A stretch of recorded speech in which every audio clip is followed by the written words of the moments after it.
carry out the strikes. Now, in fact, some of the visuals that are basically coming in of the aftermath of the precision strikes that have taken place in Pakistan, and there is massive destruction that has taken place. In fact, now there are details emerging of the terrorists who were present at these very sites where the precision strike was carried out. In fact, the number now we are being told has gone about 18.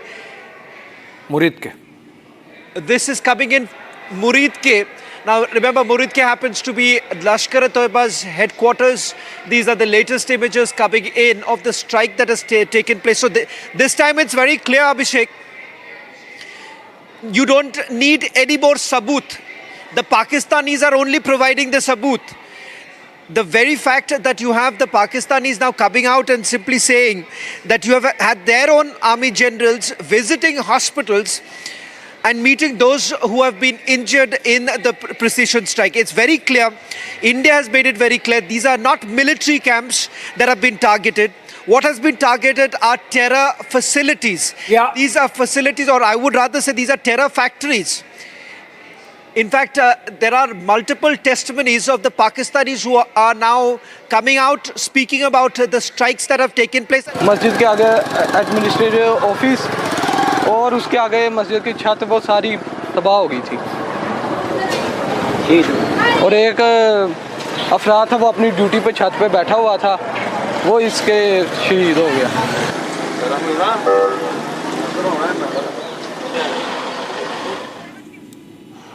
Well, a clear indication of what the Pakistanis are now going through. It's very clear that these strikes have gone right deep inside. And this time, remember, these are not strikes just in Pakistan-occupied Kashmir. It has gone all the way inside Punjab. Remember, the stronghold of the Pakistani army. The stronghold of the Pakistani army. बस इसी तरह ही रात गुजरी है जाकर खौफ व रात में खौफ ही बहुत था.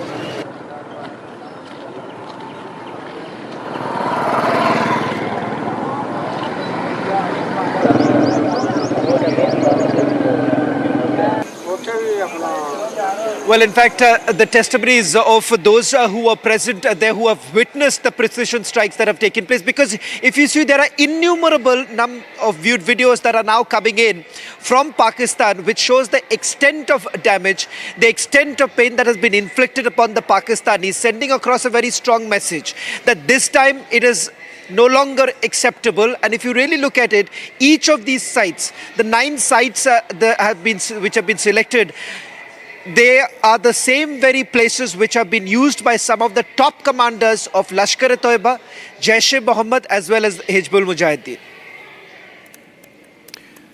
All right, in the studios, Shawan, we have Colonel Shailendra Singh continues to be with us, and we have. Okay, fine. So let me begin with Colonel Shailendra Singh first. Colonel Singh, you have been watching these developments over the last couple of hours. We are hearing from the Pakistani side that there is a lot of damage that has happened. They are admitting,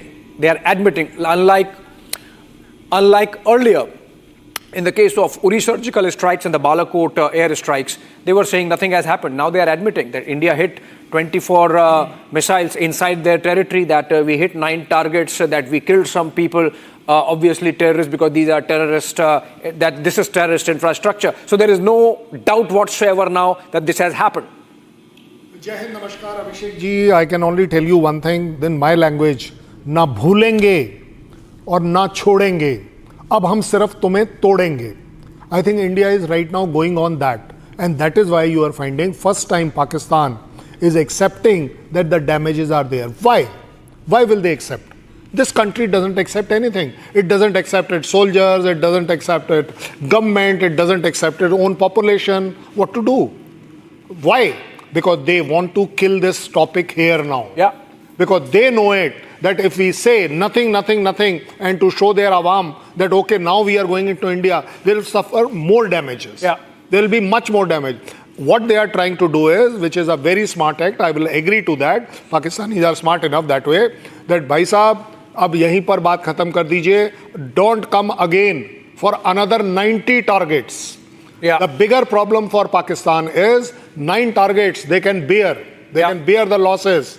पिछले बार 2 कौवे मरे थे, इस बार 10 कौवे मरे हैं. कोई बड़ी बात नहीं है.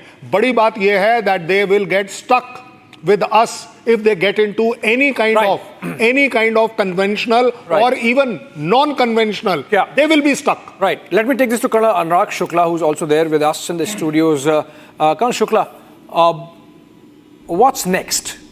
What happens next? You think Pakistan would have the temerity really to do any counteroffensive, to indulge in any kind of counteroffensive?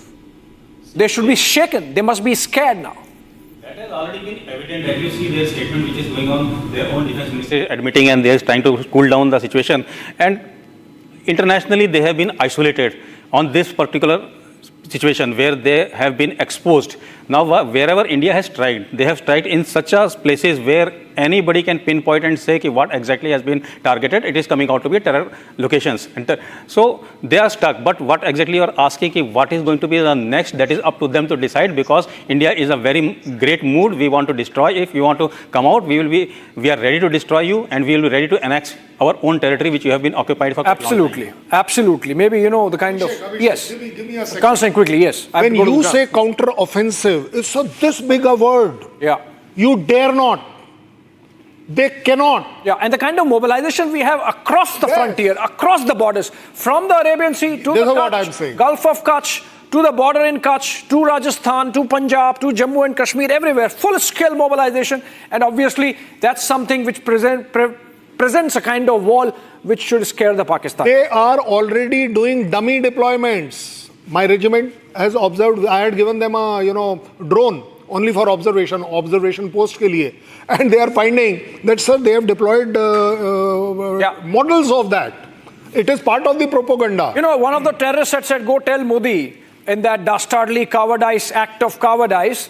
And now, of course... Modi has heard it. Modi has heard it and Modi has heard it. What he heard and what you should be hearing, what they should be hearing. Yes. Okay, I'm told...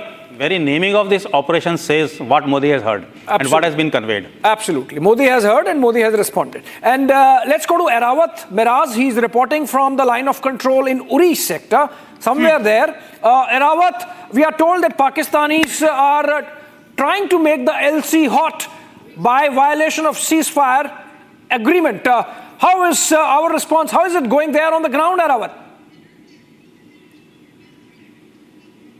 Yes, Abhishek, we have seen that after this strike, we have seen there are some posts of the Pakistani in the various sectors of the Kashmir Valley. In fact, earlier we have seen they have put it down their flags, but this time they have left their bunkers empty and they have left some 12 kilometers from the line of control areas where the bunkers of the Pakistani troopers were.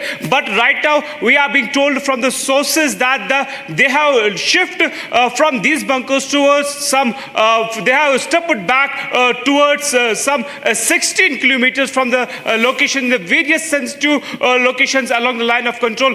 For the security reasons, we will not mention exactly where the ongoing operations are going on across the Jammu and Kashmir. As we have seen after the strike, there are desperate attempts from the terrorists and the Pakistani troopers to target the civilians. But we have seen our forces are alert. We have seen yesterday night how our forces are alert and they have given them the befitting reply after the deadly terror attack in the South Kashmir's Pahalgam, in which we have seen that the 26 civil lost. But this time we have seen the chaos is in Pakistan after the strike, and also we have been told that some bunkers along the line of control area, they have stepped back in the Uri sector and South Kashmir. Also we have been told from the sources in the defense that they have stepped back towards some 16 to 20 kilometers back. Yes, Abhishek.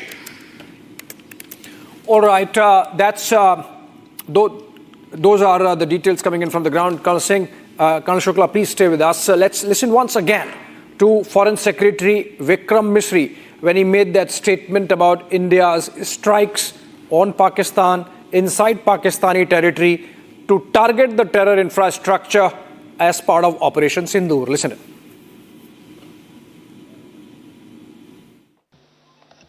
Good morning. Thank you all for joining this briefing. As you are all aware, on April 22, 2025, Pakistani and Pakistan-trained terrorists belonging to the Lashkar-e-Taiba carried out a savage attack on Indian tourists at Pahalgam in Jammu and Kashmir in India.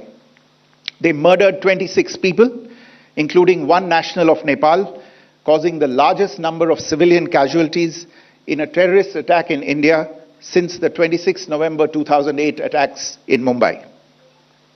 The attack in Pahalgam was marked by extreme barbarity, with the victims mostly killed with headshots from close range and in front of their families. Family members were deliberately traumatized through the manner of the killing, accompanied by the exhortation that they should take back the message. The attack was clearly driven by the objective of undermining the normalcy returning to Jammu and Kashmir. In particular, it was designed to impact the mainstay of the economy, tourism, with a record 23 million tourists visiting the valley last year. The calculation, presumably, was that harming growth and development in the Union territory would help keep it backward and create fertile ground for continued cross-border terrorism from Pakistan. The manner of the attack was also driven by an objective of provoking communal discord, both in Jammu and Kashmir and the rest of the nation. It is to the credit of the government and the people of India that these designs were foiled. A group calling itself the Resistance Front has claimed responsibility for the attack. This group is a front for the UN-proscribed Pakistani terrorist group Lashkar-e-Taiba. It is notable that India had given inputs about the TRF in the half-yearly report to the monitoring team of the UN's 1267 Sanctions Committee in May and November 2024, bringing out its role as a cover for Pakistan-based terrorist groups. Earlier too, in December 2023, India had informed the monitoring team about Lashkar and Jaish-e-Mohammed operating through small terror groups such as the TRF. Pakistan's pressure to remove references to TRF in the April 25 UN Security Council press statement is notable in this regard. Investigations into the Pahalgam terror attack have brought out the communication notes of terrorists in and to Pakistan. The claims made by the Resistance Front and their reposting by known social media handles of the Lashkar-e-Taiba speak for themselves. Identification of the attackers based on eyewitness accounts as well as other information available to law enforcement agencies has also progressed.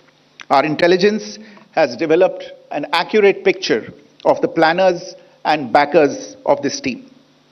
The features of this attack also tie in with Pakistan's long track record of perpetrating cross-border terror in India, which is well documented and beyond question.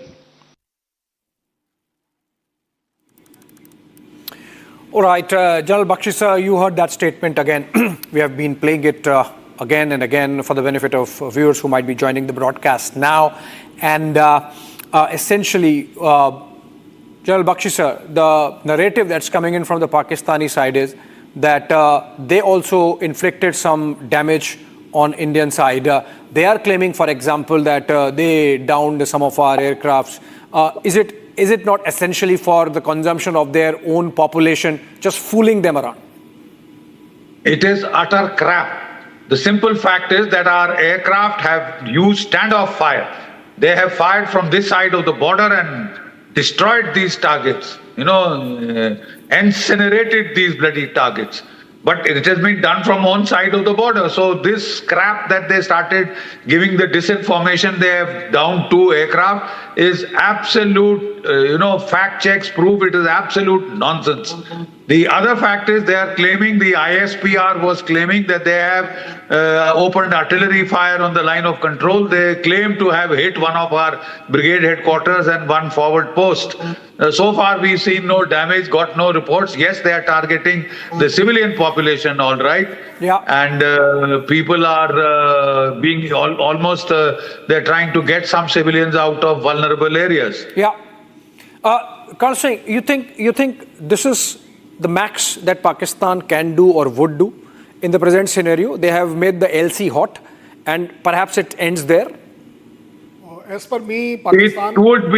Sorry, is that addressed to me? So I was asking that to Colonel Singh in our studios. कोई नहीं sir, आप भी answer कर दो, आपका मेरा answer I'll come to you. I'll come to you. I'll come to you. But I must tell you this. Luckily, I have my regiment there. That's how I can tell you. Last 10 days has been bad. Otherwise also, but we had made it worse for them. So if we are expecting that only making a LC hot and by injuring 20-30 civilians, this is the part of the nature of Pakistan fire. They don't fire at us because they know if they fire to any of our battalion headquarters, even to the extent company headquarters, they know it that the fire coming back is nearly, if they fire 10, then there are 100 rounds coming from us. I can afford it, whether he can afford it or not. Bigger question is this, that whether he will take it up or not. It exactly depends. Yeah. It exactly depends that what does Pakistan want. Yeah. Does it want an international hue and cry? Yeah. It will strike in a bigger way. Yeah. So that they are able to prove that something wrong has happened. Yeah. They'll strike our civilian areas more. Yeah. Because they know it, that beyond that they cannot do much damage. Absolutely. If we are also there on LC, we also know how to be underground. Yeah. ऐसा तो है नहीं that we will stand and you allow them to shoot. Obviously. So it is entirely... And we have tremendous amount of artillery backing it up. Huge artillery, I believe. It is mind-boggling, unimaginative. I can't tell you that what my regiment has stocked in the gun area. And you always mention that artillery is the god of... It is absolutely god of worth in the world. Yeah. I'm a proud member of that, and I dare say, if somebody can say that, no, this is not true. But the spare this time were the kamikaze drones. And I want to really discuss that military strategy with General Bakshi sir. Sir, give me just a moment before I come to you, because let's listen to those two lady officers who presented India's case before the world in that briefing. We go to Colonel Sophia Qureshi and Wing Commander Vyomika Singh, and the way they narrated Operation Sindoor details, and then I come back. सबसे पहले सवाई नाला camp Muzaffarabad, जो कि PoJK के line of control से 30 kilometre दूर है, यह एक लश्कर तौयबा का ट्रेनिंग सेंटर था। 20 अक्टूबर 2024 सोनमर्ग, 24 अक्टूबर 24 गुलमर्ग, 22 अप्रैल 2025 पहलगाम, इन हमलों के आतंकियों ने यहीं से प्रशिक्षण लिया था। सैयदना बिलाल कैंप मुजफ्फराबाद, यह एक जैश-ए-मोहम्मद का स्टेजिंग एरिया है। यह हथियार, विस्फोटक और जंगल सर्वाइवल ट्रेनिंग का केंद्र भी था। गुलपुर कैंप कोटली, यह एलओसी से 30 किलोमीटर दूर था। लश्कर तौयबा का बेस था जो रजौरी, पुंछ में सक्रिय था। 20 अप्रैल 2023 को पुंछ में और 9 जून 2024 को तीर्थ यात्रियों के बस हमले में यहीं से आतंकी को ट्रेन किया गया था।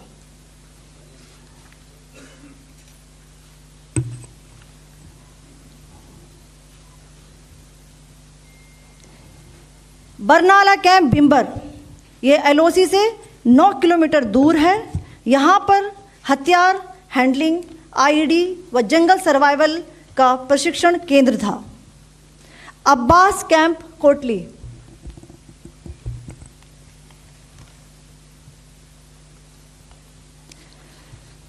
यह एलओसी से 13 किलोमीटर दूर है। लश्कर तौयबा का फिदाइन यहाँ तैयार होता था। इसकी कैपेसिटी 15 टेररिस्ट को ट्रेन करने की थी।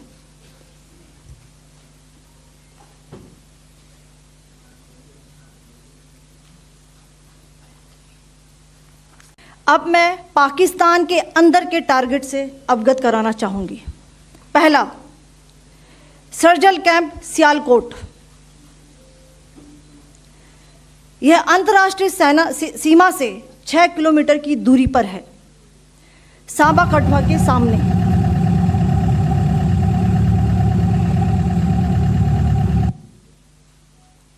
मार्च 2025 में जम्मू एंड कश्मीर पुलिस के 4 जवानों को की जो हत्या की गई थी, उन आतंकवादियों को इसी जगह पर ट्रेन किया गया था। दूसरा, महमूना जाया कैंप सियालकोट, यह 18 से 12 किलोमीटर आईबी से दूर था। हिजबुल मुजाहिदीन का बहुत बड़ा कैंप था। ये कठुआ जम्मू क्षेत्र में आतंक फैलाने का नियंत्रण केंद्र था। पठानकोट एयरफोर्स बेस पर किया गया हमला भी इसी कैंप से प्लान और डायरेक्ट किया गया था। मरकज ताइबा मुरीद के, यह आईबी से 18 से 25 किलोमीटर दूरी पर है। 2008 के मुंबई हमले के आतंकी भी यहीं से प्रशिक्षित हुए थे। अजमल कसब व डेविड हेडली भी यहाँ ट्रेन हुए थे। मरकज सुभान अल्लाह भावलपुर, यह इंटरनेशनल बाउंड्री से 100 किलोमीटर दूर है। जैश-ए-मोहम्मद का मुख्यालय था। यहाँ पर रिक्रूटमेंट, ट्रेनिंग व इंडॉक्ट्रिनेशन का केंद्र भी था। शीर्ष आतंकी अक्सर यहाँ आते थे। मैं आप सबको बताना चाहती हूँ कि किसी भी सैन्य ठिकाने का निशाना नहीं बनाया गया और अभी तक किसी तरह की नागरिक क्षति की रिपोर्ट नहीं है। ऑपरेशन सिंदूर 22 अप्रैल को पहलगाम में हुए विभत्स आतंकवादी हमले के शिकार मासूम नागरिकों व उनके परिवारों को न्याय देने के लिए लॉन्च किया गया था। इस कार्रवाई में 9 टेररिस्ट कैंप्स को टारगेट किया गया और पूरी तरह से इसे बर्बाद किया गया। पाकिस्तान में पिछले 3 दशकों से टेरर इंफ्रास्ट्रक्चर का निर्माण हो रहा है। इसमें recruitment, indoctrination centres, training areas व लॉन्च पैड शामिल थे, जो पाकिस्तान और पाक अधिकृत जम्मू कश्मीर POJK दोनों में फैले हैं। Operation Sindoor was launched by Indian Armed Forces to deliver justice to the victims of Pahalgam terror attack and their families. 9 terrorist camps were targeted and successfully destroyed. Over the last 3 decades, Pakistan has systematically built terror infrastructure. It is a complex web of recruitment and indoctrination centers, training areas for initial and refresher courses, and launch pads for handlers. These camps are located both in Pakistan as well as Pakistan-occupied Jammu and Kashmir areas. Some of the well-known training camps are located, as you can see on the screen. They are distributed from Savai Nala in the north, counting to approximately 21, ending at Bahawalpur to the south. The selection of these targets for Operation Sindoor was based on credible intelligence inputs and role of these facilities in perpetrating the terror activities. The locations were so selected to avoid damage to civilian infrastructures and loss of any civilian lives. The strike on the terror camps were undertaken through precision capability, as shown to you. A niche technology weapons with careful selection of warheads was ensured so that there will be no collateral damage. The point of impact in each of the target was a specific building or a group of buildings. All the targets were neutralized with clinical efficiency, and the results reiterate the professionalism of the Indian Armed Forces in the planning and execution of their operations. No military establishments were targeted. India has demonstrated considerable restraint in its response. However, it must be said that the Indian Armed Forces are fully prepared to respond to Pakistani misadventures, if any, that will escalate the situation.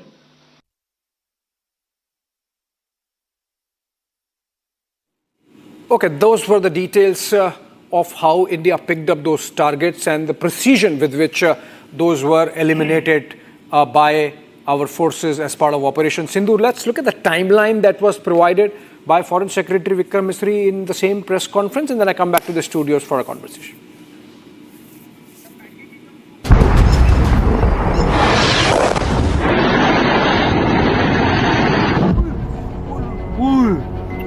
A little after midnight on the 7th of May, 9 targets struck inside Pakistan. Nobody saw it coming. Not even those in this video.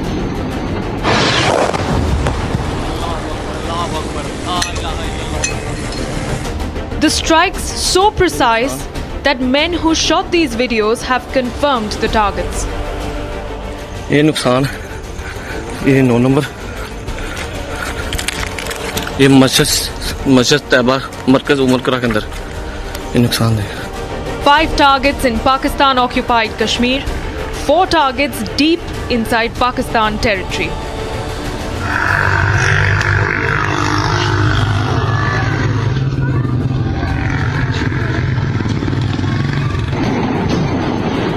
Terror camps struck with multiple hits on some targets.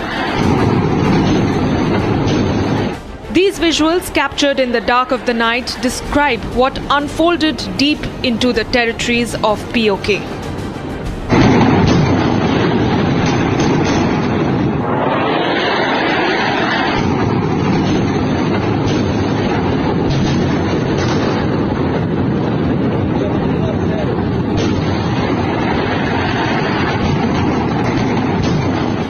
Precision strikes that turned the skies red. हाँ देखना वाम कैसे आ रही है वहाँ से अभी video catch होगी नहीं होगी Multiple loud explosions and a complete blackout. The enemy was not ready for this.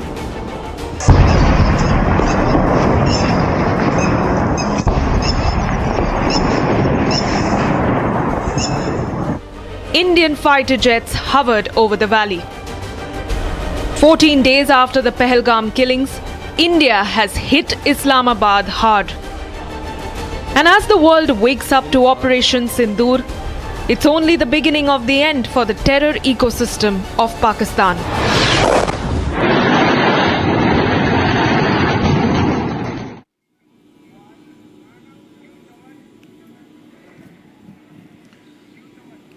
Well, in fact, Abhishek, there's also some more breaking news that I'm getting in right now. Official confirmation coming in from our sources here as far as family members of Jaish Chief Maulana Masood Azhar. 10 family members of Maulana Masood Azhar have been neutralized.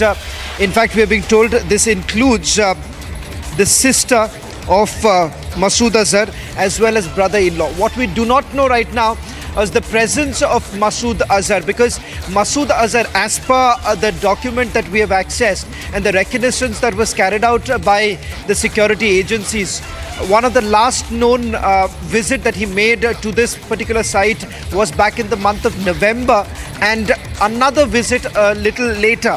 So we do not know at this point in time as far as Maulana Masood Azhar's presence, where has he been moved out by the Pakistanis? That clarity hasn't come in. But the big blow to Masood Azhar, family members of Masood Azhar have been killed in the precision strike that was carried out at Bahawalpur. That happens to be the headquarters of Jaish-e-Mohammed.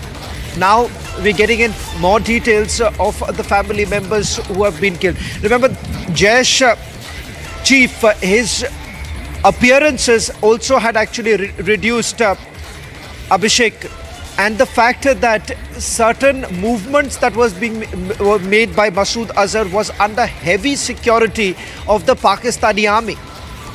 Well, yes, naturally so, Shawan, because the likes of Masood Azhar and Hafiz Saeed, terrorists for India and for the world, are seen as some kind of prized asset. The Kohinoors of Pakistani deep state. And on that, let me come to Colonel Shukla and Colonel Singh with us in the studios. Colonel Shukla, you watched that video. The kind of precision and the exactness with which those targets were picked. We have pictures of them, videos of them, and marked out targets, the individuals associated with those terror factories, the fact that the likes of Headley and Kasab were trained there. I think this should be an eye-opener for the world as to Pakistan's cohabitation with terror. Sure, we can see the balance of military here.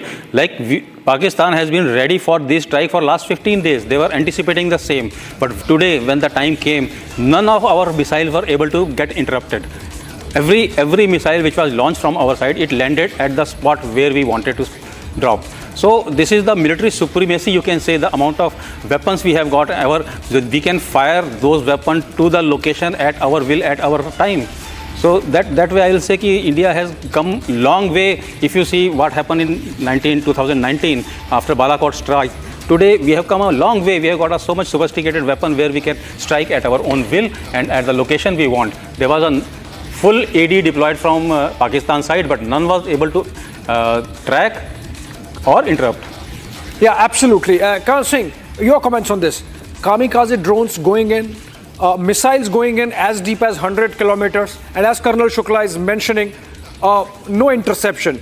I mean, the Pakistani generals were effectively sleeping on the wheel, just like they were when the Americans carried out that operation to take out Osama bin Laden. Well, let me tell you what Anurag is saying. Anurag, I think we don't have to prove to anybody our supremacy. What we have, we have. We have been declaring about. But we have shown it. No. I'm coming on the exactly same point.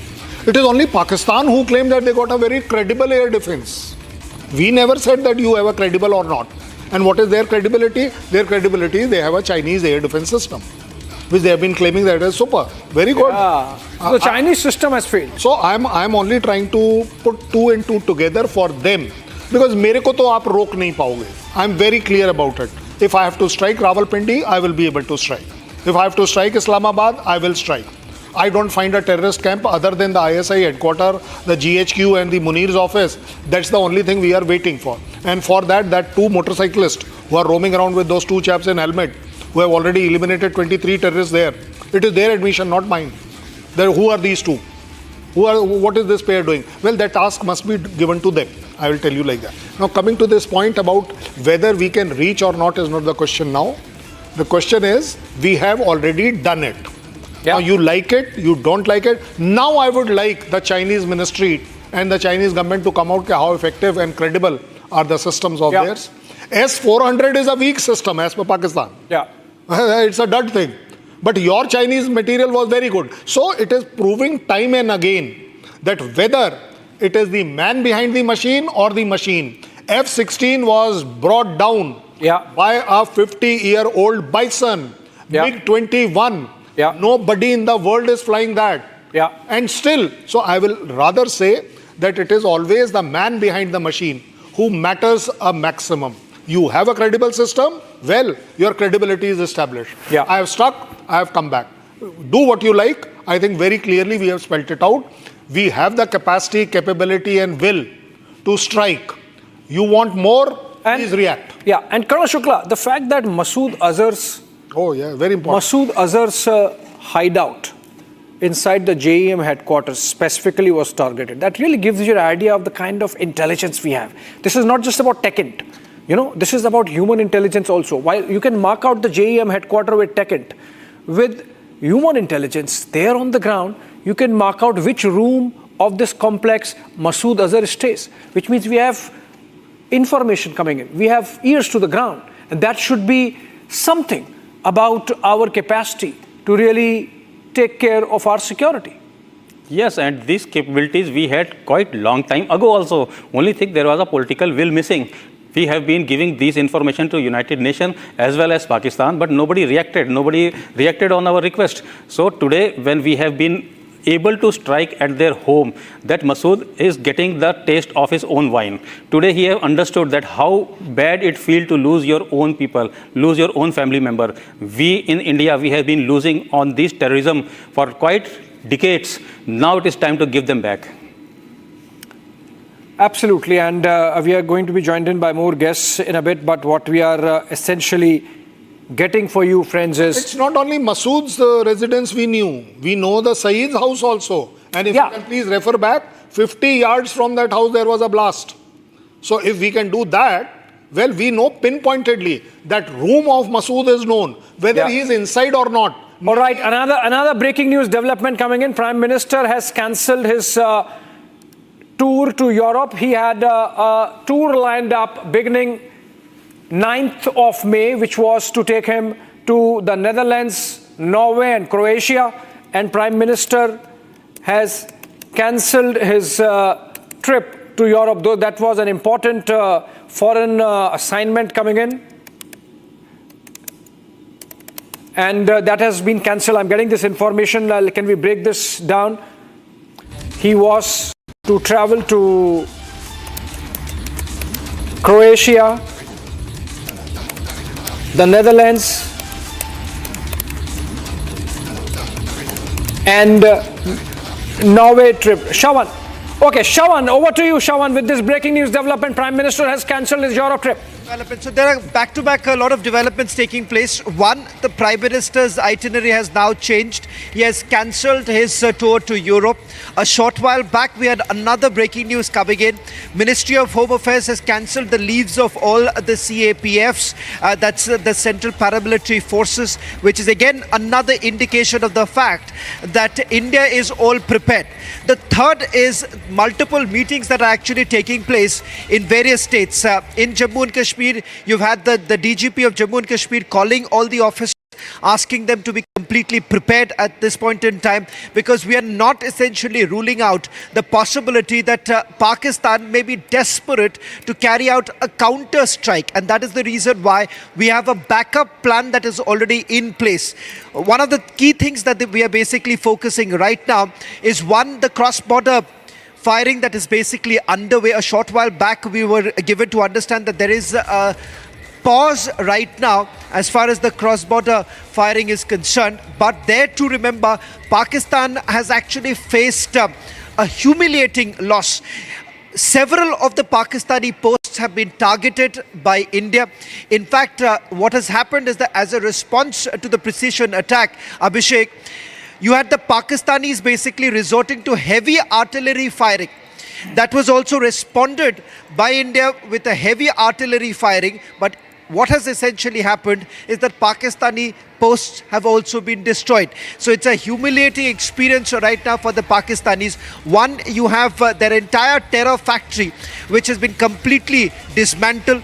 The terror factory from where several of the attacks in Jammu and Kashmir were basically planned, they were hatched, all of it, remember, happening within these very facilities. In fact, if we can also go back to some of the visuals of the strikes that were carried out. In fact, this time, the strategy of the Indian Army has also been very different. And Colonel Shailendra, if I can come to you, a quick check with regards to the tactics that have been employed by the armed forces.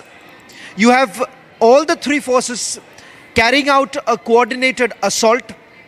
Of course, a large part of it has been taken care by the Indian Army and the Air Force, but the Navy too has played a pivotal role, is what we are picking up. The tact is very different than what we saw during the surgical strikes and then the Balakot strike. This time, the idea was to have a demonstrable experience. Tactical, operations at tactical level are always evaluated as per the success. I think with this kind of success, nobody should even ask whether it was a good tactical operation or not. This is number one. Number two, what we had done at a strategic level, that is what confused Pakistan. At strategic level, we had so much of movement in the Navy, and Pakistan was getting nearly sure that somewhere around the Karachi or maybe toward the Sargodha side, we have some interest. The way our aircrafts are moving around, and typically the Pakistan Army assesses that India may ground action zarur hoga, that the Indian Army will come, special forces will come, vagera vagera. They were least expecting, and this is where the tactics comes in. That yes, when we have decided at whichever level, highest level, lowest level, that is for the country to decide and the government to decide. But as far as I am concerned, that we could deceive them, we could keep them guessing that where are we coming, and that is where all about the tactical operation success lie. You project yourself at 100 places, but you strike at one. Enemy cannot imagine. You prepare yourself at only 5 places and strike at one. The enemy is prepared for 5 places. This is where exactly we have gone right. The kind of deployment, the kind of overall movements we had done, the kind of aircraft movements were shown, that was keeping the enemy confused and guessing that where exactly are we coming, in what quantity we are coming. And above all, I must tell you that Pakistan was expecting that there will be a much deeper strike, because we were creating that. And thanks to the media also, that the way we had gone about, that this time there is a full-fledged war, and this was claimed by Pakistan. which we projected to them also and to us also. So overall, if you ask me, a tactical operation is absolutely only successful after successing. After you succeed, it becomes a success. That is where you get that pat on the back that yes, you did a good operation. We went there, we have done what we have to do, we were tasked, and we have come back. Breaking news now coming in. I have just got another confirmation. Qari Mohammed Iqbal and the commander of the Kotli camp, along with 10 terrorists, have been killed. So we are looking at least 20 that have already been killed. And Abhishek, you just got us the information that a total of 100, the number could actually vary, but now a confirmation about Qari Mohammed Iqbal and Jaish-e-Mohammed Maulana Azhar Masood's family members have also been killed. Now that's the latest details they're emerging. Big news coming in. Now this is one of the most successful operations that have been carried out by our armed forces, Abhishek. Well, absolutely. Yes, Colonel Singh. Keep counting the number. Yeah. The numbers will we are told about 100, about between 80 to 100. I was told 100 and around about, because we will not know the exact number anytime soon. But the fact of the matter is, these are specifics and they will keep trickling in. Yes, Shawan. Okay, on a lighter note, because when I was actually, speaking to a source of mine in the intelligence agencies, I was saying, why are you releasing it, piece by piece? He's saying that, the counting is still on. So that's on a lighter note, but as I said, the numbers are they're going up, and this time it's very, very different. And perhaps if we can also take that comment from one of our veterans there, that I find it very, very significant, because perhaps they've improvised on what they had carried out during the Balakot strike, and this time they were basically going right, the depth, the strategic depth, and the fact that they have got the window at the very time when these terrorists were actually present in those facilities. Well, absolutely, Shawan. And the number, is there some poetic justice to it? Because Pakistanis have admitted that 26 of their citizens are killed. 26 were murdered by Pakistani terrorists in Pahalgam. And now they're admitting that their 26 citizens are killed in the strike. The number is much higher. And in fact, it will be a while before Pakistan admits it, because as of now, their army seems to be in a salvage mode, salvaging their reputation. And that's why a lot of counter-information warfare is going on, Colonel Singh, if not counter-measures in terms of military action from the Pakistani side. If there are only 26 people killed, तो जनाजे इतने ज़्यादा क्यों उठाए जा रहे हैं? वो जो बुकिंग हो रखी है खड्डा खोदने की, वो उतनी ज़्यादा क्यों है? You see, you can please Google it and find out. It's not rocket science. You tell anybody from Pakistan, he'll tell you why there is a rush of janazas going in a particular direction. 26 is nothing. 9 places, it averages out maybe 5 or 7. That's all. And though, of course, there is a tremendous amount of ceasefire violation happening. Huge level of ceasefire violation happening. This figure will go up. They will themselves come. The public will demand. The people who have been lost, they are the one who will tell you that what they lost. Pakistan government doesn't lose anything. Pakistan army doesn't lose anything. So 26 is all the headquarters where Pakistani army trainers were there, handlers were there. That figure is what hurting them, and that's why they are accepting it, because they have to answer the families कि मेरा बंदा कहाँ गया. That is where the figure may be 2025. Space is not just a destination. It is a declaration of curiosity, courage, and collective progress. India's space journey reflects this spirit.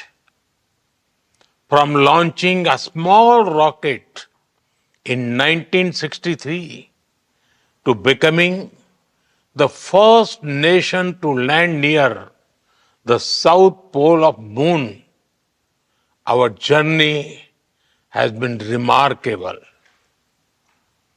Our rockets carry more than payloads. They carry the dreams of 1.4 billion Indians. India's achievements are significant scientific milestones. Beyond that, they are proof that the human spirit can defy gravity. India made history by reaching Mars on its first attempt in 2014. Chandrayaan-1 helped discover water on the moon. Chandrayaan-2 gave us the highest resolution images of the moon. Chandrayaan-3 increased our understanding of the lunar south pole. We built cryogenic engines in a record time. We launched 100 satellites in a single mission. We have launched over 400 satellites for 34 nations on our launch vehicles. This year, we docked 2 satellites in space, a major step forward. Friends, India's space journey is not about racing others. It is about reaching higher together. Together, we share a common goal to explore space for the good of humanity. We launch a satellite for the South Asian nations. Now, the G20 satellite mission announced during our presidency will be a gift to the global South. We continue to march ahead with renewed confidence, pushing the boundaries of scientific exploration. Our first human space flight mission, Gaganyaan, highlights our nation's rising aspirations. In coming weeks, an Indian astronaut will travel to space as part of a joint ISRO-NASA mission to the International Space Stations. By 2035, the Bharatiya Antariksh Station will open new frontiers in research and global cooperation. By 2040, an Indian's footprints will be on the moon. Mars and Venus are also on our radar. Friends, for India, space is about exploration as well as about empowerment. It empowers governance, enhances livelihoods, and inspires generations. From fishermen alerts to Gati Shakti platform, from railway safety to weather forecasting, our satellites look out for the welfare of every Indian. We have opened our space sector to startups, entrepreneurs, and young minds. Today, India has over 250 space startups.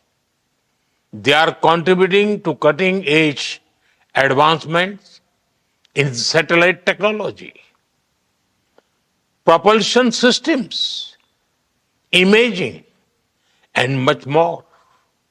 And you know, it is even more inspiring that many of our missions are being led by women scientists.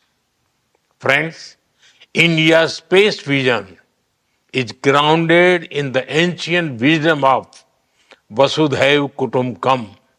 That is, the world is one family. We strive not just for our own growth, but to enrich global knowledge, address common challenges, and inspire future generations. India stands for dreaming together, building together, and reaching for the stars together. Let us together write a new chapter in space exploration, guided by science and shared dreams for a better tomorrow. I wish you all a very pleasant and productive stay in India. Thank you. No,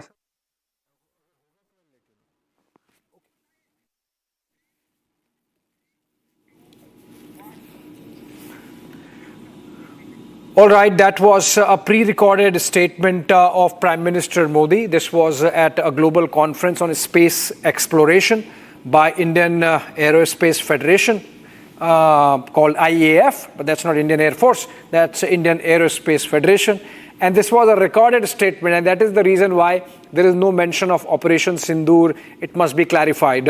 This was a recorded statement. Prime Minister had recorded this statement yesterday to be played at this conference, obviously, because people there would have known what is going to happen overnight, and that's why this statement recorded earlier.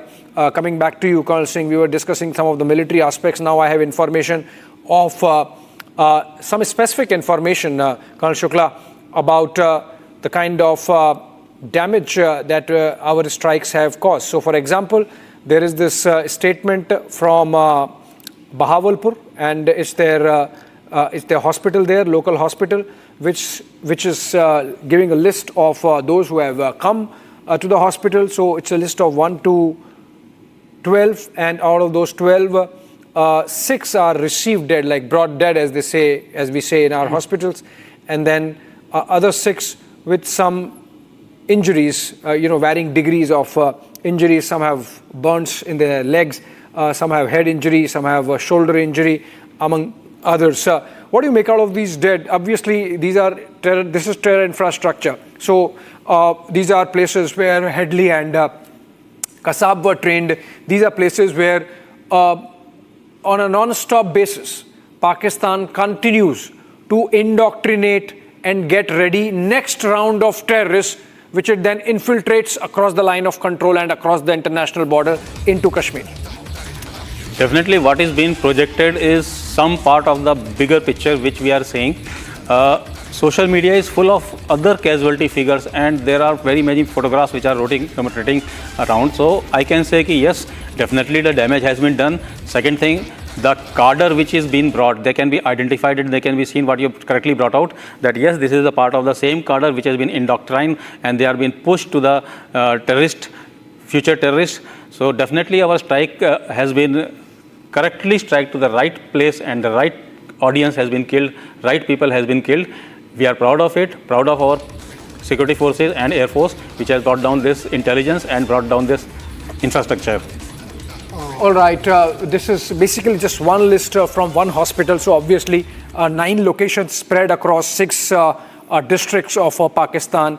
There would be more lists, obviously. Colonel Singh. When you are discussing about that statement that somebody said 6 dead or 10 dead, whatever dead, Abhishek ji, just make a wild guess as a logical human being. Will you have a training establishment with 6 people? Will Pakistan have so much of wherewithal, money to train 6 people? If that is the state, then why are they claiming that they have got such huge number of terrorist training camps? There cannot be a camp. A camp cannot be called a camp with 6 to 10 people. It has to be more, logically also. Even if you are thinking, absolutely mad, you are insane, that you have no, terrorism-related knowledge or military-related knowledge. भाई मुझे आप एक बात बताओ, let's ask Anurag only, that 6 आदमियों वाला camp होता क्या है? What is that camp? Yeah. What will that camp do? Yeah. So, now I'm prepared to go by that hospital, by the way. I'm not denying that. But what I'm saying is that is a particular dispensary, that is a particular hospital of a level. There are hospitals of 10 bed, 20 bed, 30 bed, 300 bed, 700 bed, 1500 bed. So a particular hospital receiving 6 maybe only a stopgap arrangement. There are 9 places. Colonel Singh, also we are getting the sense from the Pakistani side that they are really scared, because they have, I think, understood that Operation Sindoor is just 1.0. If they do anything, yes, there is going to be Operation Sindoor 2.0 also. Because look at the statements. They are saying that we have inflicted enough costs on India. We have downed their planes, which obviously they have not. They are saying we have hit back at some of their targets. They have escalated the ceasefire violation along the LC and of course the IB. They have made statements to the effect that if India does not do more, we will not do more. We have it from Khaja Asif, the Pakistani defense minister. Now we are hearing reports that they are going to take journalists to these affected areas of Muzaffarabad, Muridke, Bahawalpur, Adampur, Kotli, etc. Which means obviously, as of now, there is no further escalation. So Pakistan perhaps has realized that this time it's not going to be Operation Swift Retort, because India is much more prepared than it was earlier. You know that figure which they themselves are claiming, 26 killed. Just visualize it. 26 tourists killed, 26 people killed. They want that, okay, fine, you have had your revenge. This is what they are coming to this point regarding going to that, taking the journalists there. Take me there, na?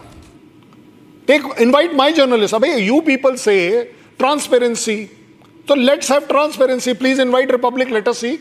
Why are you not inviting us? Yeah. That if you are so confident that do kauwe bhi nahi mare is baar, then please invite us. Yeah. Whereas you are talking about international, jaanch kara lo, nishpaksh jaanch kara lo. Yeah. Let's call the international core of media. Yeah. Include me also in that. Yeah. Where is the problem? Yeah. You see, this dramatics, what they have been earlier also doing, every time doing.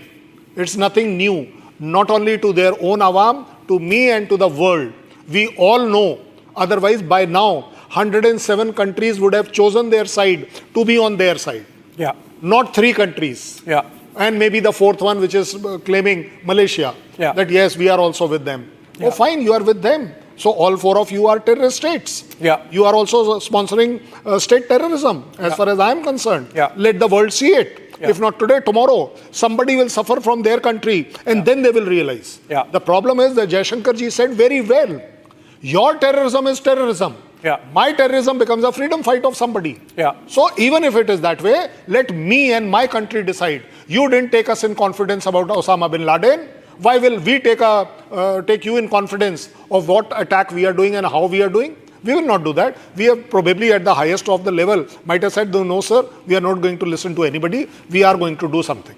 That something can be my way. Absolutely. मेरी लकीर मेरी है. Absolutely. मैं उसे खींचूंगा. Yeah. मुझे आज के बाद पूरी दुनिया की परवाह नहीं है. हम इज्जत करते हैं. लेकिन ये हमारी कमजोरी नहीं है. Yeah. And viewers need to know the kind of preparations that are already in place and the arrangements that are in place in case we have to escalate in response to any Pakistani misadventure. So we have airports in Amritsar, in Srinagar, in Leh, in Jammu, and a couple of other places that have been shut. They are not available for civilian use. Also, the flights are, rerouted, and all those arrangements, even as, of course, an important meeting going on at the 7 LKM, which is, of course, the official residence of the Prime Minister, which also has his office.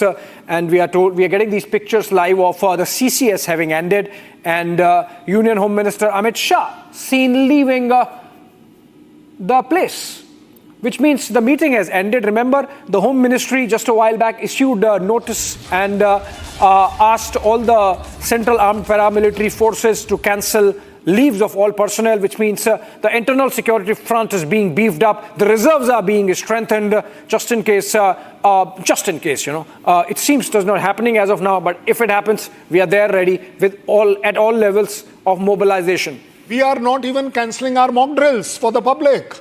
You see, we know how immoral can be Pakistan. When it can attack an innocent tourist, then it will always target our civil areas also. Maybe whatever we may claim. But they have this habit, characterlessness, that they can come. So if the last target available to them, because other targets are all generally VPs, very important areas and points, are already protected. We will have air protection also, everything. But for the public, now the public also stood up to be ready by the mock drills. I want to go to Colonel Shukla. Okay, let's play those targets, and then we will discuss those specific targets with our team here of experts. Look at the targets that have been hit. 26 innocent lives lost. 2 weeks later, all of the 26 innocent lives avenged. Operation Sindoor 22 अप्रैल को पहलगाम में हुए विभत्स आतंकवादी हमले के शिकार मासूम नागरिकों व उनके परिवारों को न्याय देने के लिए लॉन्च किया गया था। इस कार्रवाई में 9 टेररिस्ट कैंप्स को टारगेट किया गया और पूरी तरह से इसे बर्बाद किया गया। Not only did Pakistan not see this coming, but its worst nightmares were brought to life in the wee hours of Wednesday as India launched the first tri-services operation against Pakistan since the 1971 war.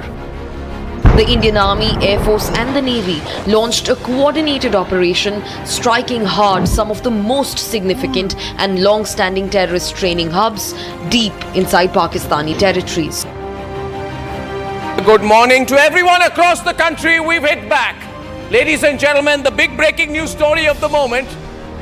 If you can hear me tonight, can I be put on air? Thank you so much. Thank you, Aditi. All right, because I want to recap exactly what is happening as of tonight, as of this minute, 33 minutes past 2 a.m. on the 7th of May. History has been made. This is a very direct and straightforward attack by the Indian Army we are reporting tonight. Ladies and gentlemen, Pakistan has been hit. Muzaffarabad has been hit. A total of 9 places in Pakistan have been hit. The operation has dismantled 9 major targets of the Lashkar-e-Toiba and Jaish-e-Mohammed. Bombs were also rained on Hizbul Mujahideen hideouts inside Pakistan. India's retaliation used precision strikes and long-range standoff weapons at 9 locations, flattening the logistical, operational and training infrastructure of terror groups.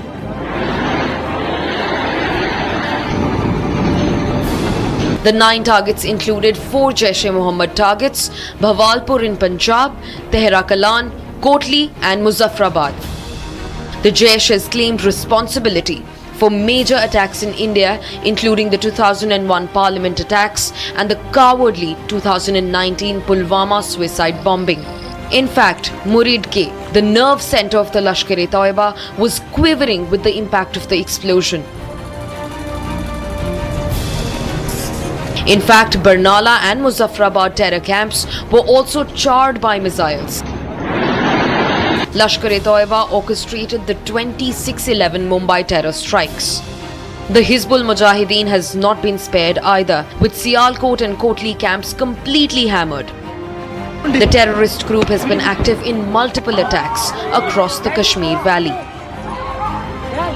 Each of the 9 sites selected for the operation had a history of association with major terror plots and infiltration attempts directed at India.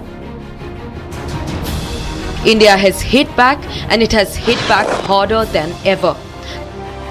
The message is as clear as it can get: zero tolerance towards terrorism and its dirty state sponsors.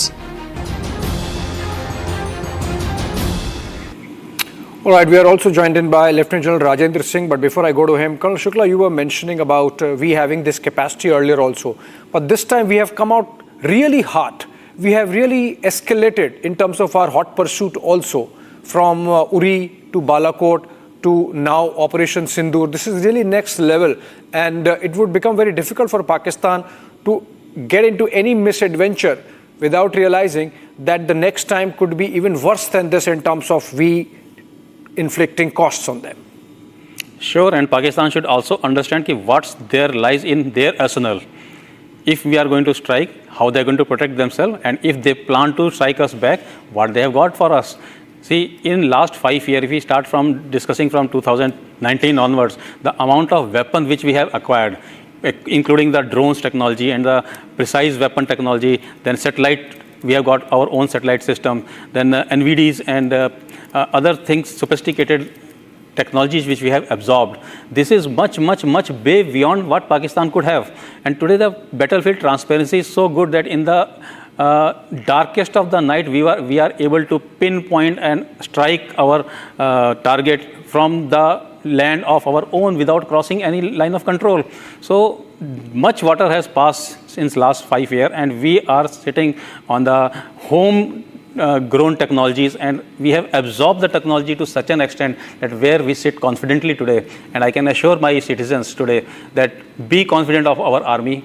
We have got a very tremendous high-tech equipments where we will be able to take down the Pakistan sitting here without crossing the land. लेकिन यार उन्होंने वो जो technology हमने तो ले ली, उन्होंने क्यों नहीं ली? They have been also claiming. They have been claiming, but that is totally evident when Mi-24 missiles went inside their territory. None of them was able to interrupt. No, I think it's not just about the machine. It's about the men also. This is what I'm saying. How you employ, how do you strategize, how do you create a deception? Everything matters. And I think India has really sort of drawn a red line. Let me get in Lieutenant General Rajendra Singh on this. Very good noon to you, sir. And thanks for joining us in this broadcast. Your first comments after whatever India has told the world with that press conference, a statement at multiple levels in terms of making clear the targets, making clear the proof with the videos, making a statement of sorts with those two lady officers addressing press conference, given the fact that women were actually targeted by those cowardly terrorists. It's not the men who were killed. It's about the women who were widowed by those mountain rats there on that day of April 22. Your first comment, sir.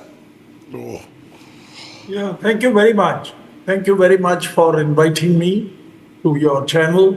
I think today is a great day. It is a great day for a number of reasons. Firstly, I think the way our armed forces and our political hierarchy has conducted these operations is fabulous, to say the least. They have been able to achieve a complete surprise. Pakistan had no idea whatsoever that India is going to strike today at about 1:30 or so. And secondly, the type of targets which were chosen, 5 in POK and 4 in rest of Pakistan, that is Punjab. I think they also are very carefully selected targets. Many of them house the leadership of the terrorists, particularly Bahawalpur.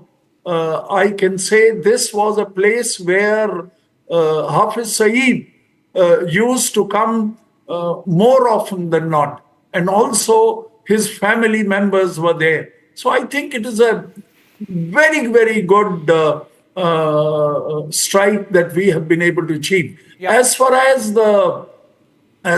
its conduct of operations by Indian Air Force and also the Indian Army is concerned, we have always, whenever the opportunity came, the Indian Air Force, Indian Army, Indian Navy have always proved that we are second to none. As far as Pakistan is concerned, he is no patch in front of us. Yeah, absolutely. I had the pleasure of commanding 43 country troops as first commander of the UN, and I can say without any doubt whatsoever that our troops are the finest. They are the ones who have tremendous amount of josh, determination, and professionalism. And I think the same was evident today. But having said all this, let's not be complacent.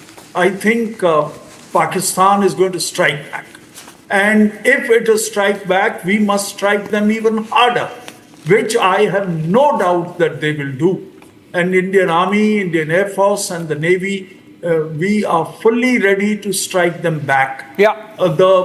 Lastly, I would like to say one thing, that the way these operations have been conducted speaks volume of the professionalism of the current leadership of the Indian Army, Air Force, and the Navy. Right, absolutely. And, we have shown it with pictures, what we did. General Singh, just stay with us. In fact, we have our reporters live on the ground from Jammu and Kashmir, both Erawat and Zeenat. And Harsha from the Jammu side in Punch. Let me go to Zeenat first. Zeenat, we had, I believe, an emergency security review meeting in Srinagar or Jammu by the administration there. We had a statement from Omar Abdullah, and we have those massive ceasefire violations being carried out by Pakistan. How is the situation there on the ground in Srinagar as of now? See, Umar has already chaired a meeting at the civil secretariat where he was where he addressed the DCs and the concerned district administration heads about the preparations on the ground and the kind of evacuation and the medical facilities will be provided by the Jammu and Kashmir administration. Meanwhile, we have been also seeing the DG J&K police has also been monitoring the operation from the PCR Srinagar, and the meeting is also being attended by the joint forces of Jammu and Kashmir police, army and other personals. Meanwhile, as far as the situation along the line of control is concerned, my VJ Mubashir will show you the Abhishek. This is the area of the Uri along the line of control. This ridge connects you to Uri as well as the Kupwara. Even this connects you to the Gurez, Punch and all. This is the entire ridge that connects line of control with the international border, where we have been seeing unprovoked ceasefire violations being reported, and this time the Pakistan army carried used heavy artillery, like the artillery and the mortar shells were used towards the Indian post, and also the border belts, the border residents were affected in this. Many of the people have left the villages and they have been now adjusted in the makeshift accommodations and the other accommodations, and the food material is being provided by the administration there. Meanwhile, as far as the toll of injury or the death is concerned, we are picking up from our sources that the death toll in Jammu and Kashmir due to unprovoked ceasefire carried by the Pakistan army has come down to now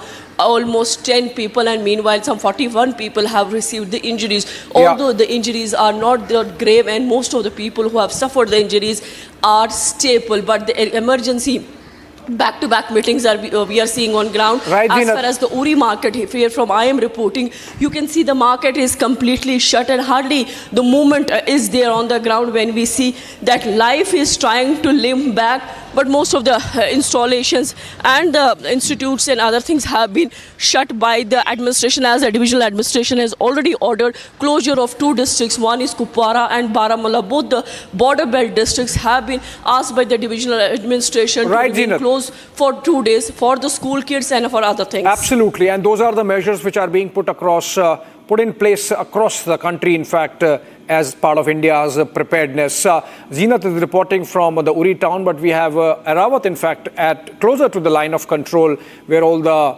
action is, the LC having become hot. Let's go to Erawat also. And Erawat, over to you. What's the situation there on the ground? Have the guns sort of got contained a bit after India's response? Yes, absolutely, Abhishek. We have seen that the strike on the launching pads of the terrorists, particularly Jaish-e-Mohammed, Lashkar-e-Toiba and the Hizbul Mujahideen. Then after we have seen, I'll request my Vijay to take you through this background, and you can see this is the Pakistan-occupied Kashmir area in the Uri sector, and you can see here in the visuals that there is the smoke which you can see. We have seen the strike in the Pakistan-occupied Kashmir and other parts of the Pakistan. Then after we have seen that the Pakistani troopers, in the frustration, they have tried to target the civilian population of the Uri sector. Particularly, we have also seen in the Tangdar sector, but you can see there is the smoke of the mortar shelling that was done by the Pakistani troopers. But we have seen that our forces has given them the befitting reply to that firing. That after we have seen that the high alert is on across the line of control areas in the Jammu and Kashmir. Yes, Abhishek. All right, thank you so much. And let's go to Harsha now from Punch in the Jammu side. And Harsha, your situation on the ground from where you're reporting? So Abhishek, right now I am in the Mendar block in the Poonch district. This is the same place from where yesterday India initiated its Operation Sindoor. The airstrike was launched from this very place. This place is very near to LC. I'd like to show you the visuals as well, how far I am from the LC. Not much far, just 20 meters. And if I'll give you the sense of the entire area, after the airstrike, the Pakistan also resorted to the mortar shelling from their post, which is behind these mountains. But as far as we know, there has been no collapse or destruction in the villages for now. Also, at that particular time, many villagers shifted to the bunkers which they have constructed. There have been no casualties which has been reported so far. So right now the situation seems to be normal. But yes, 15 minutes back also we heard the mortar shelling from the side of the Pakistan. Also, the response was continuously being given from this side of our post, which is right 20 meters from where I am reporting. This is the same place, Abhishek, where yesterday night also I was reporting. I'm camping here because when the mortar shelling began, the major affected areas and the major targeted area by Pakistan is mostly this region of the Mendar, the Manjakot area, Poonch district. Below in the Poonch district, in the city area as well, we have seen how Pakistan wanted to destroy some of the important places like the DC office and the other important places, but nothing has been reported so far. Right, Harsha. In fact, we have some more breaking news information coming in. Let's go to Shawan in the newsroom for that. Shawan, over to you. Well, in fact, there is more details coming in with regards to the other Sarjal camp, where we are being told that they are making an assessment. Another top commander as far as Sarjal camp is concerned, where they've been able to neutralize. Now, that's the other big important news coming in. I do not have the name as of now, Abhishek. I'm just waiting for an official confirmation to come in from our sources in the defense. Right now, there is another assessment that is basically going on with the number of terrorists who are present in Sarjal, because there too, remember, you've had some of the key commanders who were present when the strike actually took place. So effectively, what's happening, just in a nutshell, if you allow me, Abhishek, just to tell our viewers, what has happened is that they've had the last intelligence input that has come in. So one of the reasons why they have also calculated the timings of the attack and simultaneously carried out is because of the presence of these commanders at the various camps, and the last known based on the last known intelligence input that they have carried out the attack. Now, as of now, we have got the full details of Bahawalpur, and we have also got some more details coming in from Kotli. In both the cases, you've had about 10 terrorists who have been eliminated. As far as Sarjal is concerned, there too you have another top commander, but I'm not being able to put out the name right now because I'm waiting for a second confirmation to come in. Okay, Shawan, thank you so much with those updates. Look at these minutiae now that are emerging from this strike that India has, or multiple strikes that India has carried out, Colonel Singh and Colonel Shukla. What is your sense? The kind of precision that's there. I mean, we are getting those pictures and we are verifying, and then we'll play specific buildings and specific parts of a certain geography that have been targeted, and the kind of, you saw in the pictures some of those bombs going down into those structures, the kind of pinpointing of targets that we have done. This is clearly a first of its kind insofar as India's military tactics go. Abhishek, I'll request Shawan, don't get after the names. Naam mein kya rakha hai? The chap is dead. Very simple. We wanted him dead. Now coming to your point very specifically. When Shawan says 10 people's report has come, why? What you said, it is because of that. We were very selective. We were very pinpoint. Let the gentleman get the benefit and get away that he was staying in the next building or in the next room. But we bombed a particular place. If I wish, you can blow up that on the screen, and it will draw a lot of clarity for the public to understand that what precision are we talking about. वो जो white वाले जो 4-5 building में जो आपको दिखाया जाए, इधर भी देखिए ये वाला जो अभी आपका चल रहा है. Now this, the way there's also another breaking news. The buildings around it.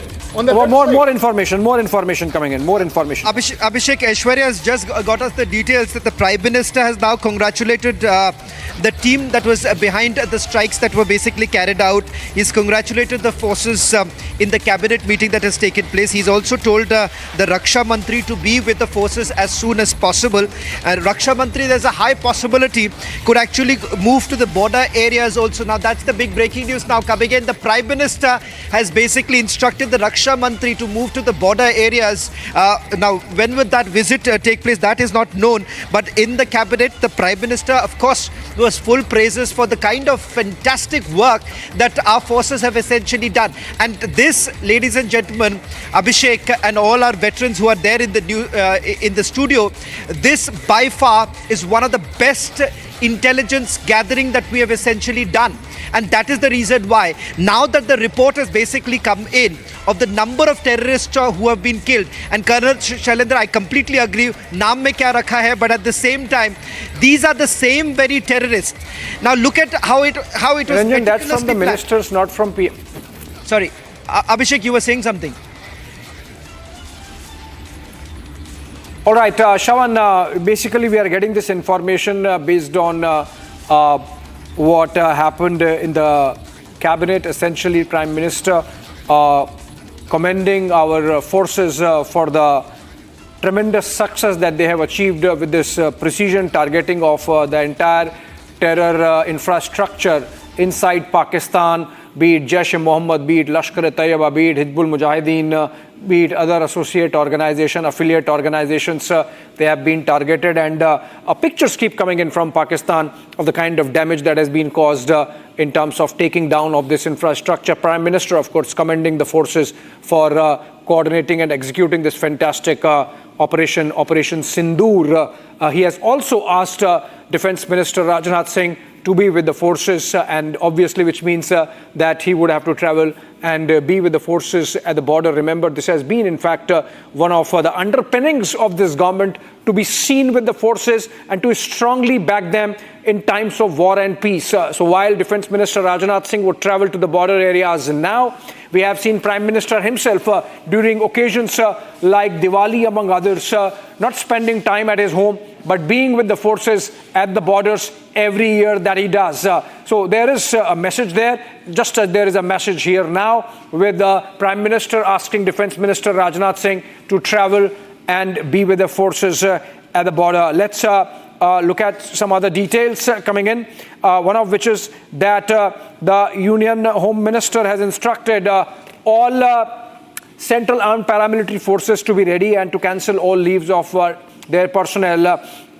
Also, Colonel Shukla, we are presenting a picture of being in control of the situation to a level. We are also showing that Pakistan is not the only thing India deals with. While we are dealing with Pakistan in the manner that we should, we are signing a India-UK trade deal that happened last evening.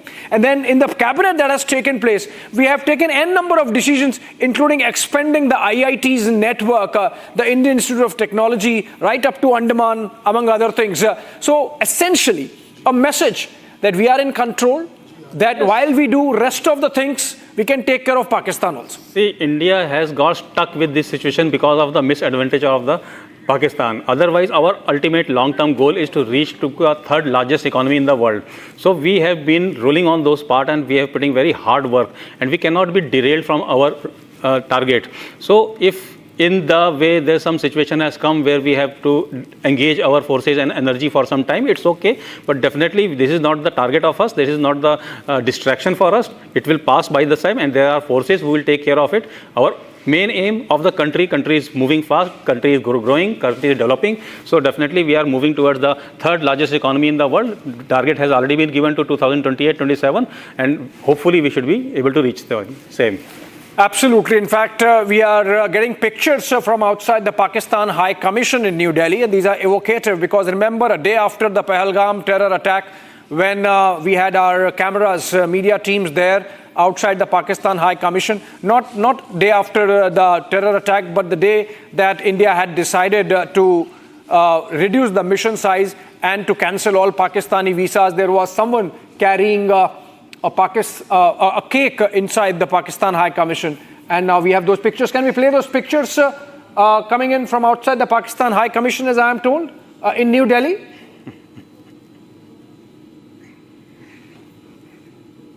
All right, we'll get those pictures up in a bit. Yes, just about 10 seconds, but Prime Minister there, commending the bravery of our soldiers and the brains of our security apparatus in the manner in which we executed Operation Sindoor. Payback time to Pakistan. This is not embassy, this is High Commission. Make it High Commission, Pakistan High Commission in New Delhi. And some enterprising citizens there carrying cakes because the manner in which somebody in the Pakistan High Commission was carrying a cake the day after India decided to suspend the Indus Water Treaty and cancel all Pakistani visas and reduce the Pakistani High Commission staff. That was after the first Cabinet Committee on Security that took place on April 23. And so those pictures were for April 24. And now we have some enterprising Indian citizens reaching there in the Pakistan High Commission and with cakes in hands. We have Lieutenant General Singh still with us. Lieutenant General Singh, if you're there, how do we take this forward? How would we take this forward?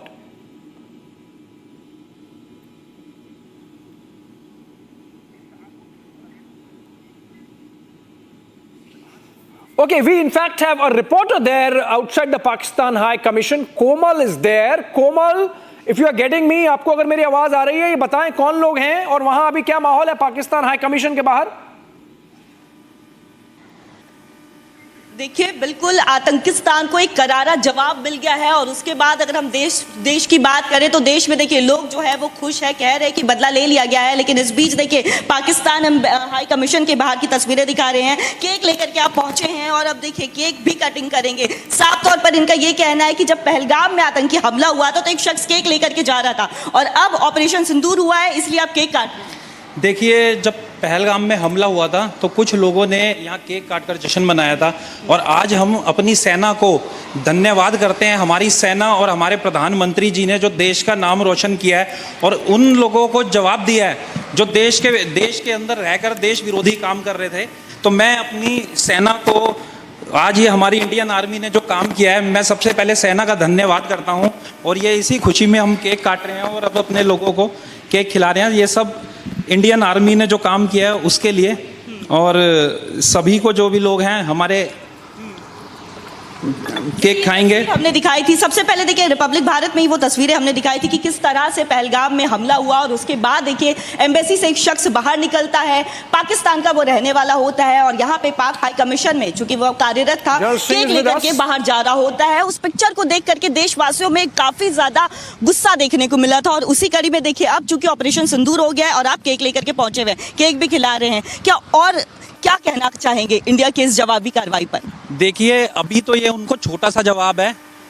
Pakistan ने हमेशा से हमारे ऊपर आतंकी हमले कराए हैं लेकिन हमारी सेना ने हमारे प्रशासन ने इसका जवाब दिया है। तो कोई झुकने वाला नहीं है। इंडिया का हर एक नागरिक भारत सरकार के साथ और सेना के साथ और हमारे प्रशासन के साथ खड़ा है।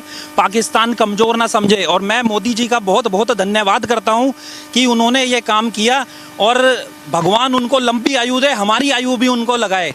और ये उन लोगों के लिए जो हमारी बहनों का सिंदूर उजाड़ दिया गया था, ये आज उनको ऑपरेशन सिंदूर करके उनको जवाब दिया गया है। और इसी तरह से हम ये चाहेंगे कि जो भी बचे कुचे आतंकवादी हैं इन सभी के खिलाफ कार्रवाई करके एक बार सारा ही साफ कर देना चाहिए कि दोबारा हमारी बहन बेटियों का सिंदूर नाम पूछकर जाति पूछकर किसी की हत्या करना ये बहुत ही शर्मनाक और नाम पूछ करके जाति पूछ करके कलमा पढ़ने को भी बोला जाता है। और ऐसे में देखिए आप भी यहाँ पे पहुंचे हुए हैं इंडियन आर्मी का ये लेकर के जिंदाबाद। बिल्कुल, क्या कहेंगे इस कार्रवाई पर? मैं तो ये कहूँगा जो कुछ हुआ है ये बहुत अच्छा हुआ है और हमारी सरकार जो कर रही है बहुत अच्छा कर रही है और ऐसी करती रहेगी तो बहुत अच्छा रहेगा, हम सबके लिए अच्छा, हमारे पूरे देश के लिए अच्छा रहेगा। ये हम लेके आए हैं Indian army. Well, Abhishek, go ahead, Shawan, go ahead. You have a breaking news development coming in. Abhishek, I've just got some more details, and this is as far as the operation at Sialkot is concerned. In fact, in Sialkot, they have been able to destroy 2 launch pads. Interestingly, the backstory of how they were able to pin down at least 2 of them, because when Chuck Amru's name actually came up, there was a bit of a surprise because Chuck Amru's name so far hasn't been widely spoken about. But it turns out that during the interrogation of a few OGWs and the GPS coordinates of gunned down terrorists, based on which the security agencies were able to identify at least 2 launch pads in Sialkot. And that's how they were able to carry on with a reconnaissance, and the NTRO thereafter basically looked at the movement of the terrorists at the Sialkot launch pad. And Sialkot launch pad, it turns out, was one of the main areas from where the infiltration bids have actually taken place. Remember, there was an attempt that was made to create absolute havoc in the Punj area, particularly with the infiltration route being very, very active. It turns out that questions were basically raised right now about how they were able to identify these GPS coordinates and thereafter carry out this precision attack at Sialkot. So that's the backstory that I'm getting to you right now as far as the Sialkot is concerned. Can I also just quickly go to Colonel Shailendra also? Colonel Shailendra, if you can hear me. Oh, yes, I can hear you. I can hear you. Colonel Shailendra, I just had a word with a source of mine in the agency, and they've just given me a brief because right now we're not being able to get, a full details of it. A snippet that I was just told about Sialkot, and Chuck Amru is when I asked them the question about Chuck Amru. They said that, look here, this is how we got. It was based after the interrogation of certain OGWs and some of the terrorists who were basically gunned down, and the GPS coordinates from where, that they actually got, and that's how they realized that Chuck Amru, that was the second launch pad in Sialkot. Shravan, I'll correct you. I think we decided it once. There is nothing called as OGW. They are OGW terrorist. There is only one word for them. They need to be treated like a terrorist. But before I answer your question, I would like that cake issue which Abhishek brought out. Well, let me tell you, when the cake was brought by the Pakistani for his embassy, that's the time we had said, you can have the cake, but you can't eat it. Today, what we have shown outside the High Commission, we will have the cake, we will cut it, and we will have it also. We have proved it. That's the difference between Pakistan and us. When they make a claim, it is only a claim. We don't make a claim, but what we do gets proved as a claim. There is a lot of difference between what they are doing and what we are doing. But at the same time, the way these strikes have taken place, I'm still surprised that how could we still restrain ourselves, that we will selectively only go for those targets where the terrorists are there. There's a lot of work done. There's a lot. Otherwise, it should have been that particular village should have vanished where they were. As per my philosophy, there's nothing called as humanitarian grounds when it comes down to anybody who's harboring terrorism. He needs to be treated like that. Kashmir should get up and start treating OGWs as terrorists. There is no third word. Let the police, CRPF, everybody get onto this system. And it is exactly the same. जब आपने पत्थरबाजों को पकड़ना शुरू किया, that it will be treated as a crime and terrorism, you can see what is the result. डंडा चलाना पड़ता है. आपको एक बार जरूर चलाना पड़ता है. That is how Pakistan understand. That is how OGW understand. And that is the language of the terrorists which they understand. I am very clear about this. Colonel Shailendra, thank you very much. But there's also some more breaking news now coming in. The Prime Minister would be briefing the President with regards to the Operation Sindoor. In fact, this is going to happen in a short while from now. Earlier in the day, you've had the Prime Minister in the Cabinet meeting congratulating all the cabinet members as well as the forces, particularly the team that carried out the precision strikes. We are also given to understand that the Raksha Mantri has now been told by the Prime Minister to actually spend time with the very team that carried out the precision strike. So for all our viewers who are tuning in right now, this is undoubtedly a historic moment where India has been not only been able to avenge the killings in Pahalgam, but several of the terrorist attacks that have taken place in Jammu and Kashmir, and Pakistan has now been shown the mirror. General Rajendra Singh is also joining us on this broadcast. General Rajendra Singh, a big day for us. There are more details now emerging. The kind of success that we are witnessing right now. Several terrorists gunned down. Several terrorists eliminated in the precision strikes that have been carried out. And most of them are now linked to the attacks that have taken place in the last 1 year.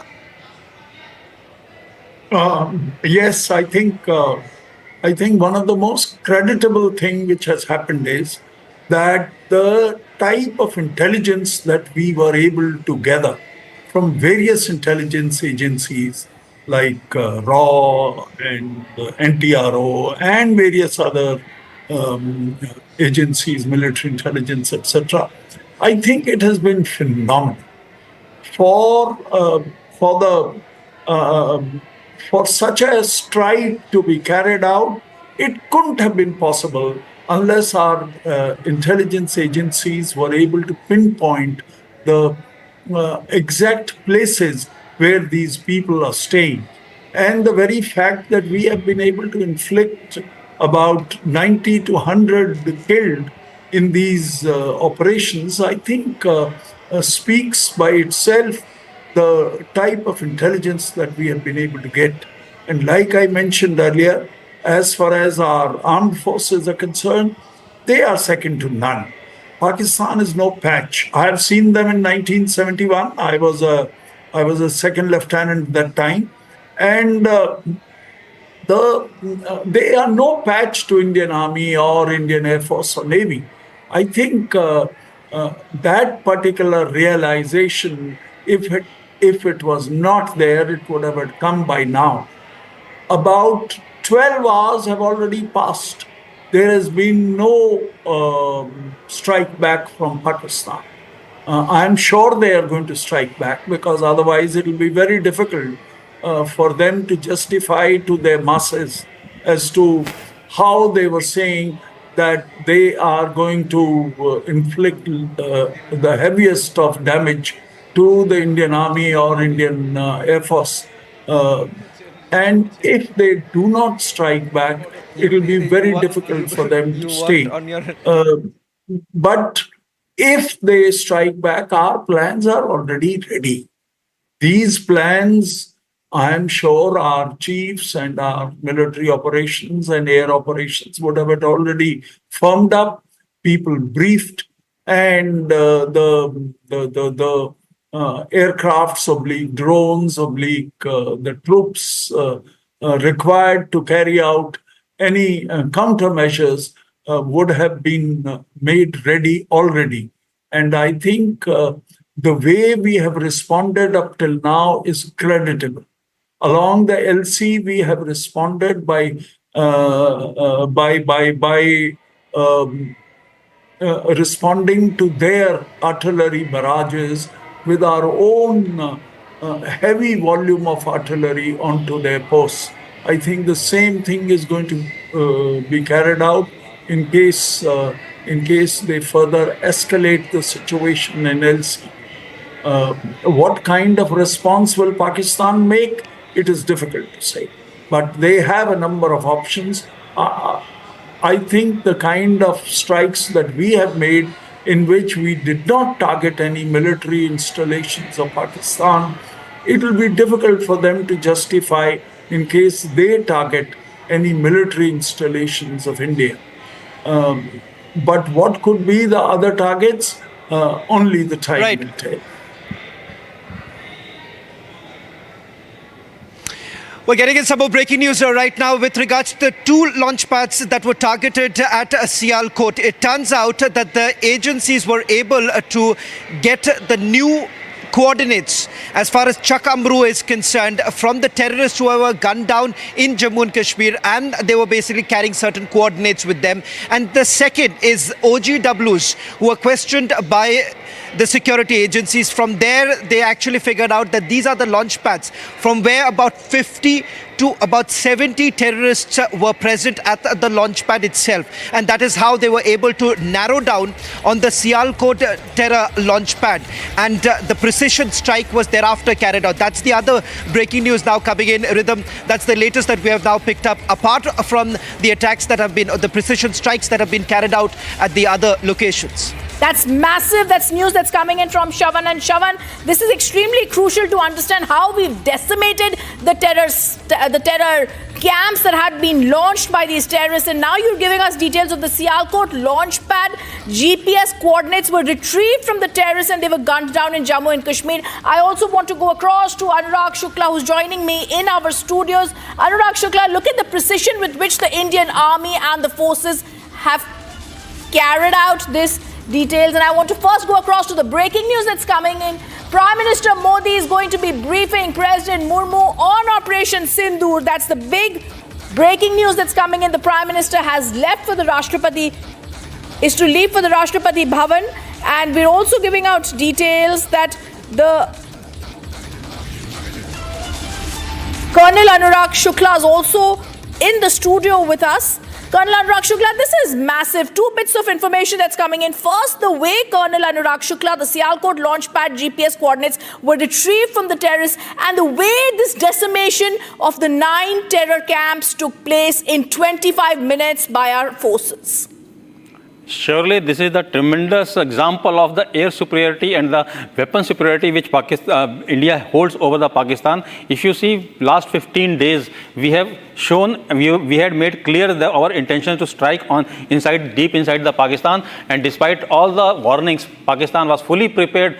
His AD defenses, air defenses were fully ready. Despite of this fact, we were able to strike 24 missiles deep inside the Pakistan and hitting exactly pinpointing to the target which we have been identified. So this shows that our will and our political will as well as our military might to strike these terrorists on their homeland itself. Okay, there is more breaking news that's coming in. I just want to hold on to that. There's going to be an all-party meeting that's been called tomorrow. This is the big breaking news that's coming in. After the successful Operation Sindoor that has been launched by the government, we're now being told an all-party meeting has been called tomorrow. The big news that's coming in, the Prime Minister has praised all our forces. There was a meeting that took place. The Prime Minister has now left to brief the President of India, and now the government calls for an all-party meeting tomorrow. There's going to be a meeting that will be given a full briefing of the success of Operation Sindoor. I want to once again go across to our guests who continue to be with us here.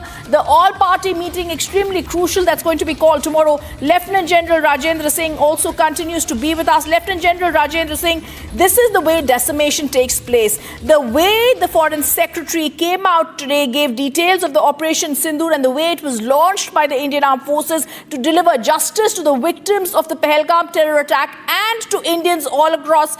This is also a clear indication over the last 3 decades, Pakistan has systematically built terror infrastructure, and today we showed them how we decimated terror camp by terror camp. No, you're very right. You're very right.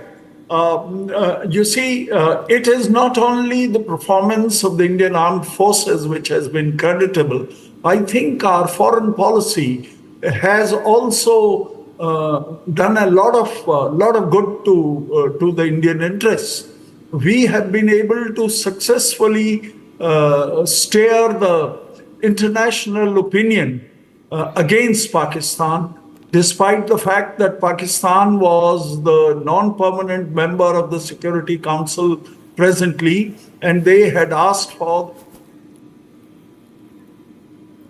Absolutely. I also want to go across to Colonel Anurag Shukla, and this is very clear. This is the big breaking news that's coming in, Colonel Shukla. There's going to be an all-party meeting. The Prime Minister first congratulated the Indian forces and the cabinet. The all-party meeting has been called tomorrow. There's going to be a great details about also what is going to be expected.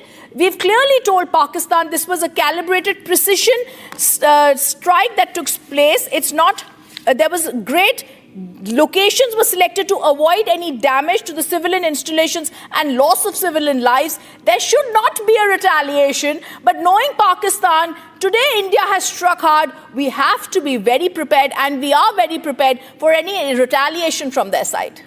We are fully prepared for any retaliation they might be thinking of. We are very strong army and we will repel them, or not only repel them, we will strike them hard. And they know this thing very well, and that is the reason you see there are contradictory statements coming from different ministers and other state players from the Pakistan. So second thing, coming to the operation, that there's a phase one. The phase one of the operation has been completed. Now everybody is in a good feet. Now the political class will stick together. All party meeting is taking place. The Prime Minister is reporting, briefing the matter to the President. So phase one can be taken as a completed. Now, if phase two has to be activated, that will depend upon the further goals, which will be defined by the CCS. At the same time, depending upon the reaction from the Pakistan side. And this is also massive because we've also been told that when this strike took place, Colonel Shukla and Lieutenant General Rajendra Singh, the one thing that has been noticed is there were 9 camps, they were located. This is also the headquarters of the Jaish-e-Mohammed and the LET that have been targeted. What's also clear is in the Pakistani Punjab, how clear it was to the Prime Minister of Pakistan's own base. It's clear that this is also the ground that had been chosen, and this is something that's going to be also decided in this all-party meeting as the Prime Minister chairs the cabinet meeting. That's the breaking news coming in, and I'm going to first speak over that. Happening right now, Prime Minister Modi chairs the cabinet meeting, briefs the cabinet leaders about the success of Operation Sindoor. Prime Minister Modi, after this, is going to be meeting the President of India. The cabinet has lauded Prime Minister Modi's leadership as India hits back at Pakistan. Prime Minister Modi now going to be meeting President Murmu. Those visuals coming in of Prime Minister Modi chairing the cabinet meeting. Home Minister and others already present there. Prime Minister Modi also told the ministers it was a perfect strike.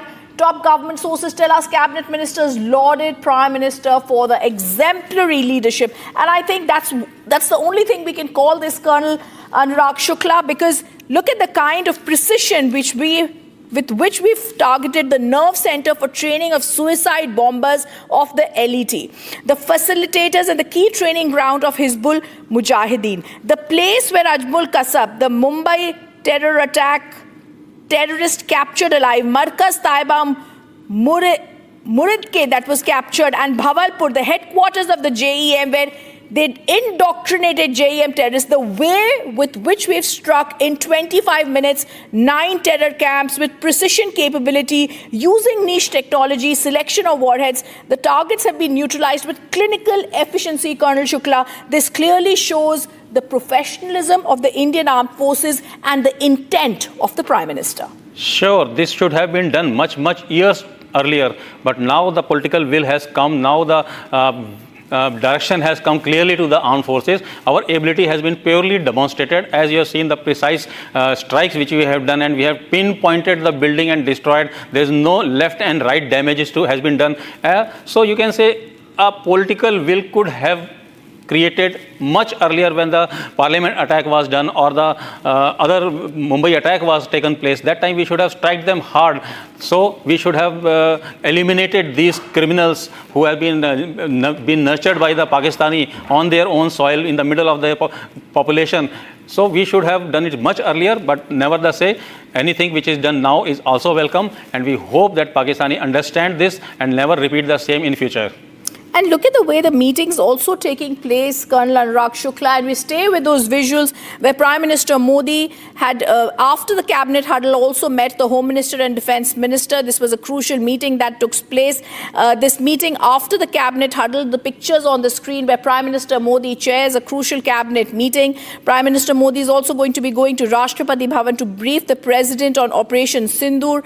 And it's also not just retaliation. This was the clear answer that was given by the Prime Minister when he coined the words Operation Sindoor. The JEM chief Masood Azhar says 10 members of his family have also been killed in India's strike on his headquarters. But we stay with the Prime Minister briefing his cabinet right now first in the meeting. An extremely proud moment for all of us, and that's exactly the message Lieutenant General Rajendra saying, that Prime Minister Modi is giving out to his cabinet. This is a moment where India strikes back. This is a moment of pride for India. Prime Minister Modi congratulates the armed forces for Operation Sindoor, and this is also a place where the cabinet has lauded, praised, we can see the visuals on the screen, praised Prime Minister Modi. There is a clear smile, there's a clear praising of the Prime Minister Modi, the precision strikes that have jolted Pakistan, and how Lieutenant General Rajendra is saying the Prime Minister is now briefing the cabinet. Yes, you are right. Actually, the leadership of our Prime Minister Modi needs to be lauded.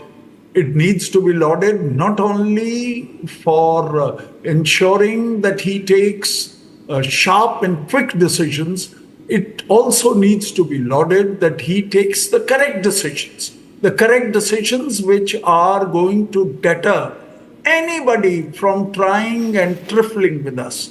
And I think it is a moment that all of us need to applaud the efforts of the current leadership led by Prime Minister Modi.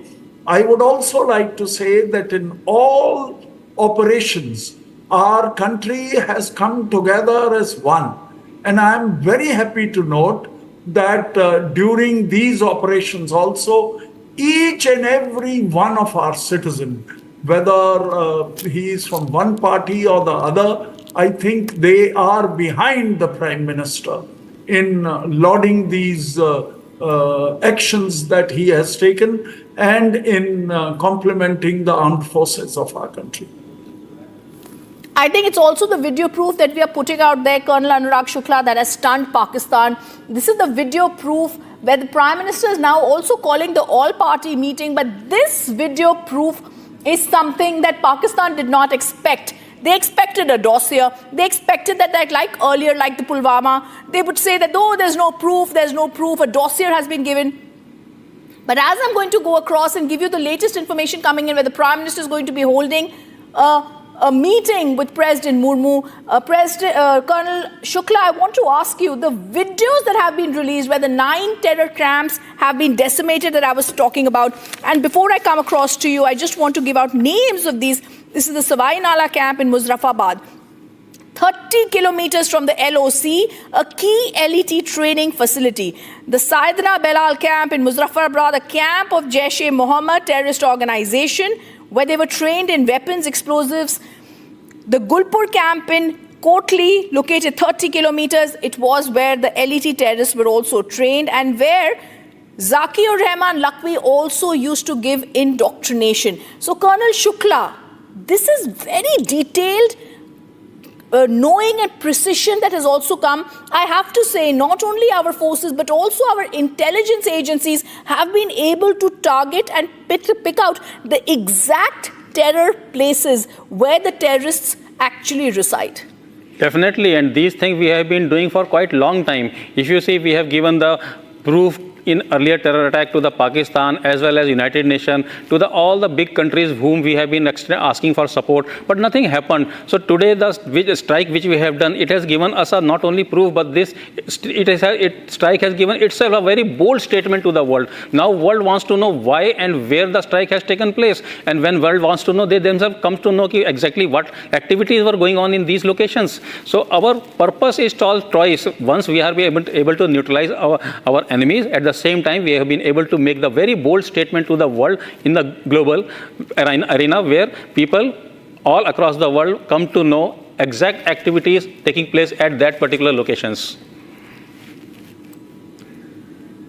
Okay, I also want to tell our viewers that we're just going to show right now Colonel Shukla and Lieutenant General Rajendra Singh, who continue to be with us. In the wee hours today, India avenged what it promised: the death of the 26 innocent civilians in what became the worst terror attack in Kashmir in the last 2 decades.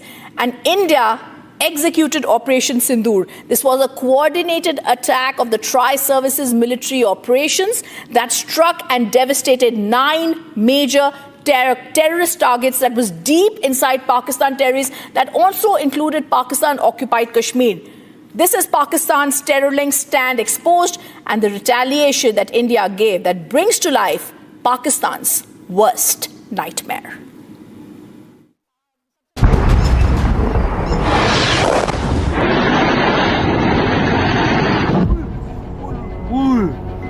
A little after midnight on the 7th of May,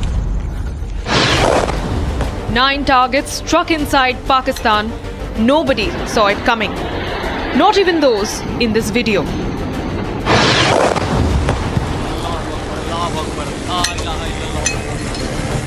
The strikes so precise that men who shot these videos have confirmed the targets. ये नुकसान, ये 9 number,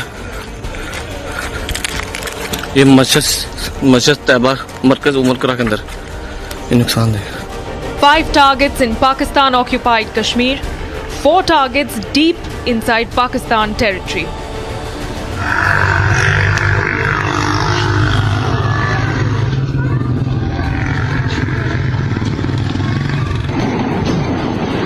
Terror camps struck with multiple hits on some targets. These visuals captured in the dark of the night describe what unfolded deep into the territories of POK.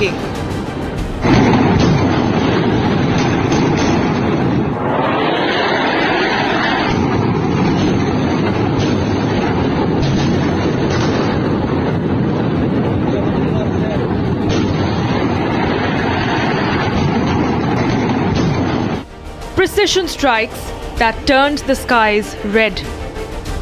देखना वाम कैसे आ रही है वहां से. अभी वीडियो कैच हो गई? नहीं होगी. Multiple loud explosions and a complete blackout. The enemy was not ready for this.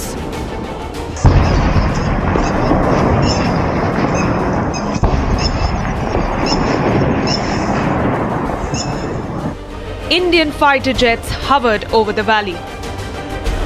14 days after the Pahalgam killings, India has hit Islamabad hard. And as the world wakes up to Operation Sindoor, it's only the beginning of the end for the terror ecosystem of Pakistan.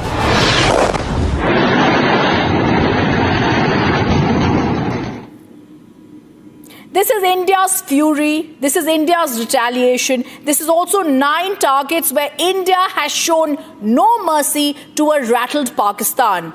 As India has shown and unleashed its anger, terror hubs have been obliterated. We're going to show you how swift, how silently, and how surgically with precision India carried out these attacks.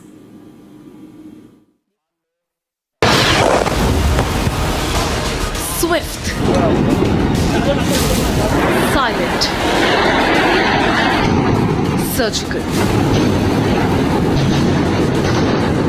The Indian Armed Forces launched Operation Sindoor, obliterating terror infrastructure deep inside Pakistan and POK. 14 days and 9 targets later, the terror towers of Pakistan have toppled.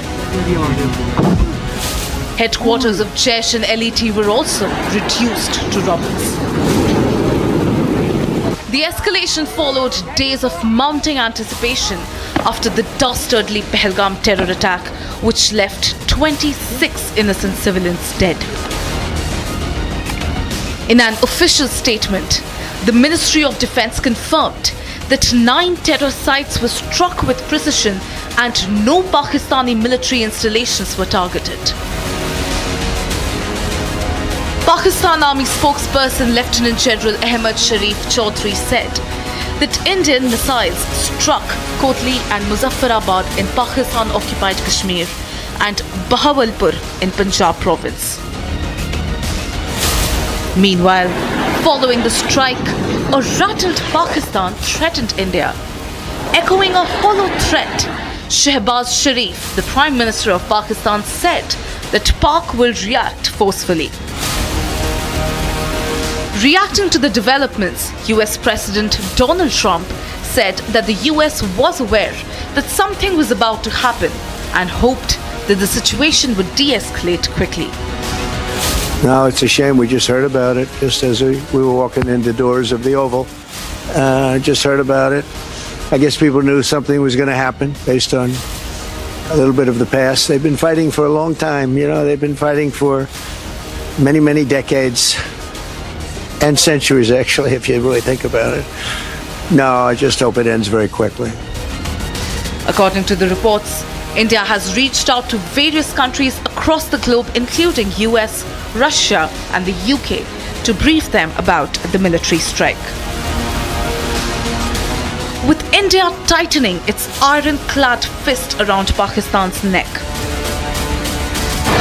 Operation Sindoor echoes the message of Prime Minister Modi from the grounds of Bihar. India will identify, track and punish every terrorist and their backer. We will pursue them to the ends of the earth. India's spirit will never be broken by terrorism. Terrorism will not go unpunished. And the message is clear. India will always strike back. 9 terror camps have been obliterated and decimated in Pakistan. This includes the headquarters of Lashkar-e-Toiba and the Hizbul Mujahideen. This also includes those places where indoctrination took place of those attacks that happened in India, whether it's the 26/11 attack or now the Pahalgam terror attack. Pakistan is rattled, Pakistan is spooked, because this was right at the nerve center of these terrorist camps and the very center where India has obliterated these camps. 26 innocent lives lost. 2 weeks later, all of the 26 innocent lives avenged. Operation Sindoor 22 अप्रैल को पहलगाम में हुए विभत्स आतंकवादी हमले के शिकार मासूम नागरिकों व उनके परिवारों को न्याय देने के लिए लॉन्च किया गया था। इस कार्रवाई में 9 टेररिस्ट कैंप्स को टारगेट किया गया और पूरी तरह से इसे बर्बाद किया गया। Not only did Pakistan not see this coming, but its worst nightmares were brought to life in the wee hours of Wednesday as India launched the first tri-services operation against Pakistan since the 1971 war. The Indian Army, Air Force and the Navy launched a coordinated operation striking hard some of the most significant and long-standing terrorist training hubs deep inside Pakistani territories. We've hit back. Ladies and gentlemen, the big breaking news story of the moment. If you can hear me, all right, because I want to recap exactly what is happening. As of this minute, 33 minutes past 2, history has been made. This is a very direct and straightforward attack by the Indian Army. We are reporting Pakistan has been hit. Muzaffarabad has been hit. A total of 9 places in Pakistan have been hit. The operation has dismantled 9 major targets of the Lashkar-e-Toiba and Jaish-e-Mohammed. Bombs were also rained on Hizbul Mujahideen hideouts inside Pakistan. India's retaliation used precision strikes and long-range standoff weapons at 9 locations, flattening the logistical, operational and training infrastructure of terror groups.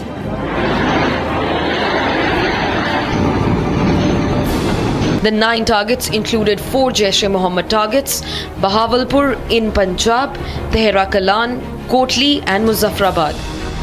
The Jaish has claimed responsibility for major attacks in India, including the 2001 Parliament attacks and the 2019 Pulwama suicide bombing. In fact, Muridke, the nerve center of the Lashkar-e-Toiba, was quivering with the impact of the explosion. In fact, Barnala and Muzaffarabad terror camps were also charred by missiles. Lashkar-e-Toiba orchestrated the 26/11 Mumbai terror strikes. The Hizbul Mujahideen has not been spared either, with Sialkot and Kotli camps completely hammered. The terrorist group has been active in multiple attacks across the Kashmir Valley. Each of the 9 sites selected for the operation had a history of association with major terror plots and infiltration attempts directed at India. India has hit back, and it has hit back harder than ever. The message is as clear as it can get: zero tolerance towards terrorism and its dirty state sponsors.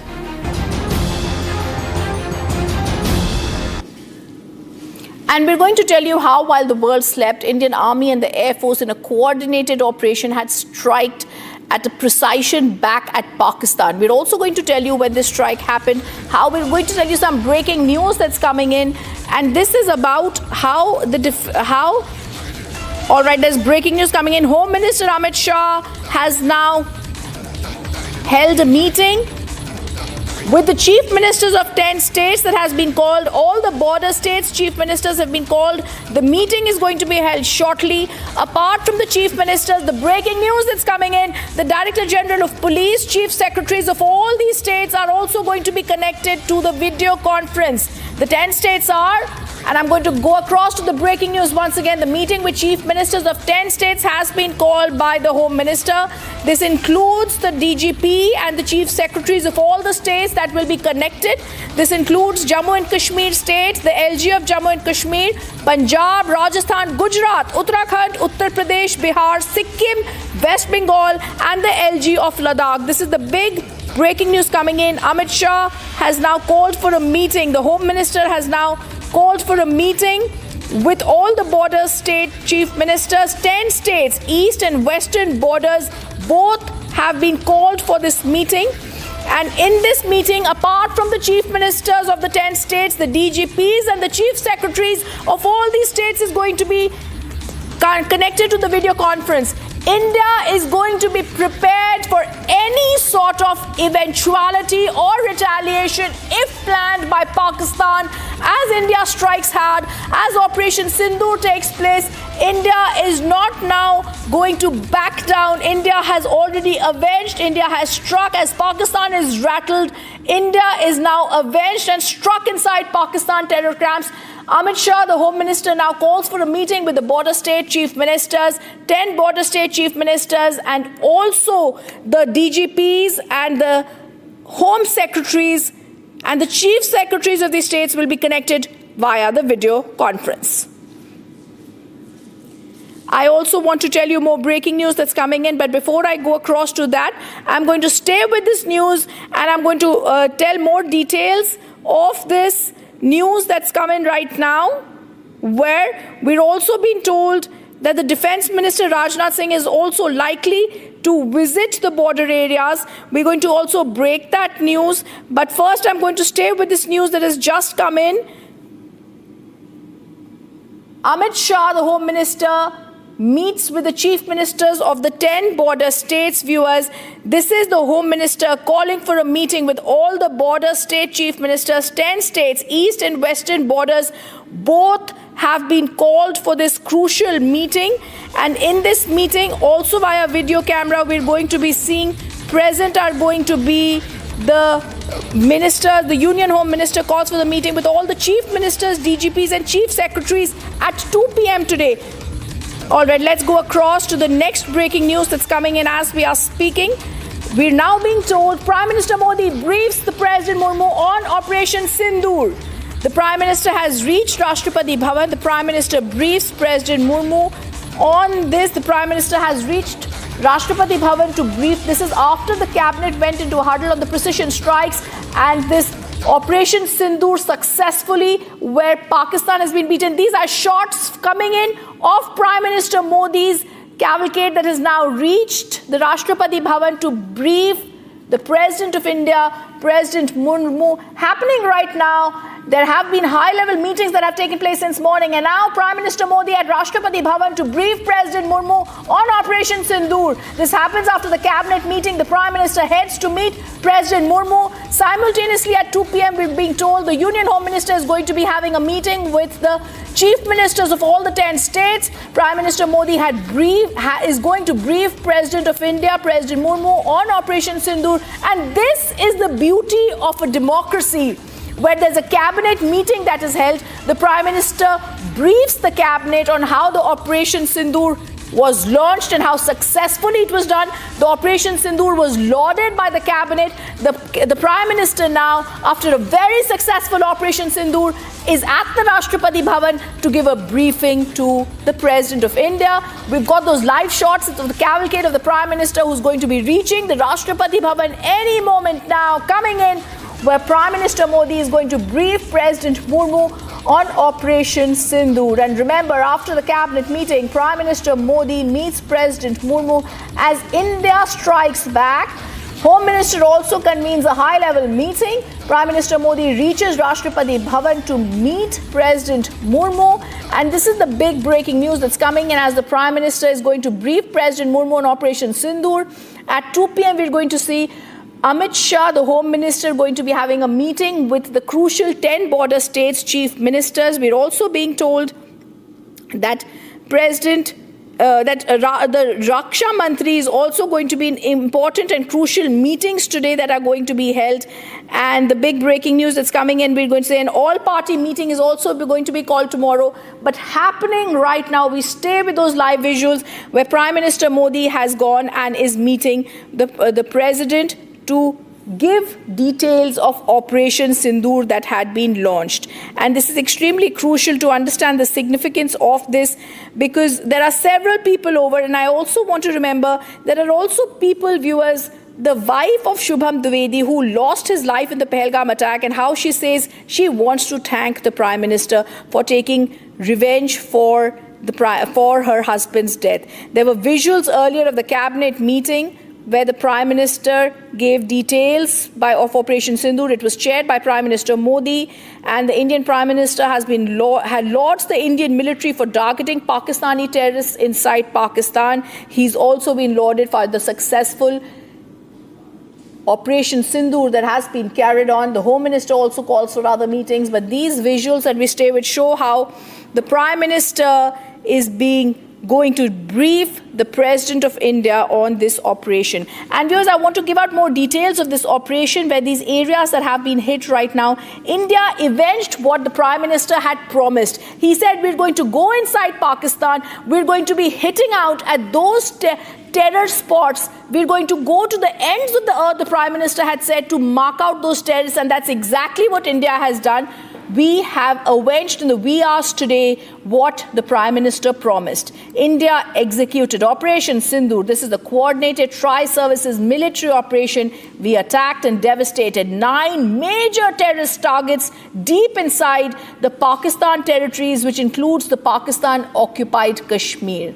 We're showing you on the screen the terrorist camp that has been destroyed, Mehnoona Joya in Pakistan that has been destroyed. While Pakistan's terror links now stand exposed, this Indian retaliation brings to life Pakistan's worst nightmare.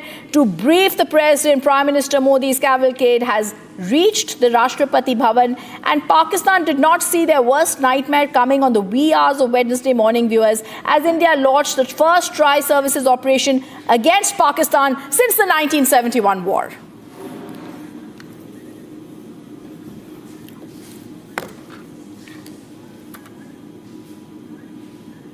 While the world was asleep, the Indian Army and the Air Force in a coordinated operation struck back at Pakistan and Pakistan-occupied Kashmir. We destroyed 9 terror dens 14 days after the dastardly Pahalgam attack. India sent a clear message through Operation Sindoor. We have zero tolerance against terror. Meanwhile, several global leaders backed India and also the zero tolerance policy towards terror.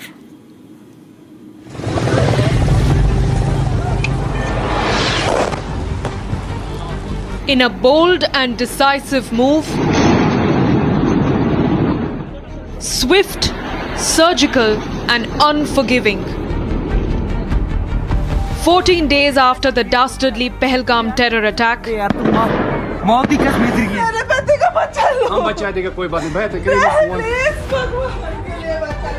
India avenged what it promised.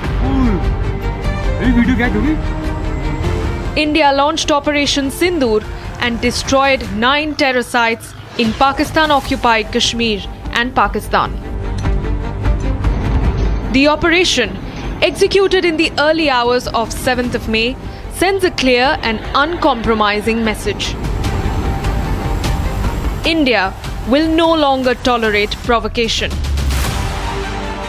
While the world stood with India against the fight of terror, we saw world leaders backing India and condemning the terror attack. As India strikes Pakistan, the world is watching and reacting. As New Delhi's fiery strike deep inside Pakistan reverberates across global capitals. US President Donald Trump said that US knew India would retaliate and that he hopes that this ends quickly. No, it's a shame. We just heard about it just as we were walking in the doors of the Oval. Just heard about it.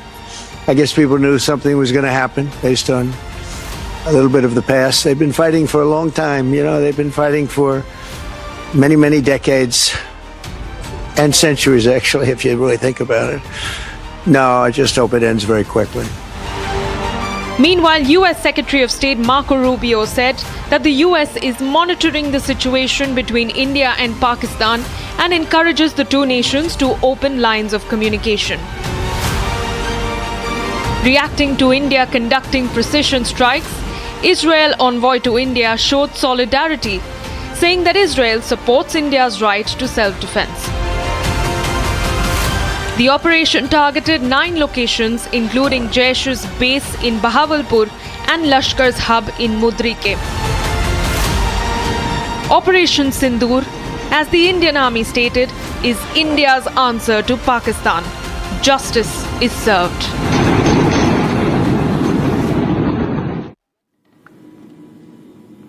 And I'm also joined in the studios now by Major General K.K. Sinha, who's joining us here. Major General K.K. Sinha, we wake up to the fantastic news where India strikes hard and India strikes back at Pakistan after the dastardly attack. This is a clear signal to them, Major General K.K. Sinha. We've been lauding our tri-services, we've been lauding in the Prime Minister, but also our intelligence. The way the 9 targets have been carefully chosen with precision and targeted shows the capabilities of Indian intelligence.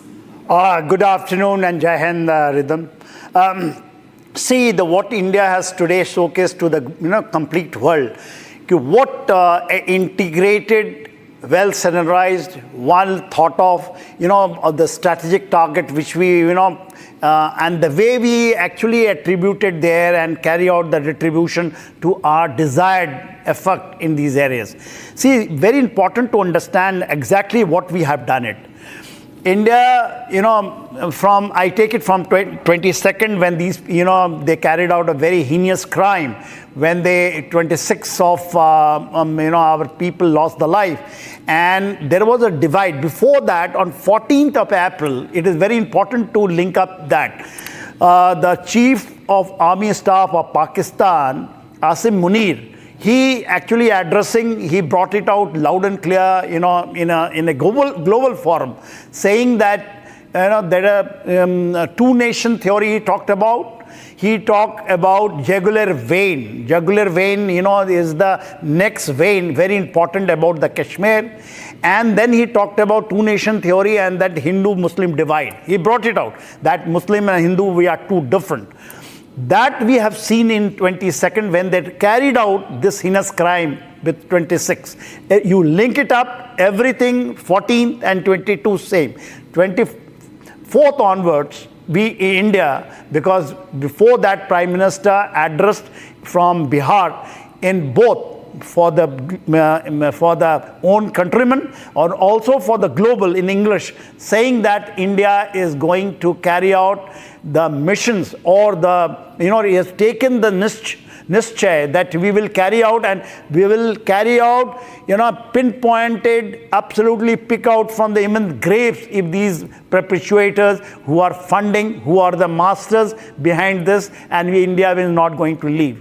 And what you have seen from last night onwards, you must be awake, I am awake, but the India has seen, the Operation Sindoor, which is very important.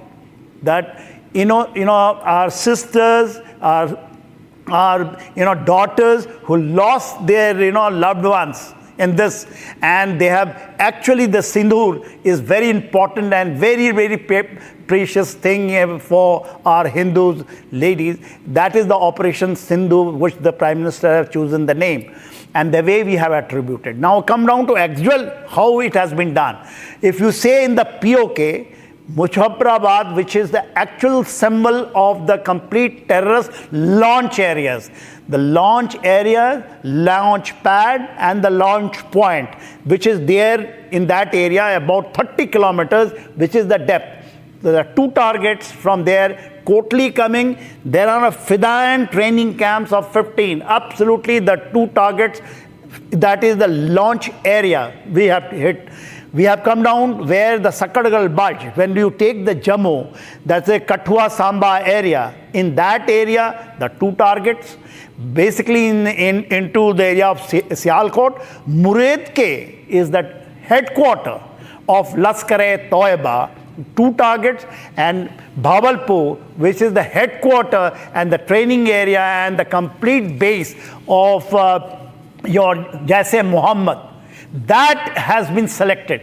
The stretch is more than 1,000 kilometers when you see from Muzaffarabad right up to the Bahawalpur and deep beside 100 kilometers. Hitting precisely, starting the operation at 1305 and getting over by 1325. No armed forces of the world.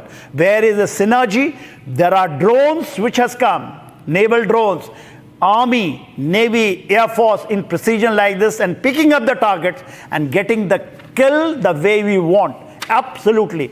You will take the case of Murudke.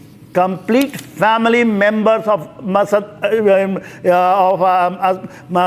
has been eliminated there. So that is what we have achieved. And then there is a briefing which came out from the Foreign Secretary, followed by our 2 brave ladies, one from the Army and one from the Air Force. They have explained to the countrymen what we have done it in a very, very precise and brief way. And also the line is important to understand. One line, I'll just take 15 seconds more. That it is a non-escalatory strike, non-escalate. We don't want to escalate. We have done it. Yes. But if you do misadventure, we are going to, that retaliate such a big way. It has got a long term. Right. Any actions of Pakistan hereafter on terrorism, the retaliation going to be immediate.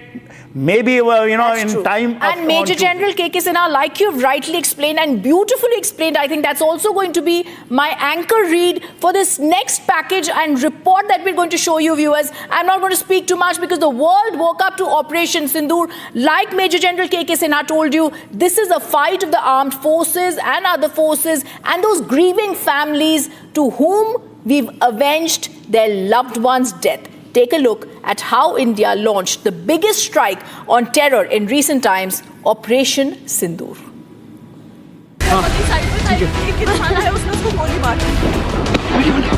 The April 22nd Pahalgam terror attack claimed the lives of 26 Indians, families that were witness to the killings of their loved ones. Women and children left grieving a deep and unbearable loss. 14 days after, India and the world woke up to Operation Sindoor. Operation Sindoor, India's response to Pakistan's terror ecosystem. Operation Sindoor, an invocation of grief, memory, and resolve. Official sources say that it was Prime Minister Modi who picked the evocative term Operation Sindoor to name the Indian Armed Forces strike on 9 terror sites in Pakistan and Pakistan-occupied Kashmir. India's stand could not be more lucid. The human cost of this attack is unpardonable. The operation itself was a rare display of tri-service coordination. The Indian Army, Navy and Air Force jointly executed a multi-domain assault, precisely hitting the 9 targets. For 25 minutes, Operation Sindoor executed precision strikes at multiple terror camps, and it's only the beginning of the decimation of Islamabad's terror network. And while India mourns the loss of those who fell prey to the Pakistani butchers, Operation Sindoor is a testament to the unwavering resolve of the surviving women, of the armed forces' determination, and of Bharat's fight against terrorism.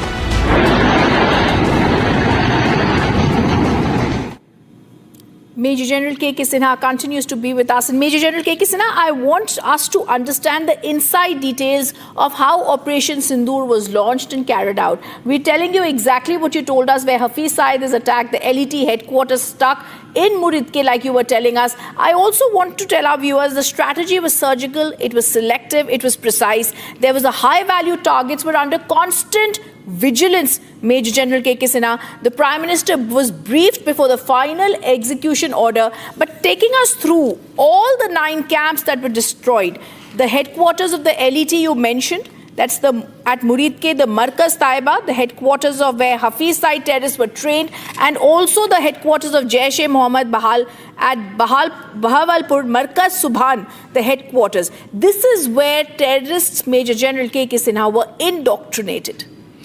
You are absolutely right. For your viewers, let me, explain what is Bahawalpur, and what is this terrorist camp of, center. It is a center. Like we have got, institution like National Defense Academy or IMA. It is on the line of that in Bahawalpur, and it is a huge campus. It is next to the cantonment, Bahawalpur cantonment. This is the area which they created, especially by JeM, Jaish-e-Mohammed, Masood Azhar, along with his, people. What is important that, you just take your mind just before 2010 or 2016 or in this area, people these fidayans, these terrorists, they used to be recruited. Then they used to be, trained in all aspects, in all domains, like you carry out in academy. On the final day, the Pakistan Army generals, along with Masood Azhar, they used to carry out a review parade. You just dig the photograph, you'll find in a jeep, Masood Azhar and the generals taking the salute in the passing out parade of these guys.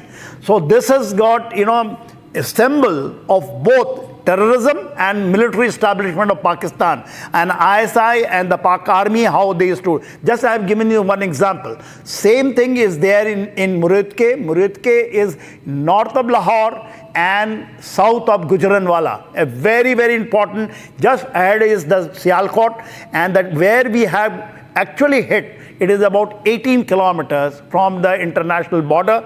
And there we have, and that is the resolve. When you take it in POK, especially the 4 targets, so it is inception of terrorism in the form of jihad, radicalization of these jihadis, training them in all aspects, in all domain, and both by terrorist organization and also the Pak Army instructors, SSG commandos. They used to be the part of this training at Muridke and also at Bahawalpur. And then their launch areas just behind the main areas of Pak deployment in the POK, in the Sakargal Bulge area, in the area of Sialkot. From there used to come. These are the riverine terrains. So if you take Jammu and Kashmir, starting from top, if you say in the area of Pir Panjal north and south, and also in the area of when we say Cham Jauria, that is, and then you come down to Jammu area, Everything has been hit. It is so beautiful planned, so much intrinsic information about presence of these terrorists at that particular time, because Pakistan was rattled. Is a real-time information, and then you are going and hitting them. I think nothing can be more precision. It demonstrated the whole world that India has got those capability, has got the combination, integration, and synergy of all the forces, including the highest decision making, and giving a free hand to the people who matters to do out on ground. And how we are carried out is now actually the asset test, and the result is out. All right. I'm also going to tell our viewers in just a moment we're going to be bringing out great details of Operation Sindoor, justice served, that the Indian Army is tweeting about, and I'm going to bring out those details with the pictures that the Indian Army has put out in just a short while. But first I'm going to go across to a report, and then this breaking news coming in. A fortnight after Pakistan's terror proxies slaughter 26 tourists, sending their families into despair and leaving the world in shock, Pahalgam has now been avenged. In a coordinated tri-services operation condemned and called now Operation Codename Sindoor, India has unleashed hell across the border, flattening 9 hand-picked terror hubs deep inside Pakistan and Pakistan-occupied Kashmir, while typically underplaying the extent of damage that has been wrought by India's fierce counter-offensive. Pakistan has had to acknowledge the heavy casualties on its side. The dastardly Pahalgam terror attack of April 22nd has been avenged. A fortnight after Pakistani terrorists shot 25 unarmed tourists in the lush Baisara meadows after ascertaining their fate, India settled the scores. In a precise and deadly tri-services offensive codenamed Operation Sindoor, the Indian forces destroyed 9 terror hubs or hideouts deep inside Pakistan and Pakistan-occupied Kashmir. It was learned that of the 9 terror hideouts that the Indian forces hit, 4 were in Pakistan and another 5 in the POK. The targets, the coordinates for which were determined by intelligence agencies, included the Jaish and Lashkar headquarters in Pakistan's Bahawalpur and Muridke. The precision munitions, which included kamikaze drones, downed Markaz Tayyaba, the main training camp or facility of the Lashkar Tayyaba. Huge visual coming in right now. Just see the extent of the devastation in Pakistan tonight. Just see that go through. This is a huge strike, ladies and gentlemen. Just see that visual, the level of devastation. The first visuals brought to you here only on Republic, and all the Pakistanis watching in shock and horror as India begins a mammoth strike. Now you're seeing the kind of armory and ammunition being used here. What does this look like to you? General Kochar, you've been with the ordnance. I want to show you this visual. General Kochar, are you there? Are you seeing this visual with you, sir? You see the nature of the visual, the nature of the explosion. What does it look like to you, sir? My assessment is, Arnab, from what I can see on your screen. Yes, sir. This is a combination of a drone and a missile strike. A mix of drone and missile? Yeah. Because I don't. One second, sir. One second. Can the drones go so deep? I also want you to expect, General Bakshi, how deep did we go? General Bakshi, how deep have we gone when we go to? And there's breaking news that's coming in, and I'm also going to get my guests involved in this. This is the big breaking news. The Indian Army has now given out details of Operation Sindoor, the Target 1. The Army posts the video of destroying Target 1, which we're going to publish. It's a 34-second video. They talk about the Abbas terrorist camp at Kotli, the distance 13 kilometers from the line of control. We're going to play out that visual of 36 seconds, and then we're back.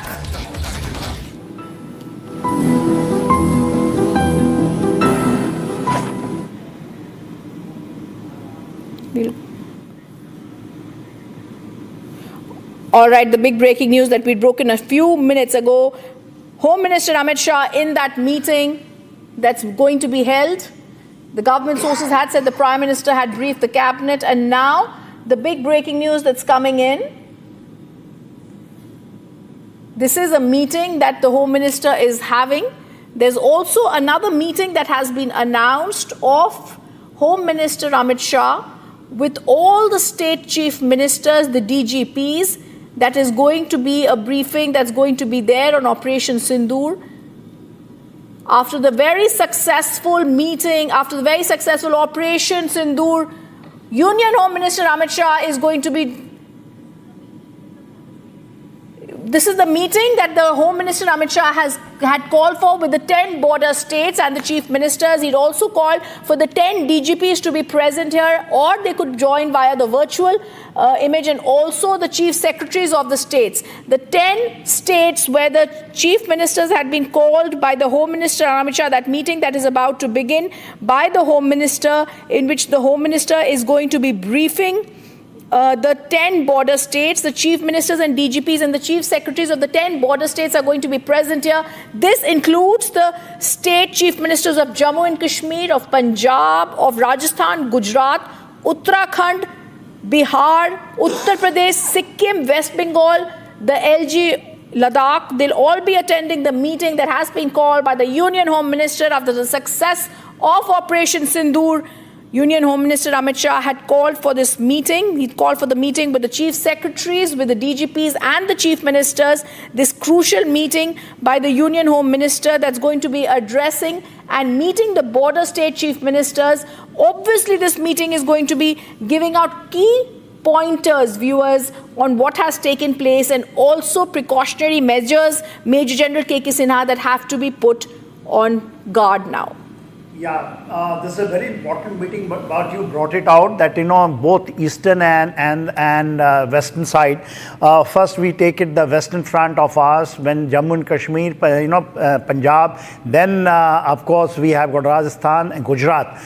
Those 4 and 6 of them of the northeast. Sir, I'm just interrupting you for 1 minute. And now the meeting that the Prime Minister has with the President of India, Draupadi Murmu. Those are the first visuals coming after an extremely successful Operation Sindoor, where India decimated 9 terror camps. After having met the cabinet, the Prime Minister of India on the very successful Operation Sindoor then briefs the President of India, Draupadi Murmu. We'd seen earlier he was going towards the Rashtrapati Bhavan, Prime Minister Modi, who was lauded by his cabinet on this success of Operation Sindoor, briefing, giving, discussing, deliberating Operation Sindoor with the President of India.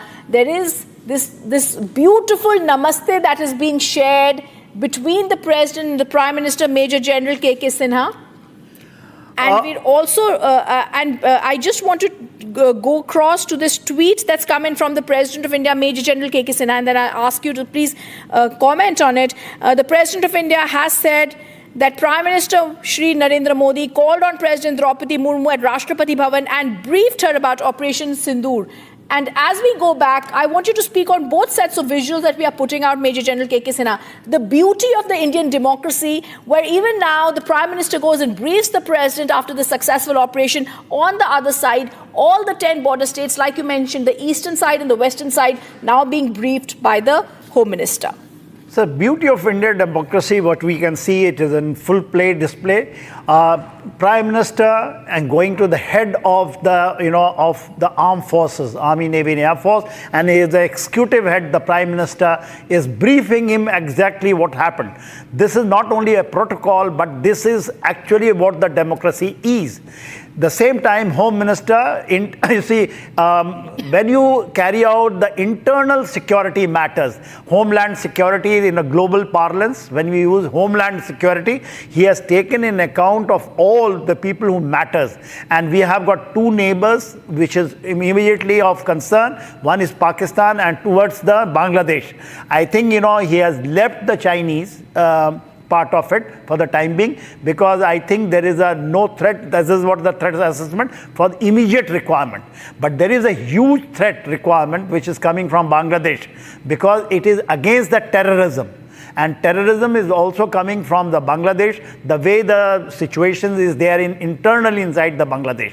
I think is a very, very good visual where all and everyone, including the DGP of the state, has been brought, and that will give the resolve, because today onwards there was supposed to be mock drills also starting. Yes, sir. Sir, I just want you to just now speak over what I'm going to show for 34 seconds to our viewers. Let's break that now. Breaking news that had come in: the Indian Army has now tweeted the target one of Operation Sindoor, the Abbas terrorist camp at Kotli, at 13 kilometers from the line of control, the destruction that took place at 1:04 a.m. on the 7th of May 2025. We play out that visual.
We're just going to cut across and go across once after these visuals that make us so proud. This is the Abbas terrorist camp.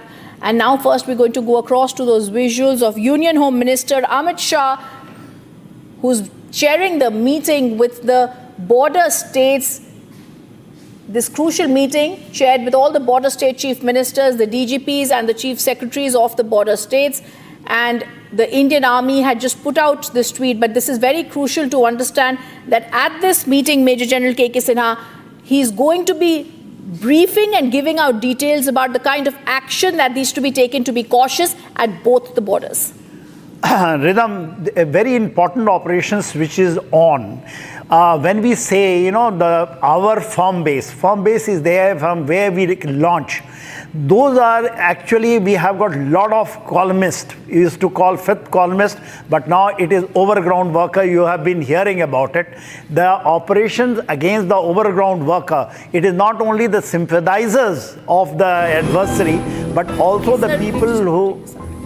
now you want to have this... We're just putting the... Okay.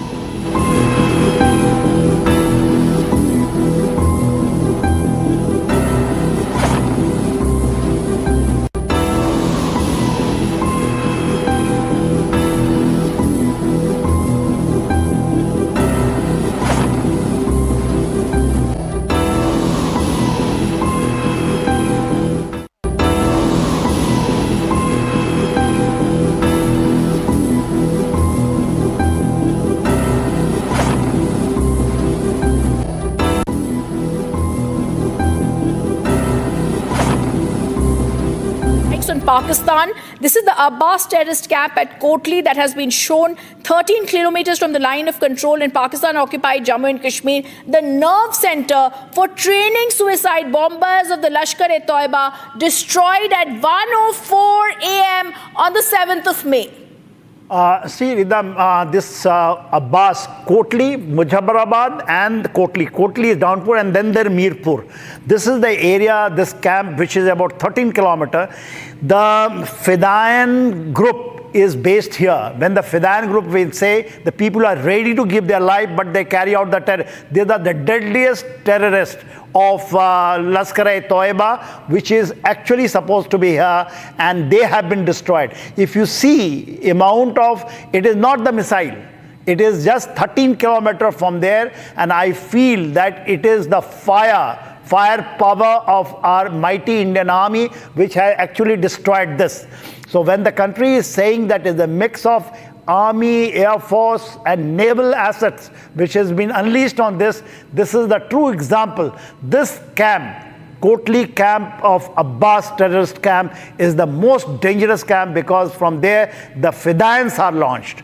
There is supposed to be a number, I think 327, brigade they used to call it, of the Fedayeens, which are basically earlier they used to be trained in Afghanistan. Now it is being trained in those two centers of Bahawalpur and Murudke, and then brought over here. Even earlier they used to be having a camp somewhere in Khyber Pakhtunkhwa, which has been shifted now into the Abbas training camp, and the capacity is 15. If you see amount of polymerization which is being done, what can you see? It has been hit by, I think, either Pinaka, by a grad, maybe artillery. I will not speculate, but certainly not by missile. It is polymerization in an area, whatever the area you destroy each and everything, assets over there. I think it is a great action deep inside 13 to 15 kilometers.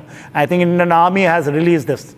I think any response that has to be given to this, Pakistan needs to understand that anything they do will be met with an unprecedented, overwhelming response that is going to be there. And we also need to understand, like you're speaking to us, Major General K.K. Sinha, we're going to once again play out that, where we're going to show the viewers how India has obliterated 9 terror camps, but not only Kotli, even the headquarters, like you mentioned, of the Jaish-e-Mohammed and the Lashkar-e-Toiba that have been obliterated, the Markaz Taiba at Muridke, like you were speaking about, where Ajmal Kasab also got his training. These are very critical, precision, pinpointed targets that the Indian forces chose.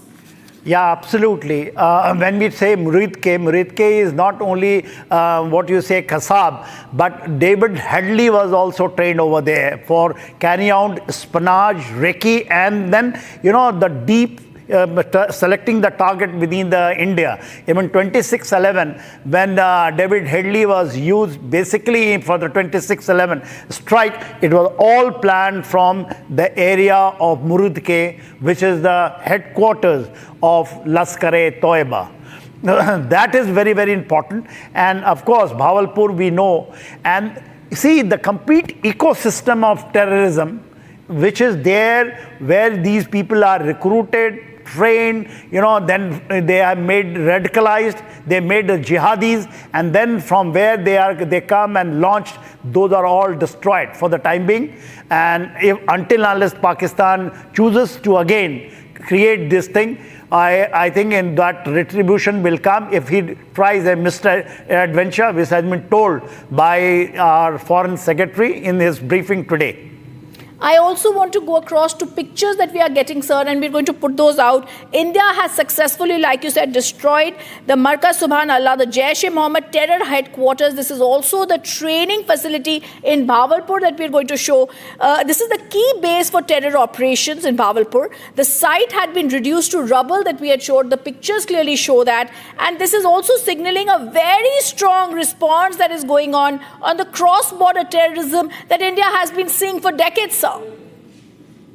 You are absolutely right. Bahawalpur, as a crow fly, when we take it from international border, it is 100 kilometers deep inside. When you move on road, and this is along with NH5 of Pakistan, and along with the canal system which is going from Bhawal Nagar to Bahawalpur. So this is a very, very important area, and just behind that, is Rahmiyar Khan nearby and Multan. These are the heart and soul of Pakistan military and also the terrorism. So that has been destroyed. And I was told that there are 4, missiles which has landed over there. And these precision missiles are so devastating, it can go to 8-figure grid reference, point exactly where desired to go. And it is all intelligence based. It is not in the thin air it has been fired. It has been carried out with the deep your intelligence-based operations when these terrorists were there. And I think the damage initially was coming 30. I think it is now gone maybe very, very high, up to 100 terrorists killed over there itself. I also want to get some breaking news that's also coming in, of course, from Pakistan. The morale is down. They are demoralized, they are rattled, they are nervous.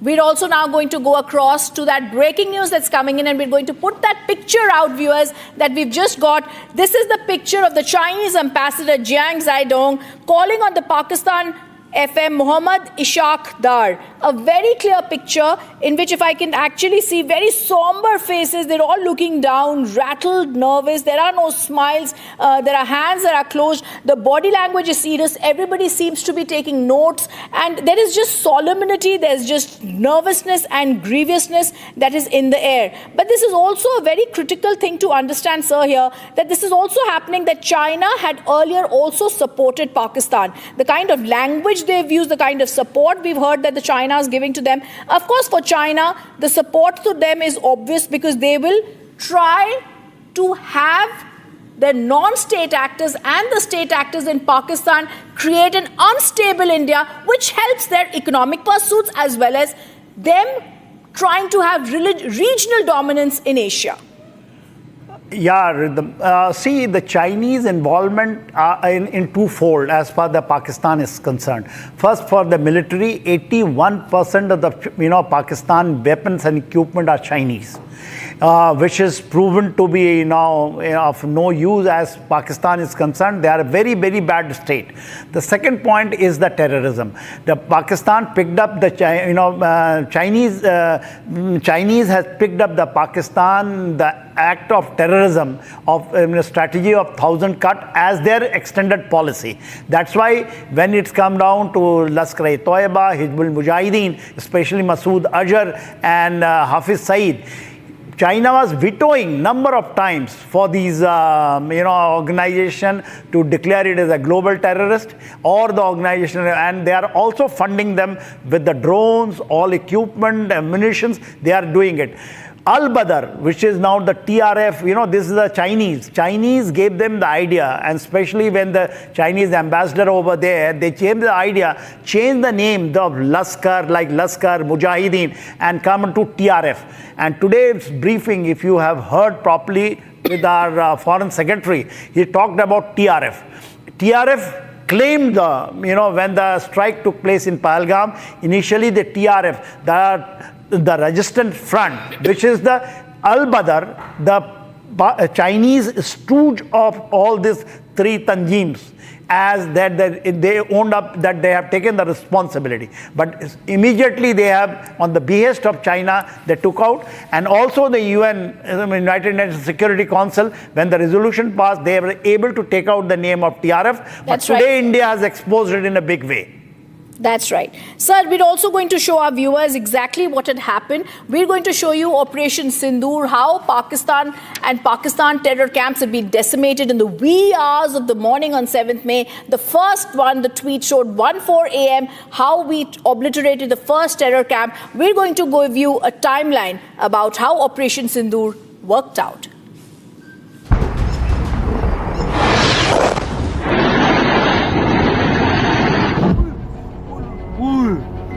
A little after midnight on the 7th of May, 9 targets struck inside Pakistan. Nobody saw it coming. Not even those in this video.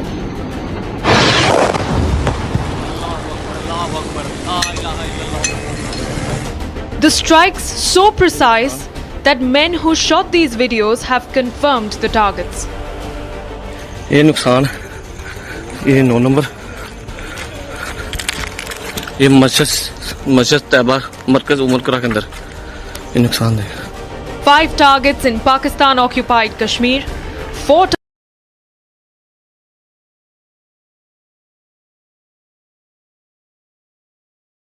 targets deep inside Pakistan territory.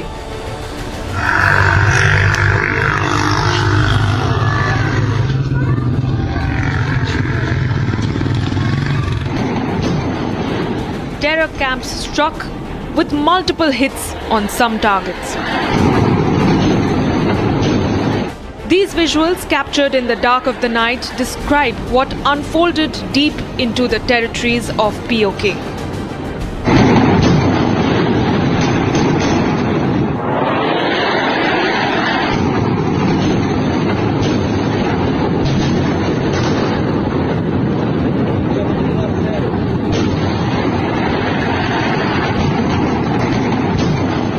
Precision strikes that turned the skies red. देखना वाम कैसे आ रही है वहां से अभी video catch हो गई नहीं होगी. Multiple loud explosions and a complete blackout. The enemy was not ready for this.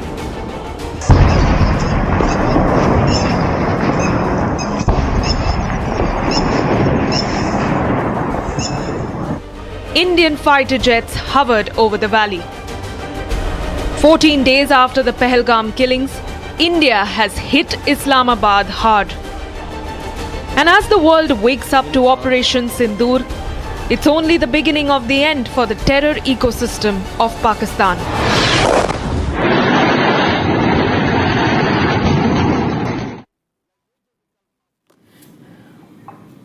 The Indian Armed Forces launched Operation Sindoor, hitting terrorist infrastructure in Pakistan and Pakistan-occupied Jammu and Kashmir, from where terrorist attacks against India have been planned and directed. General G.D. Bakshi drops stunning revelations on the weapons that were used. Operation Sindoor ये बहुत उपयुक्त नाम है भारतीय सेना और वायुसेना के उस ऑपरेशन का जो कि पहलगाम में हमारी जो 26 भारतीय नारियों का सिंदूर उजाड़ा था पाकिस्तान के दहशतगर्दों ने, उसके लिए करारा और मुफीद जवाब है. भारत की आर्मी और एयरफोर्स ने एक जॉइंट ऑपरेशन में 9 टेररिस्ट कैंप्स को स्ट्राइक किया है, जो कि शुरू होते हैं मुजफ्फरनगर से, पीओके में, भिंबर गली, गुलपार, चक अमरू, सियालकोट, मुरीद के और भावलपुर. याद रहे भावलपुर 230 किलोमीटर पाकिस्तान के अंदर है, पाकिस्तान प्रॉपर. जबकि शुरू की टारगेट्स पीओके में हैं. ये तमाम टारगेट्स मुरीद के, सियालकोट और भावलपुर तो जो सबसे डीप टारगेट है 230 किलोमीटर पाकिस्तान की गहराई में. मेरा अंदाज़ है कि हमारी एयरफोर्स ने Su-30 MKIs के साथ ब्रह्मोस मिसाइल्स का इस्तेमाल किया है और शायद राफाल्स के साथ स्पाइस क्रूज मिसाइल्स का इस्तेमाल करते हुए जो गहरी टारगेट्स हैं उनको स्ट्राइक किया है. इंडियन आर्मी ने जो LOC के नज़दीक टारगेट्स हैं जैसे कि मुजफ्फराबाद, कोटली, भिंबर गली इत्यादि, इनको अपने या तो ground launched BrahMos cruise missile से टारगेट किया है या फिर कोई शॉर्ट रेंज हमारे जो वेपन्स हैं, मतलब इनसे शॉर्टर रेंज वेपन्स हैं जैसे कि स्मर्च या फिर आपके Pinaka multi barrel rocket launchers, इनसे टारगेट किया है और इन टारगेट्स को निस्तनाभूत कर दिया है. उनके फ्लैशेस तो श्रीनगर से दिखाई दे रहे थे, इतने जम के हमला किया था. हमारा जो रिस्पांस रहा है, इस बार हमने हाईली विजिबल टारगेट्स को स्ट्राइक किया है और मेरा ख्याल तो इनमें साथ में लॉइटरिंग म्यूनिशंस का भी इस्तेमाल किया गया था, possibly to confuse the enemy radars and present multiple targets, ताकि अगर कोई भी रिस्पांस होता तो उसको केटर फॉर किया जा सकता था. लेकिन लगता है आपको याद होगा जब ईरान ने मिसाइल हमला किया था पाकिस्तान पे, तो पाकिस्तान के चाइनीज़ रडार्स उसको कैच ही नहीं कर पाए थे और पाकिस्तान बहुत कंप्लेन कर रहा था चाइना को.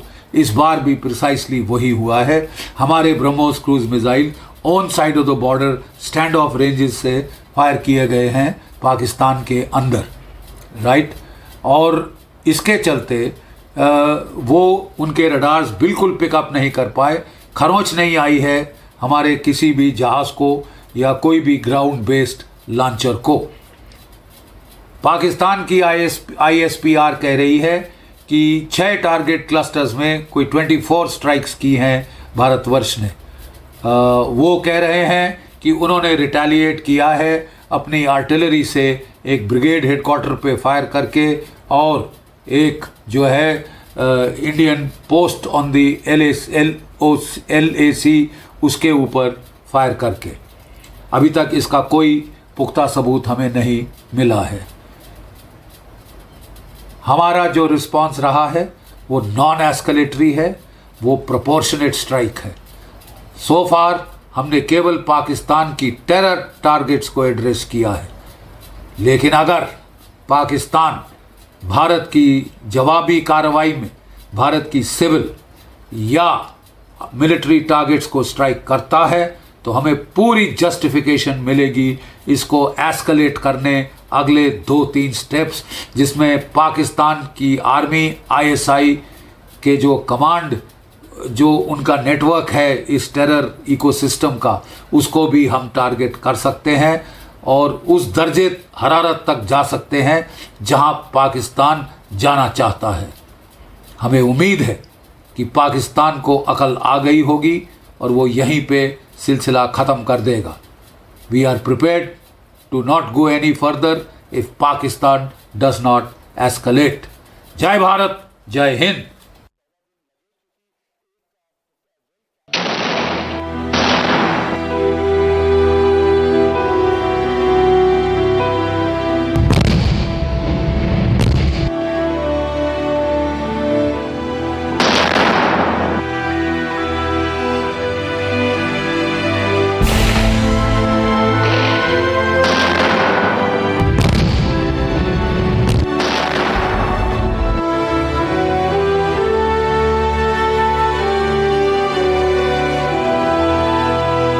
अब आतंकियों की बची खुची जमीन को भी मिट्टी में मिलाने का समय आ गया है।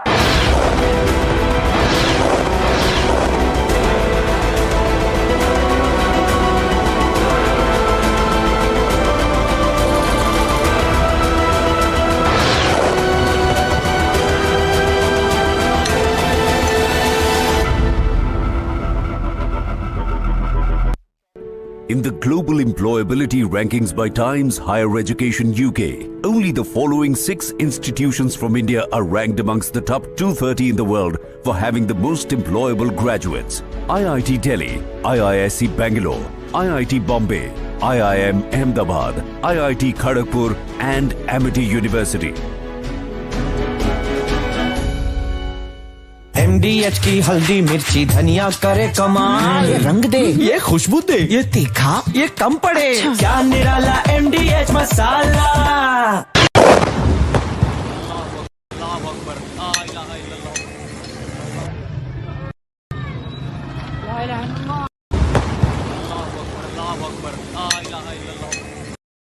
of different weapon systems.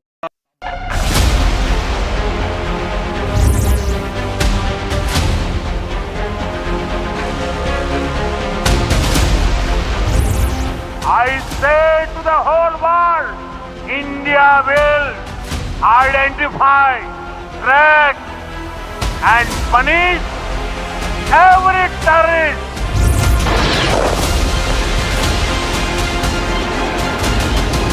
History has been made that in this strike, our information reaching Republic is that the main headquarters of the Lashkar-e-Toiba at Muridke has been completely devastated.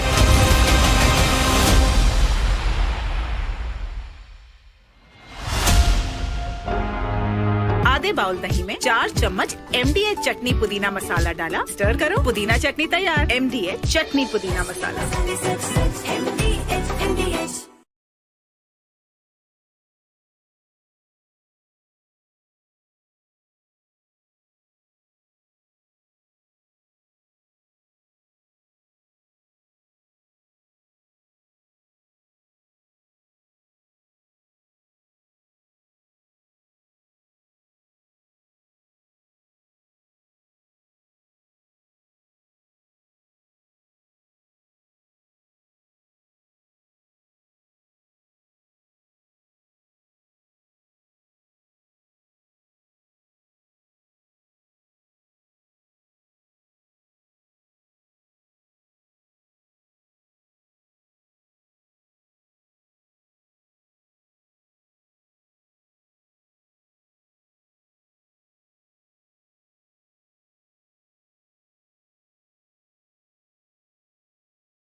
different weapon systems because, you cannot risk putting all eggs in one basket.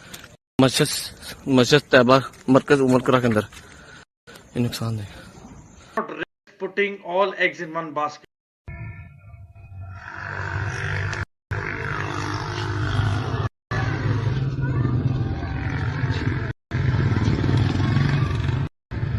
Not risk putting all eggs in one basket. Mentor here, These and are most some of the visuals. civilians I can see some. are at the LOC. No. This is a long shot. I can see in the sky there's somebody who shot something to light.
Under Operation Sindoor, the Indian armed forces struck deep into terror infrastructure in Pakistan and Pakistan-occupied Jammu and Kashmir.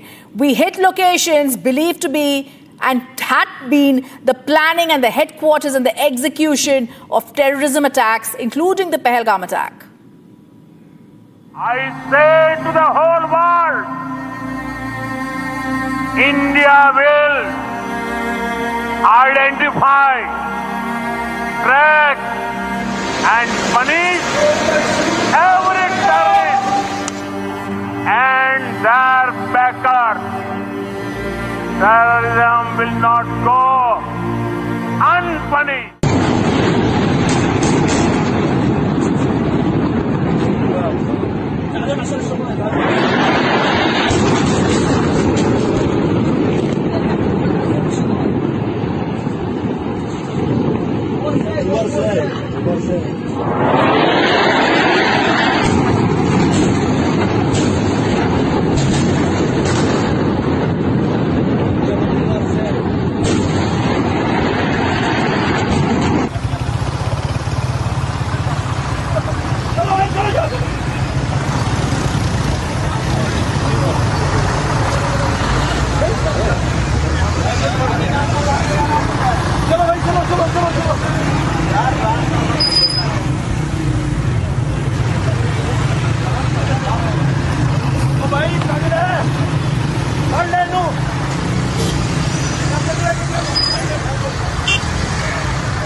कोई दिसता जहांगीर तो क्या है प्यारियां पे छजुलदे यार बहुत ही कश्मीर की गेम है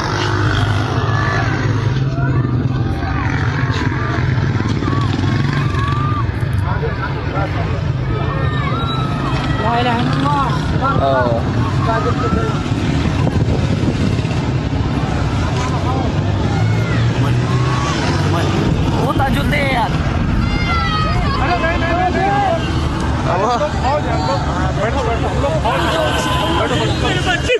ये नुकसान हम लोग फौजी हैं, आपकी सेफ्टी के लिए आए हैं, आपकी सेफ्टी के लिए आए हैं, बैठो बैठो बैठो बैठो, आपकी सेफ्टी के लिए आए हैं, हम इंडियन आर्मी हैं, बैठो। ये मस्जिद तैयबा मरकज उमर के अंदर ये नुकसान आपके बच्चे कुछ नहीं करेंगे, थोड़ा बताइए हुआ पति को आए हैं, बैठो बैठो बैठो ये बैठो, आपकी नुकसान सेफ्टी के लिए आए हैं, ये 9 नंबर हम इंडियन आर्मी हैं, बैठो। ये इंडियन आर्मी आप लोग कहाँ से आए हो, कहाँ से आए आप लोग? आपके बच्चे कुछ नहीं करेंगे, मस्जिद तैयबा मरकज उमर के अंदर हुआ पति को मार दिया। नहीं बेटा शांत रहो, लो पानी पियो, पानी पियो।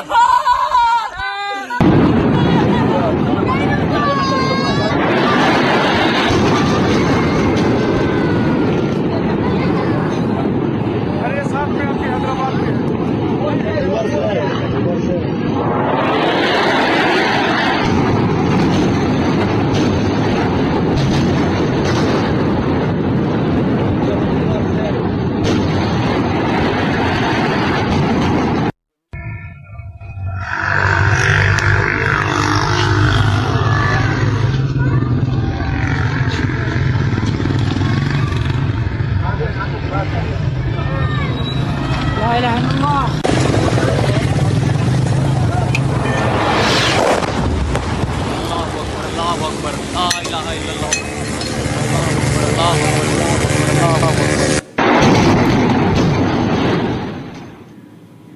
In response to Pakistan's state-sponsored terrorism, viewers, India had announced the strikes have been carried out against 9 targets that were identified in Pakistan and Pakistan-occupied Kashmir to take down the terror infrastructure. The strikes had come after the dastardly Pahalgam attack that claimed 26 lives. This has been dubbed Operation Sindoor. The Indian Ministry of Defence had said it hit infrastructure from where terrorist attacks against India have been planned for decades.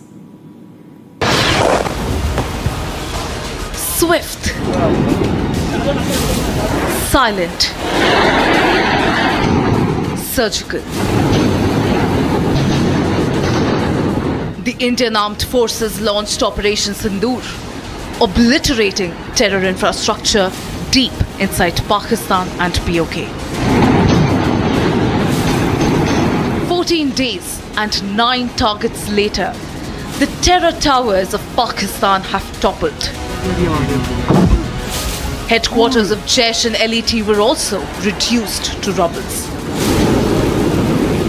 The escalation followed days of mounting anticipation after the dastardly Pahalgam terror attack, which left 26 innocent civilians dead. In an official statement, the Ministry of Defence confirmed that 9 terror sites were struck with precision and no Pakistani military installations were targeted. Pakistan Army spokesperson Lieutenant General Ahmad Sharif Chaudhry said that Indian missiles struck Kotli and Muzaffarabad in Pakistan-occupied Kashmir and Bahawalpur in Punjab province. Meanwhile, following the strike, a rattled Pakistan threatened India.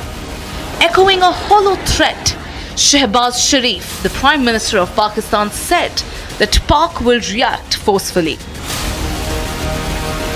Reacting to the developments, US President Donald Trump said that the US was aware that something was about to happen and hoped that the situation would de-escalate quickly.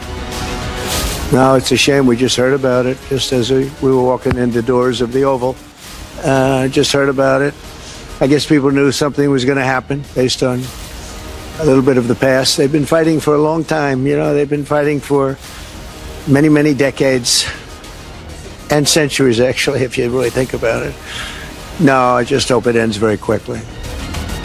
According to the reports, India has reached out to various countries across the globe, including US, Russia and the UK, to brief them about the military strike.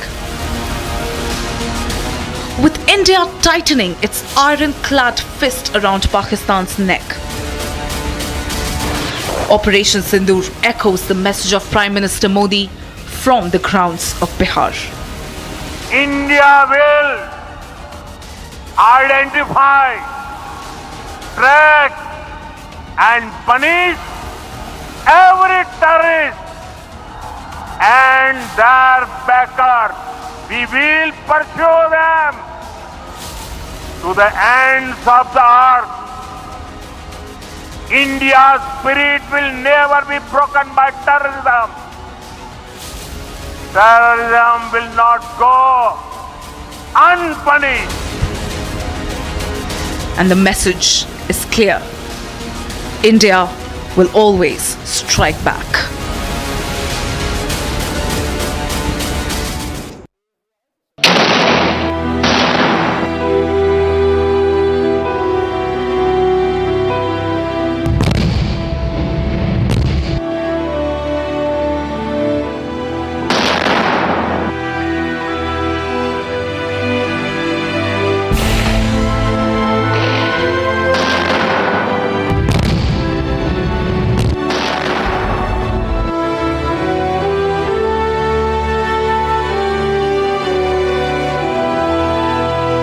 अब आतंकियों की बची खुची जमीन को भी मिट्टी में मिलाने का समय आ गया है।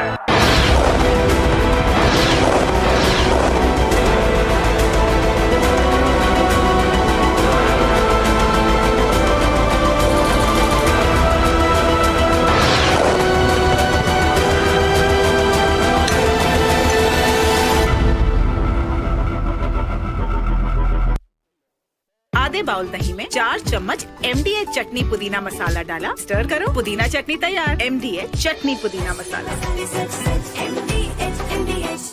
क्या हो गया भाई?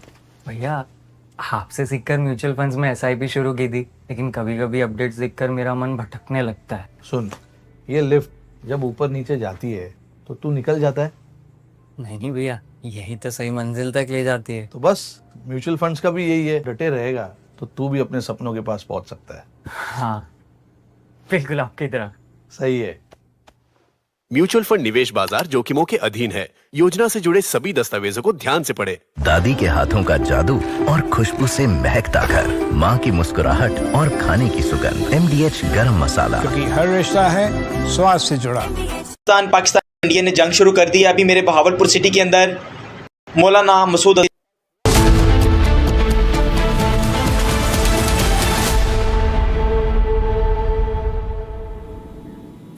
We asked today, India avenged what it promised, the death of 26 innocent civilians in what became the worst terror attacks in Kashmir in the last 2 decades. India executed Operation Sindoor, the coordinated tri-services military operation that struck and devastated 9 major terrorist targets that were inside the Pakistan territories, that includes Pakistan-occupied Kashmir. While Pakistan's terror links stand exposed, the retaliation brings to light Pakistan's worst nightmare.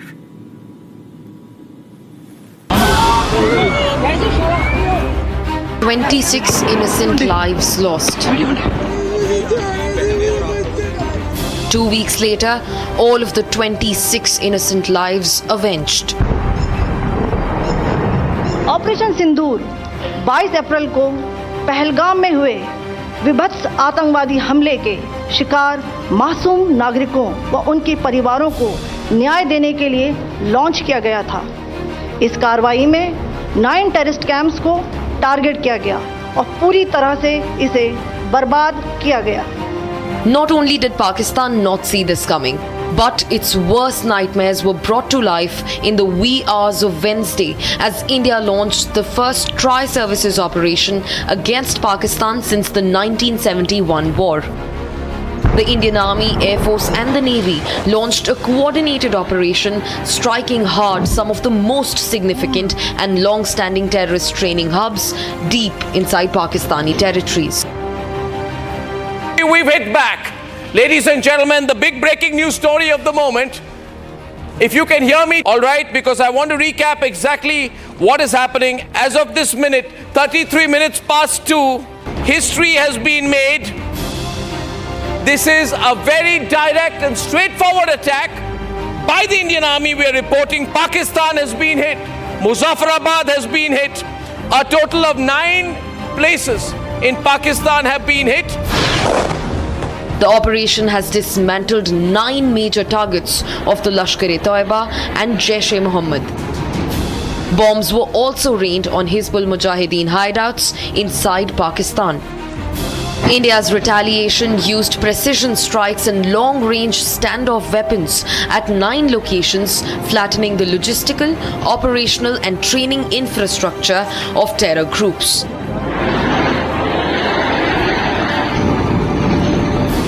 The 9 targets included 4 Jaish-e-Mohammed targets: Bahawalpur in Punjab, Tehra-Kalan, Kotli and Muzaffarabad. The Jaish has claimed responsibility for major attacks in India, including the 2001 Parliament attacks and the 2019 Pulwama suicide bombing. In fact, Murid K, the nerve center of the Lashkar-e-Toiba, was quivering with the impact of the explosion. In fact, Barnala and Muzaffarabad terror camps were also charred by missiles. Lashkar-e-Toiba orchestrated the 26/11 Mumbai terror strikes. The Hizbul Mujahideen has not been spared either, with Sialkot and Kotli camps completely hammered. The terrorist group has been active in multiple attacks across the Kashmir Valley. Each of the 9 sites selected for the operation had a history of association with major terror plots and infiltration attempts directed at India. India has hit back, and it has hit back harder than ever. The message is as clear as it can get: zero tolerance towards terrorism and its dirty state sponsors.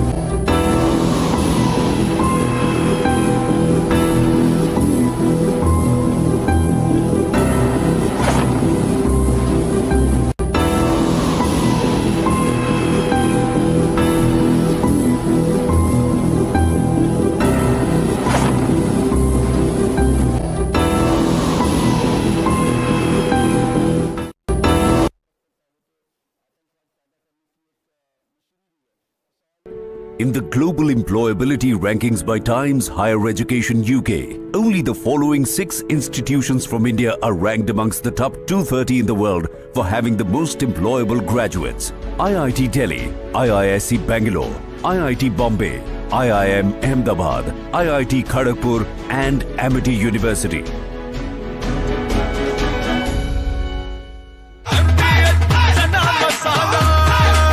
अब छोलिया हो या लोबिया, सफेद चने या काले चने, सब कुछ मजेदार बने। Unlike in 2019 when we had hit Balakot, which was in the wilderness, and Pakistan got an excuse to say that nothing.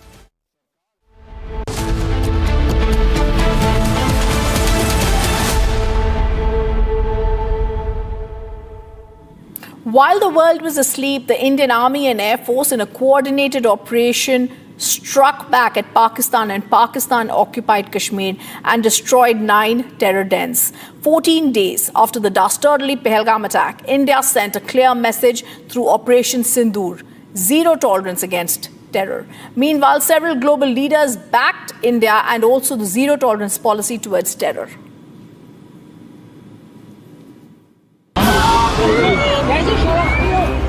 "26 innocent lives lost." 2 weeks later, all of the 26 innocent lives avenged.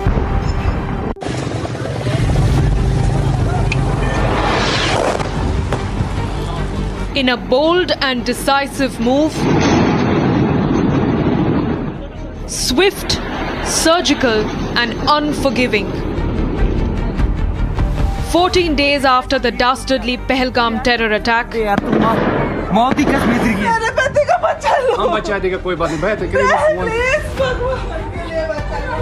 India avenged what it promised. Video क्या होगी? India launched Operation Sindoor and destroyed 9 terror sites in Pakistan-occupied Kashmir and Pakistan. The operation, executed in the early hours of 7th of May, sends a clear and uncompromising message.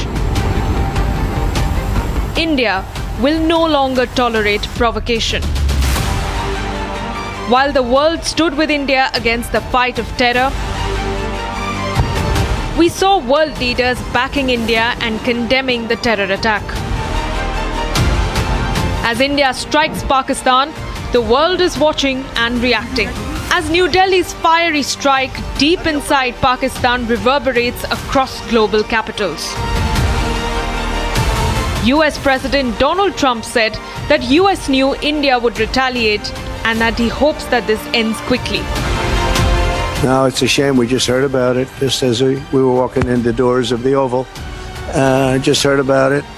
I guess people knew something was going to happen based on a little bit of the past. They've been fighting for a long time. You know, they've been fighting for many, many decades and centuries, actually, if you really think about it. No, I just hope it ends very quickly. Meanwhile, US Secretary of State Marco Rubio said that the US is monitoring the situation between India and Pakistan and encourages the two nations to open lines of communication. Reacting to India conducting precision strikes, Israel envoy to India showed solidarity, saying that Israel supports India's right to self-defense. The operation targeted 9 locations, including Jaish's base in Bahawalpur and Lashkar's hub in Mudrike. Operation Sindoor, as the Indian Army stated, is India's answer to Pakistan. Justice is served.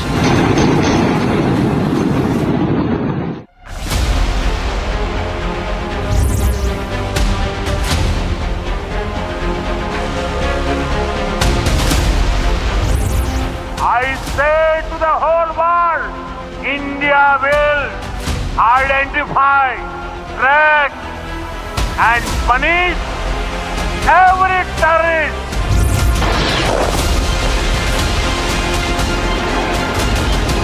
History has been made that in this strike, our information reaching Republic is that the main headquarters of the Lashkar-e-Toiba at Muridke has been completely devastated.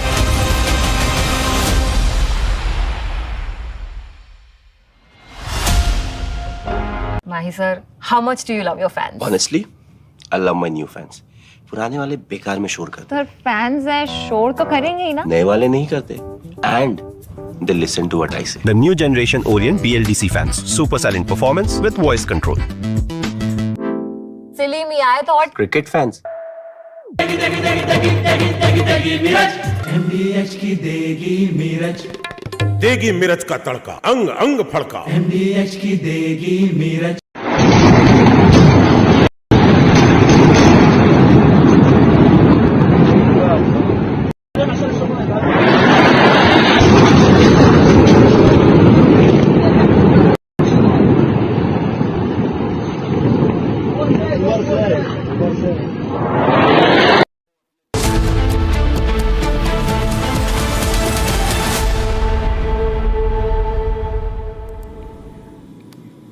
Ladies and gentlemen, the world woke up to Operation Sindoor, a testament of the fight of our armed forces and those grieving families who were witness to their loved ones being killed.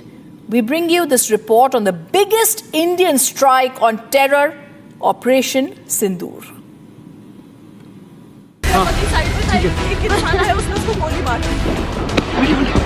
The April 22nd Pahalgam terror attack claimed the lives of 26 Indians, families that were witness to the killings of their loved ones. Women and children left grieving a deep and unbearable loss. And 14 days after, India and the world woke up to Operation Sindoor. Operation Sindoor, India's response to Pakistan's terror ecosystem. Operation Sindoor, an invocation of grief, memory, and resolve. Official sources say that it was Prime Minister Modi who picked the evocative term Operation Sindoor to name the Indian Armed Forces strike on 9 terror sites in Pakistan and Pakistan-occupied Kashmir. India's stand could not be more lucid. The human cost of this attack is unpardonable. The operation itself was a rare display of tri-service coordination. The Indian Army, Navy and Air Force jointly executed a multi-domain assault, precisely hitting the 9 targets. For 25 minutes, Operation Sindoor executed precision strikes at multiple terror camps, and it's only the beginning of the decimation of Islamabad's terror network. And while India mourns the loss of those who fell prey to the Pakistani butchers,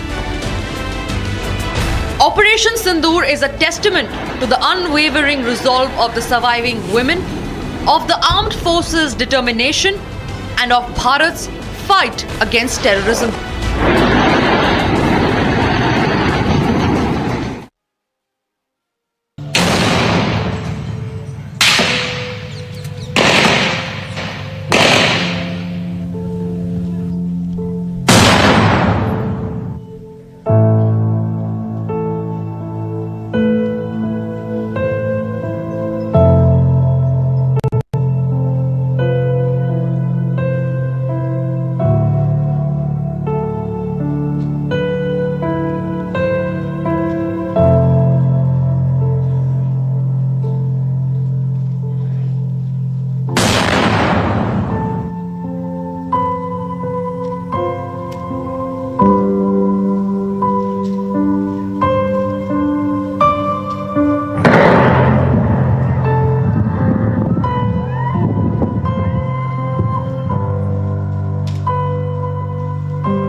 इसको घर पे लगाओगे तो शादी का तो पता नहीं, पर घर पक्का नहीं टूटेगा। रुंगटा नहीं तो घर स्ट्रॉन्ग नहीं। रुंगटा स्टील TMT बार एकदम सॉलिड। पहाड़ों में एक हाइकिंग स्टिक भी बन सकती है। ये है सीक्रेट रेसिपी MDH का जीरा सिर्फ जल जीरा मसाला।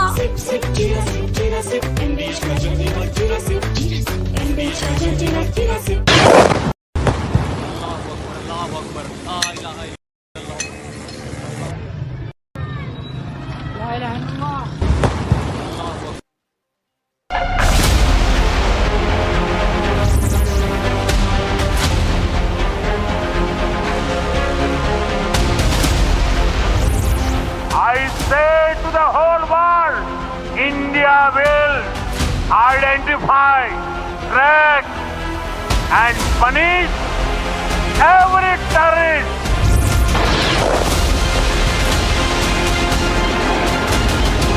History has been made that in this strike, our information reaching Republic is that the main headquarters of the Lashkar-e-Toiba at Muridke has been completely devastated.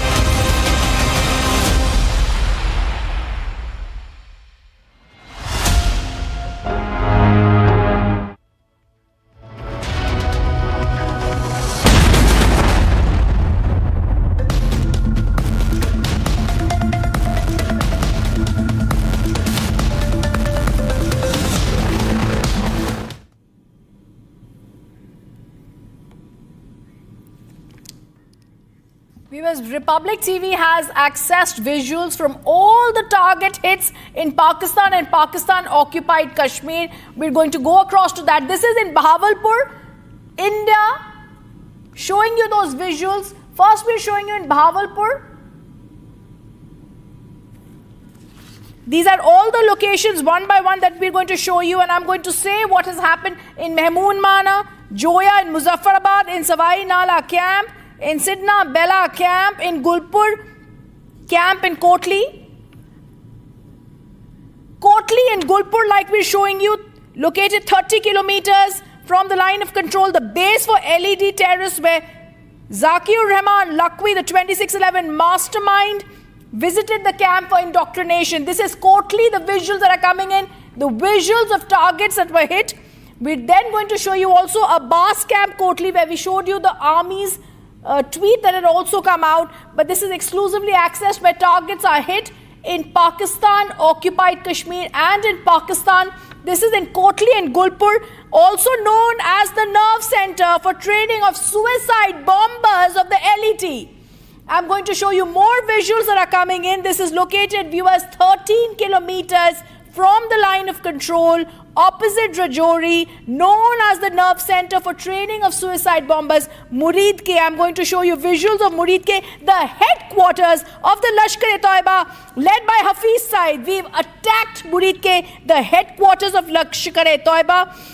Many terror attacks, associations of terror attacks, Ajmal Kasab, David Coleman Headley were here. We're now showing you also Mehmoona Joya camp in Sialkot, located 12 kilometers from the international border, a key training facility of the Hizbul Mujahideen. We're showing you those pictures that are coming in right now from Bahawalpur, from Sialkot and Murid Ke, all those headquarters. We're showing you great visuals of Bahawalpur, very crucial because this is the headquarters of the Jaish-e-Mohammed, where indoctrination of the terrorists took place in Mehmoona Joya, located 100 kilometers from the international border. The camp was used for recruitment, for training. And then we're also showing you Kotli and Gulpur, Mehmoona Joya. Masood Azhar, the terrorist commanders, issued directions to their cadres from the Markaz Subhan in Bahawalpur, which we showed you, that has been decimated, obliterated, and today has been attacked in terrorist, in these attacks, where we've also clearly said that this engagement is showing you that these are intelligence inputs that they've received, and the armed forces tell us these were terror training camps. I'm going to once again show you how India strikes back, and targets have been hit in Pakistan, occupied Kashmir, and in Pakistan. Very clear details that this is a complex web which India has attacked today. The timing has been given between 1:05 and 1:30 hours. And viewers, I'm going to tell you about Bahawalpur, which we are showing you. The explosion that has been seen first and exclusively on Republic TV, located 100 kilometers from the international border, the headquarters of Jaish-e-Mohammed. The camp was used for recruitment. Masood Azhar used to give directions to his cadre from this camp. We've also got details about Masood Azhar admitting that his family members and his kins have today been killed in this attack. This is Markaz Subhan in Bahawalpur, the very headquarters of Jaish-e-Mohammed that has been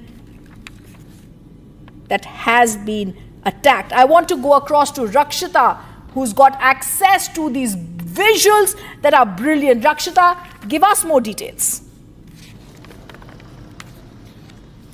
Well, of course, you know, the message from the forces, the message from India, particularly if you talk about, has been very loud and clear that they first, of course, started with the diplomatic strike, with the water strike, and of course with the anti-terror operations that were underway for the past 1 week, in fact more than a week now. We've seen how the entire OGW network was being dismantled. The entire terror network in the valley was also, also dismantled, and now they went out and targeted not the military bases, but all the terror camps wherever in Pakistan occupied Kashmir and also in Pakistan. If you see, these were the terror camps which were also frequented by those terrorists like Zakir Rahman Lakwi and even Ajmal Kasab, all those who got training in such terror camps. So you understand where this is coming from. India says that no further, we cannot have such attacks anymore on Indian soil, and we are going to hit where it hurts the most. We are going to uproot them. So we have Savai Hawai Nala camp in Muzaffarabad, that is in Pakistan-occupied Kashmir, and it mostly has these terror camps and attack on civilians and those facilities have in fact carried out multiple attacks in the valley. That includes the attacks in Sonmarg as well. If you talk about Bilal camp in Muzaffarabad, Jaish-e-Mohammed camp once again, and these are jungle camp survival techniques, explosives and jungle camp survival techniques for carrying out terror activities across the line of control in Kashmir. Talking about this entire description of what we have received from our defense sources. Gulpur camp in Kotli, now this is 30 kilometers from the line of control, and it has a base for the Lashkar terrorists operating there in the Rajouri and Poonch, and we see that inputs confirm that Lakhvi, who was the 2611 mastermind, remember, he frequented this camp and used this for indoctrination of the terrorists as well. Talking about the Abbas camp, it is again 13 kilometers from the LOC, and suicide bombers were trained here. It's the nerve center that has been attacked with them. It's a nerve center of such bombers that have been now targeted. Barnala camp in Bimbar also 9 kilometers from the line of control, quite close, and this is opposite Rajouri Poonch, which has witnessed massive shelling in Jammu and Kashmir. Today we have seen right after the airstrikes there was a massive shelling across Poonch, and this is one of the camps in Kotli that was targeted, and also in Bimbar again. And in Pakistan, if you talk about no military camps, no civilian targets, it was very clear. It's been made very clear by the forces. Now the Sarjal camp in Sialkot, and there are two locations in Sialkot, Murid Ke and Bahawalpur. Now Bahawalpur, remember, Republic TV had broken those images first, where the Hamas commanders, the leadership of the Hamas terror groups had also come in, and they had held meetings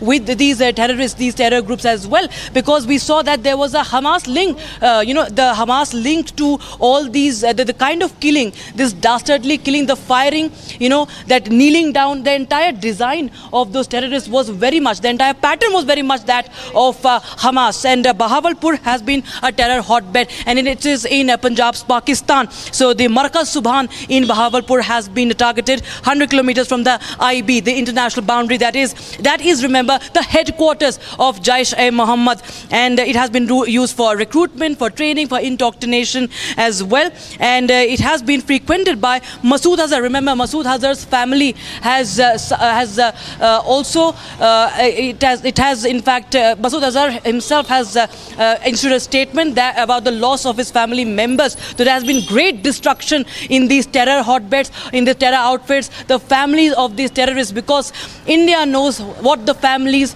what those women whose Sindoor, the vermilion, has been wiped off from their foreheads. That is the revenge that India has taken today. If you talk about more locations that are here, the targeting, if you talk about the way of targeting, the medium, because the forces were given a free hand. So there is modern warfare that includes the drones also, that the loitering drones were used, and that is a precision strike. It was 100% precision that was employed in here. A strike was undertaken through precision capability, niche technology weapons with careful selection of warheads, and that's why it took time. Everybody was wondering, why aren't we striking today? Why not tomorrow? It is a precision strike, and it takes a lot of mapping. It takes a lot of the drones hovering and target identification, so that there is 100% precision, and all the targets were neutralized with clinical efficiency, very importantly with them, and no military establishments were targeted, and India demonstrated considerable restraint in its response, and Indian armed forces are fully prepared to respond to Pakistani misadventure. This was made very clear by the press conference held by the by the Foreign Secretary and the MOD, that India is right now not escalating anything. It is just an answer to what happened in Pahalgam. It is the revenge that the forces have now taken, but India will not step back if Pakistan in its foolish ways thinks of any sort of misadventure.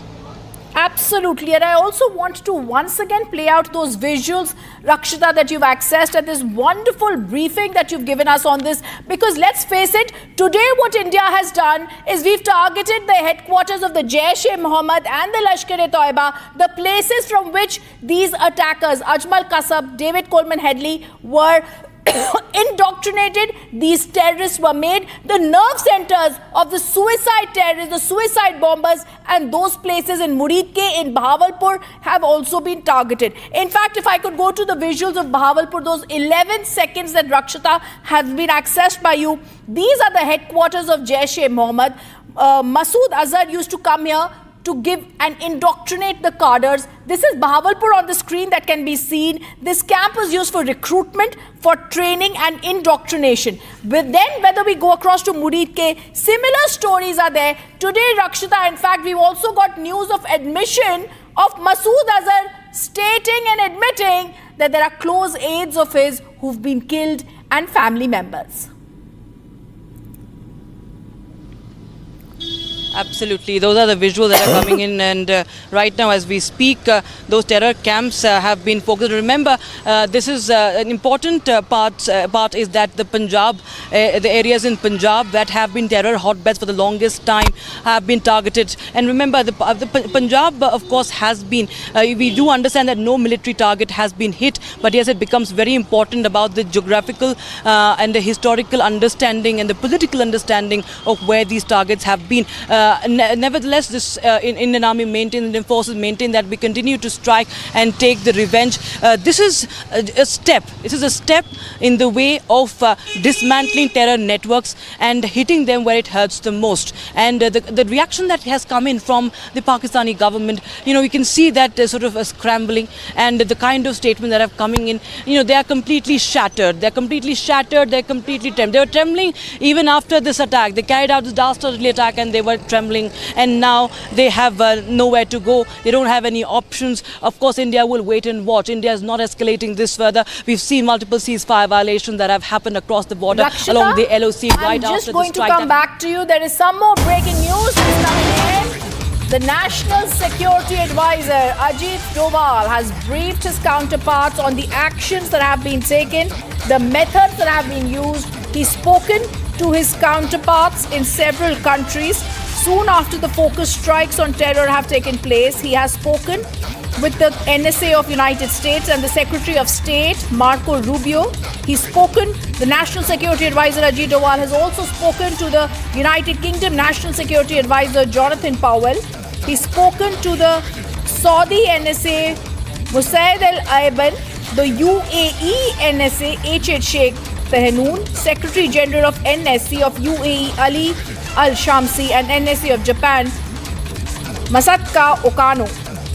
The brief has also been that the National Security Advisor spoke to his counterparts. He established contact with the Russian NSA Sergei Shoigu, the member of the Political Bureau of CPC, the CC Committee. Now, we're also getting to know great details about the NSA having briefed his counterparts on the methods, the action taken, which was measured, the non-escalatory and restrained measures. He emphasized India had no intent to escalate but was well prepared to retaliate absolutely, resolutely should Pakistan decide to escalate. The NSA had also said he would be in touch with his counterparts in the next few days. The National Security Advisor speaking to and giving details to his counterparts in the other nations, and this is brilliant after the surgical strike was carried out selectively and precisely.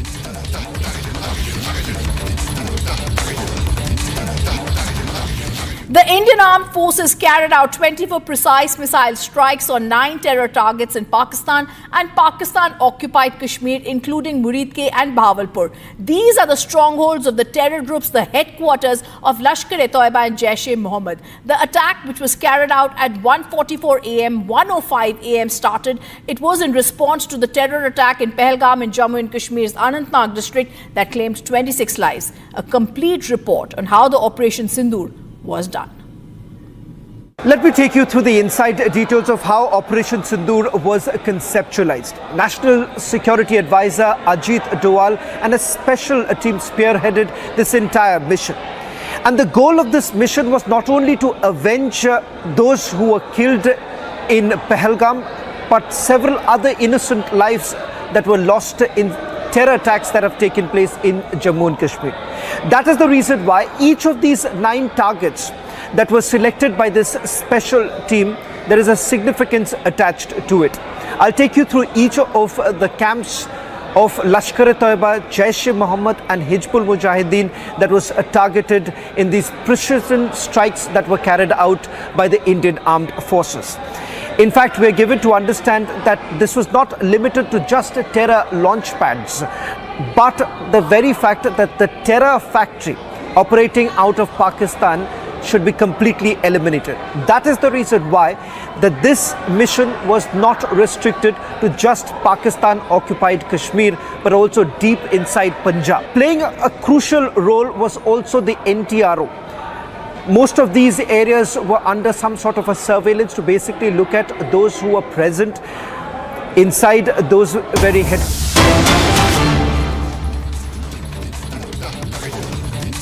Okay, the breaking news that's coming in, we're going to now.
What a proud moment for India. Now, viewers, the Ministry of External Affairs and the Ministry of Defence held a joint press briefing sharing details of India's military response to the cowardly Pahalgam terror attack. Speaking for the forces, Colonel Sophia Qureshi and Wing Commander Vyomika Singh informed that the targets and the munitions were picked carefully to avoid civilian casualties and collateral damage. They said the forces were ready for Operation Sindoor 2 in the event of any military escalation or misadventure from across the border.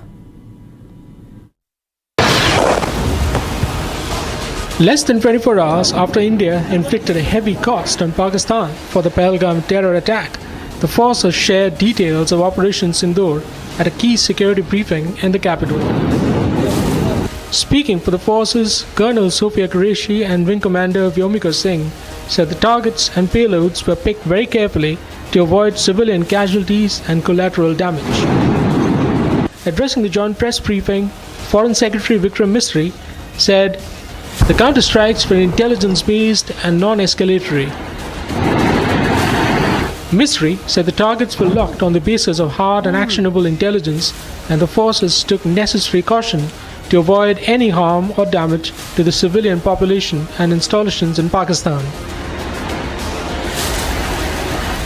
Earlier this morning, as you would be aware, India exercised its right to respond and preempt as well as deter more such cross-border attacks. These actions were measured, non-escalatory, proportionate and responsible. They focused on dismantling the terrorist infrastructure and disabling terrorists likely to be sent across to India. He said the larger objective behind the dastardly Pahalgam killings was to incite communal tensions in the country. The attack in Pahalgam was marked by extreme barbarity, with the victims mostly killed with headshots from close range and in front of their families. Family members were deliberately traumatized through the manner of the killing, accompanied by the exhortation that they should take back the message. Misri said Pakistan gave space and sanctuary to terrorists and failed to act against terror directed from the soil. Perpetrators and planners of the 22nd April attack be brought to justice. Despite a fortnight having passed since the attacks, there has been no demonstrable step from Pakistan to take action against the terrorist infrastructure on its territory or on territory under its control.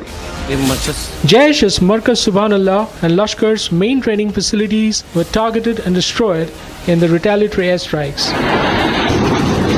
Jaish-e-Mohammed's Tehran facility and the Hizbul's Maimuna Zoya facility were also blown to bits in the precision strikes. Operation Sindoor 22 अप्रैल को पहलगाम में हुए विभत्स आतंकवादी हमले के शिकार मासूम नागरिकों व उनके परिवारों को न्याय देने के लिए लॉन्च किया गया था। इस कार्रवाई में 9 टेररिस्ट कैंप्स को टारगेट किया गया और पूरी तरह से इसे बर्बाद किया गया। Republic learned from top sources that the Indian munitions and payloads targeted the residence of Jaish chief Masood Azhar as well as his terror nursery. While the fate of the Jaish chief remains unclear in the wake of Operation Sindoor, a purported statement from him said 10 members of his family perished in the airstrikes. Meanwhile, in a statement of intent, the forces said they were ready to hit Pakistan again in the event of any further escalation or misadventure. India has demonstrated considerable restraint in its response. However, it must be said that the Indian armed forces are fully prepared to respond to Pakistani misadventures, if any, that will escalate this situation.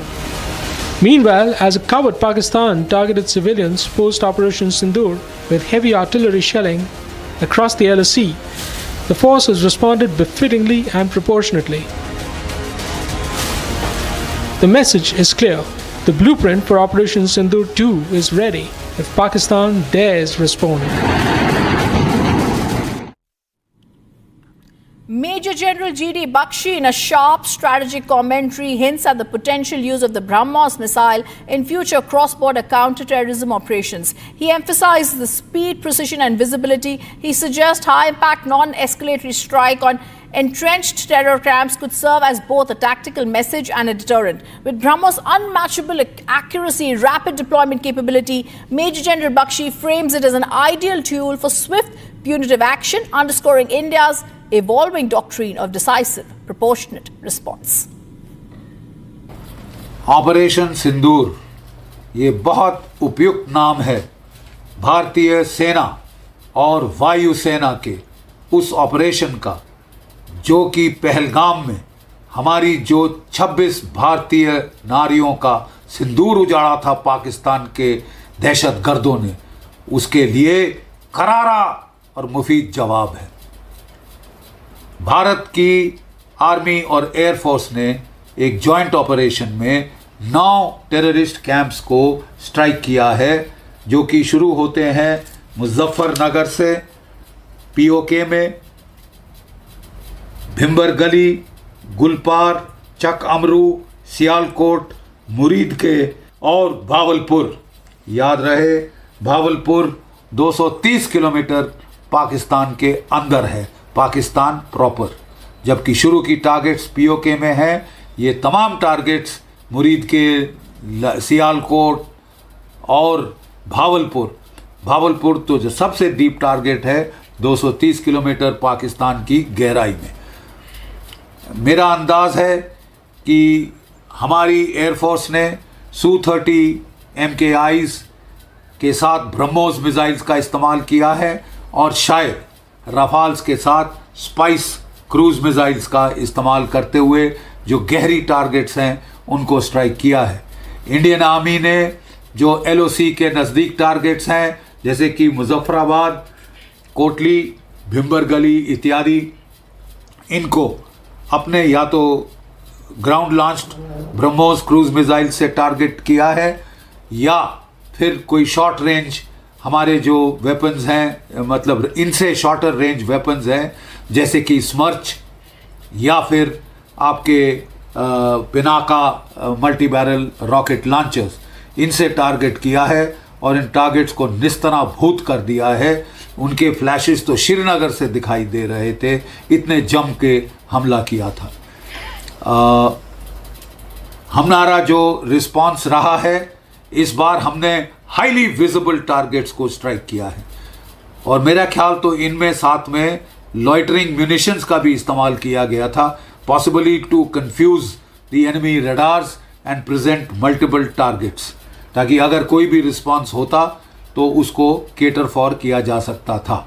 लेकिन लगता है आपको याद होगा जब Iran ने missile हमला किया था पाकिस्तान पे, तो पाकिस्तान के चाइनीज़ रडार्स उसको कैच ही नहीं कर पाए थे और पाकिस्तान बहुत कंप्लेन कर रहा था चाइना को। इस बार भी प्रिसाइसली वही हुआ है। हमारे BrahMos cruise missile on side of the border stand of ranges से फायर किए गए हैं पाकिस्तान के अंदर, राइट। और इसके चलते वो उनके रडार्स बिल्कुल पिकअप नहीं कर पाए, खरोंच नहीं आई है हमारे किसी भी जहाज़ को या कोई भी ग्राउंड बेस्ड लॉन्चर को। पाकिस्तान की ISPR कह रही है कि 6 टारगेट क्लस्टर्स में कोई 24 स्ट्राइक्स की हैं भारतवर्ष ने। वो कह रहे हैं कि उन्होंने रिटेलिएट किया है अपनी आर्टिलरी से, एक ब्रिगेड हेडक्वार्टर पे फायर करके और एक जो है Indian post on the LAC उसके ऊपर फायर करके। अभी तक इसका कोई पुख्ता सबूत हमें नहीं मिला है।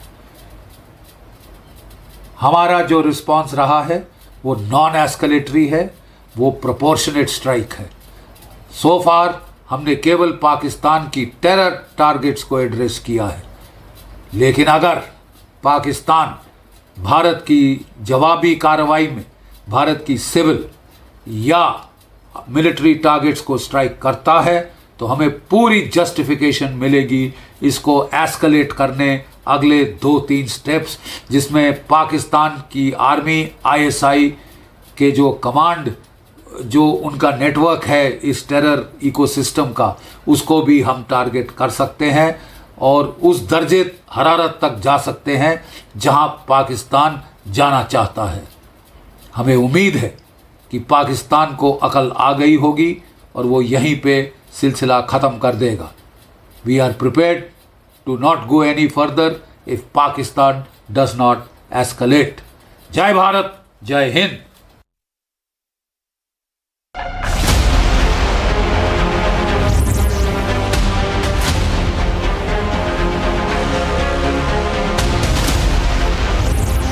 I say to the whole world, India will identify, track and punish every terrorist.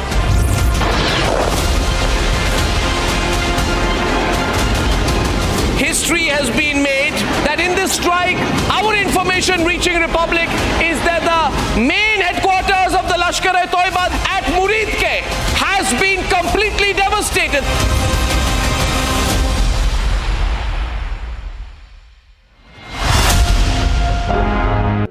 In the global employability rankings by Times Higher Education UK, only the following 6 institutions from India are ranked amongst the top 230 in the world for having the most employable graduates. IIT Delhi, IISc Bangalore, IIT Bombay, IIM Ahmedabad, IIT Kharagpur and Amity University. MDH की हल्दी मिर्ची धनिया करे कमाल, ये रंग दे, ये खुशबू दे, ये तीखा, ये कम पड़े, क्या निराला MDH masala.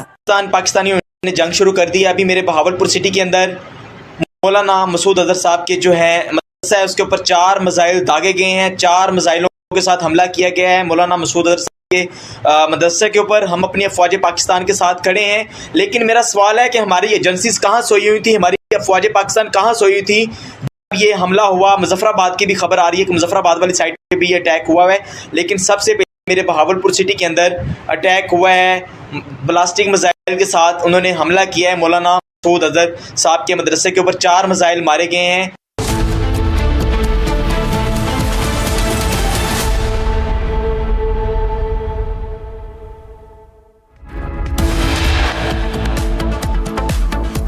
Prime Minister Modi congratulates our brave hearts, asks Defence Minister Rajnath Singh to move to the border areas.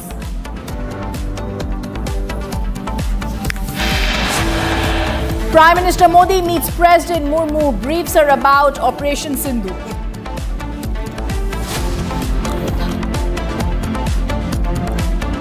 Amit Shah convenes urgent meet at MHA with the chief ministers of the border states. Pakistan also has a well-deserved reputation as a haven for terrorists from around the world, with internationally proscribed terrorists enjoying impunity there. MEA and Ministry of Defence issued joint statement on Operation Sindoor, call out Pakistan as the safe haven for terrorists. India has demonstrated considerable restraint in its response. However, it must be said that the Indian Armed Forces are fully prepared to respond to Pakistani misadventures, if any, that will escalate this situation.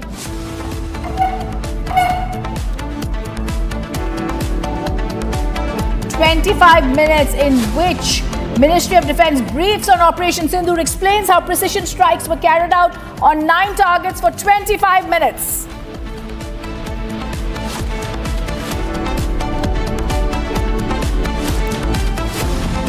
India ready with retaliatory operation in case of counter-offensive. Forces on guard across the border in Kashmir.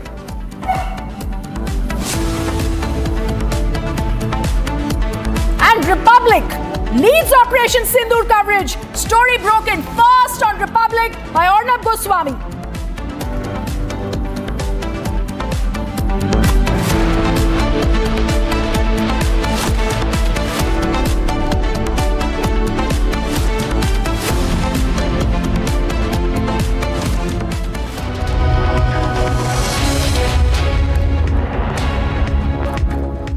We're going to begin with the breaking news that's coming in. Operation Sindoor. India destroys Jaish-e-Mohammed's Markaz Subhan Allah terror camp in Pakistan's Bahawalpur. We're going to play out that exclusive 11 seconds. The headquarters of Jaish-e-Mohammed have been destroyed. Masood Azhar gave orders from here, 100 kilometers from the international border.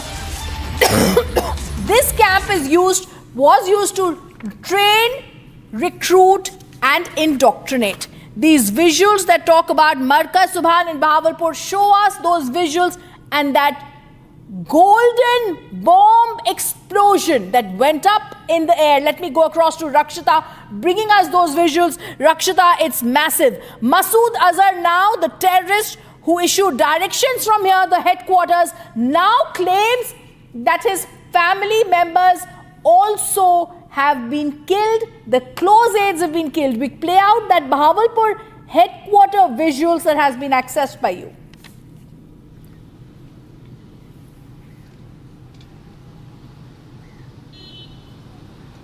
Rakshita, these Bahawalpur visuals are so telling. They speak their own picture as India strikes at the terror heart of Pakistan. Absolutely, Jaish-e-Mohammed Chief Masood Azhar has claimed that 10 members at least of his family, and includes 4 of his aides also, have been killed. Now this man has been sponsoring, has been breeding terror for the longest time, for decades now. He has been sending these terrorists, these demons on Indian soil, bleeding the innocent civilians, innocent Indians on the soil. And today, his own family, today his own aides have been targeted and how. That target, that headquarters, that terror headquarter is now reduced into rubble. And this is what India had vowed. India said nothing anymore. No, we've had enough. We won't spare this time. We are going to dismantle you. We are going to uproot you. We are going to where it hits you the most. You will be left nowhere to go. That is the message primarily that is being sent by our forces, by our intelligence agency who have worked together. It's a historic action, that has been taken, that has taken place. If we talk about this place, the Markaz we're talking about, this Masood Azhar, of course, has been the mastermind of several terror attacks, if we talk about. And we've seen Masood Azhar was also arrested in 1994, remember, released after the IC 814. And then there were many such activities that he carried out, terror activities, now including the parliament attack, his role in the Mumbai attacks as well. So, and there are camps that have been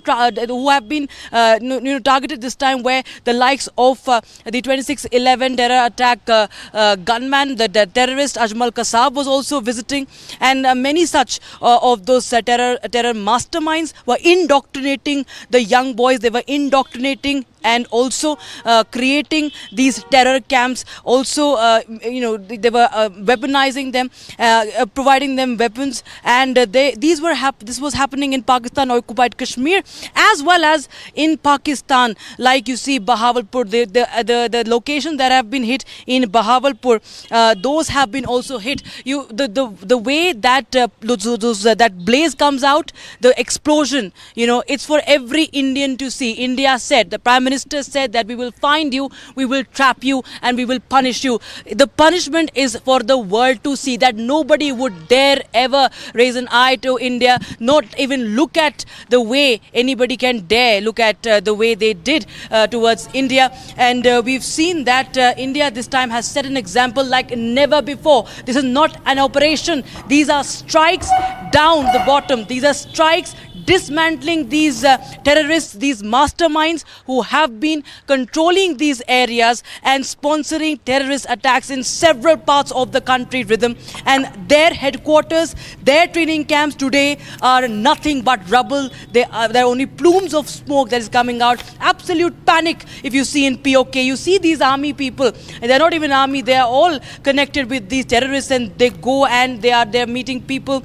And this shows that how India has, hit them very, very hard. And a very good evidence we can see, while we do not need to give evidence to anybody, but the Saboot gang. The Saboot gang, which suddenly gets activated, whenever there is any dastardly attack on India and India hits back, it's for them to see as well. India has documented each and every location, Pakistan occupied Kashmir or Pakistan, a befitting reply given. And this could be just the beginning. The game has just begun, India is not looking for escalation. We are a professional force. India has a planning. India has a strategy. It is a wise nation. India has a leadership. It does not have maniacs like Asim Munir leading the country and vitiating and spewing venom just for their own career, just extending their own tenures.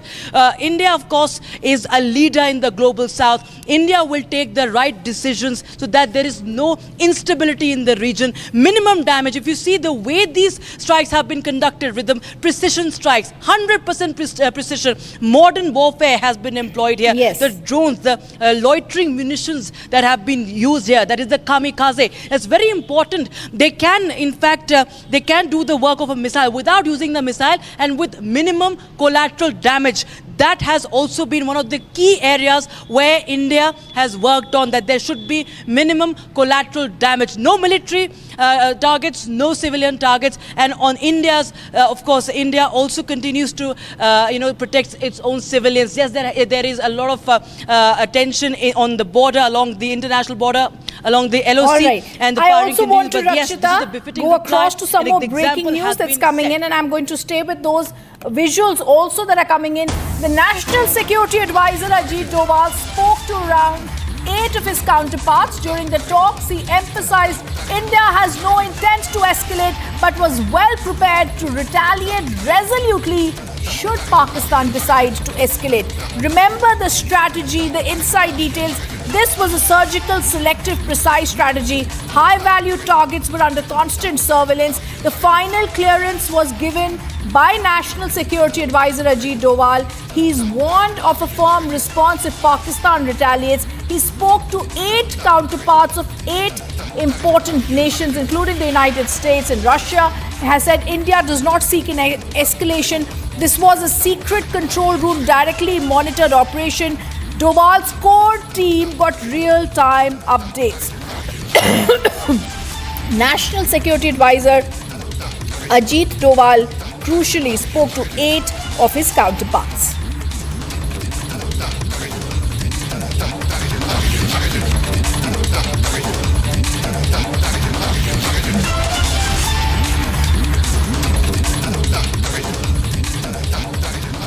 While the world was asleep, the Indian Army and the Air Force, in a coordinated operation, struck back at Pakistan, and Pakistan-occupied Kashmir destroyed 9 terror dens. 14 days after the dastardly Pahalgam attack, India sent a clear message through Operation Sindoor. There is zero tolerance against terror. Several global leaders backed India and the zero tolerance policy.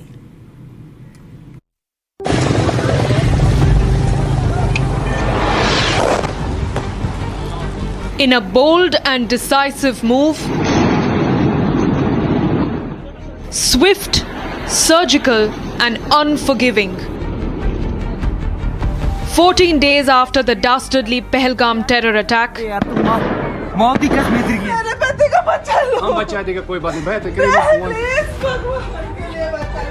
India avenged what it promised. India launched Operation Sindoor and destroyed 9 terror sites in Pakistan-occupied Kashmir and Pakistan. The operation, executed in the early hours of 7th of May, sends a clear and uncompromising message. India will no longer tolerate provocation. While the world stood with India against the fight of terror, we saw world leaders backing India and condemning the terror attack. As India strikes Pakistan, the world is watching and reacting. As New Delhi's fiery strike deep inside Pakistan reverberates across global capitals. US President Donald Trump said that US knew India would retaliate and that he hopes that this ends quickly. No, it's a shame. We just heard about it just as we were walking in the doors of the Oval. Just heard about it. I guess people knew something was going to happen based on a little bit of the past. They've been fighting for a long time. You know, they've been fighting for many, many decades and centuries, actually, if you really think about it. No, I just hope it ends very quickly. Meanwhile, US Secretary of State Marco Rubio said that the US is monitoring the situation between India and Pakistan and encourages the two nations to open lines of communication. Reacting to India conducting precision strikes, Israel envoy to India showed solidarity, saying that Israel supports India's right to self-defense. The operation targeted 9 locations, including Jaish's base in Bahawalpur and Lashkar's hub in Mudrike.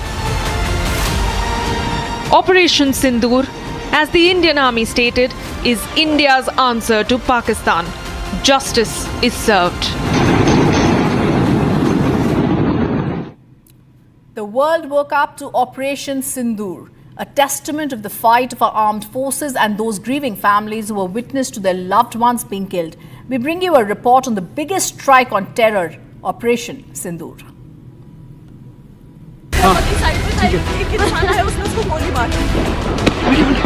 The April 22nd Pahalgam terror attack claimed the lives of 26 Indians, families that were witness to the killings of their loved ones. Women and children left grieving a deep and unbearable loss. And 14 days after, India and the world woke up to Operation Sindoor. Operation Sindoor, India's response to Pakistan's terror ecosystem. Operation Sindoor, an invocation of grief, memory, and resolve. Official sources say that it was Prime Minister Modi who picked the evocative term Operation Sindoor to name the Indian Armed Forces strike on 9 terror sites in Pakistan and Pakistan-occupied Kashmir. India's stand could not be more lucid. The human cost of this attack is unpardonable. The operation itself was a rare display of tri-service coordination. The Indian Army, Navy and Air Force jointly executed a multi-domain assault precisely hitting the 9 targets. For 25 minutes, Operation Sindoor executed precision strikes at multiple terror camps, and it's only the beginning of the decimation of Islamabad's terror network. And while India mourns the loss of those who fell prey to the Pakistani butchers,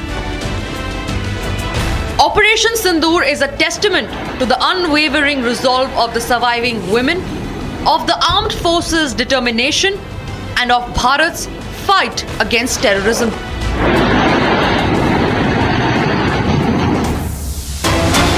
And there's breaking news that's coming in. The External Affairs Minister, Dr. S. Jaishankar, has spoken to the Prime Minister of Qatar after Operation Sindoor. He's also spoken to the FM. He's tweeted that he's discussed India's targeted and measured response to deter cross-border terrorism, and he said it was good to speak to the Prime Minister and the Finance Minister of Qatar. The EAM, the External Affairs Minister, speaking to the Prime Minister. These are back-to-back talks that are happening on both an international and a national level. The National Security Advisor spoke to his 8 counterparts in 8 nations, and now India makes its intent clear. Whether it's India speaking to China saying there's no escalation, only retaliation. Now the External Affairs Minister also speaking to the Prime Minister of Qatar after Operation Sindoor and says it was a good talk.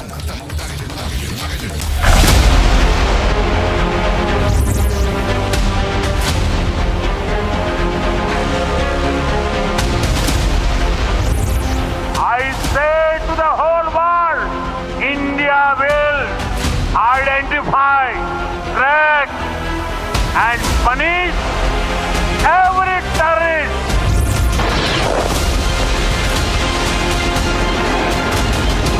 History has been made that in this strike, our information reaching Republic is that the main headquarters of the Lashkar-e-Toiba at Muridke has been completely devastated.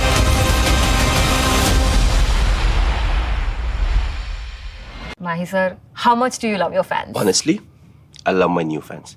पुराने वाले बेकार में शोर करते Sir, fans हैं, शोर तो करेंगे ही ना? नए वाले नहीं करते. And they listen to what I say. The new generation Orient BLDC fans. Super silent performance with voice control. Silly me आए तो और Cricket fans. आधे बाउल दही में 4 चम्मच MDH चटनी पुदीना मसाला डाला, स्टर करो, पुदीना चटनी तैयार. MDH चटनी पुदीना मसाला.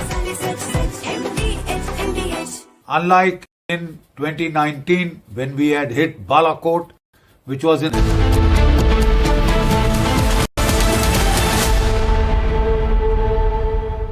India launches 9 strikes on Pakistan at 1:05 a.m. Precision strikes were carried out on 9 targets for 25 minutes, 2 weeks after the dastardly Pahalgam attack. India sent a clear message through Operation Sindoor. We have zero tolerance against terror.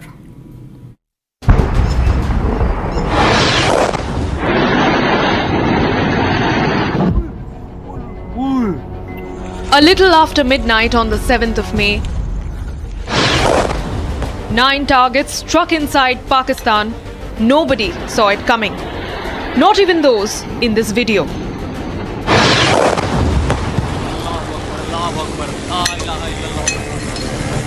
The strikes so precise that men who shot these videos have confirmed the targets. ये नुकसान, ये 9 number, ये मस्जिद तैयबा मरकज उमर करा के अंदर ये नुकसान है.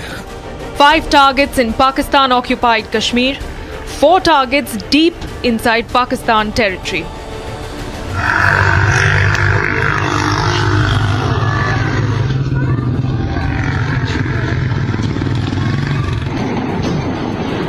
Terror camps struck with multiple hits on some targets. These visuals captured in the dark of the night describe what unfolded deep into the territories of POK.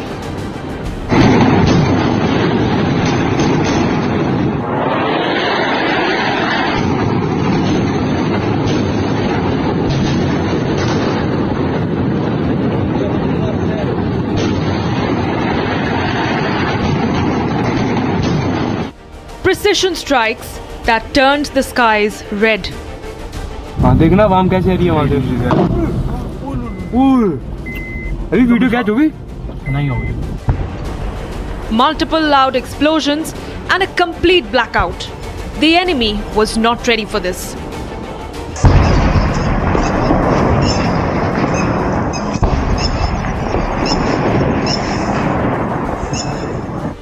Indian fighter jets hovered over the valley. 14 days after the Pahalgam killings, India has hit Islamabad hard. And as the world wakes up to Operation Sindoor, it's only the beginning of the end for the terror ecosystem of Pakistan.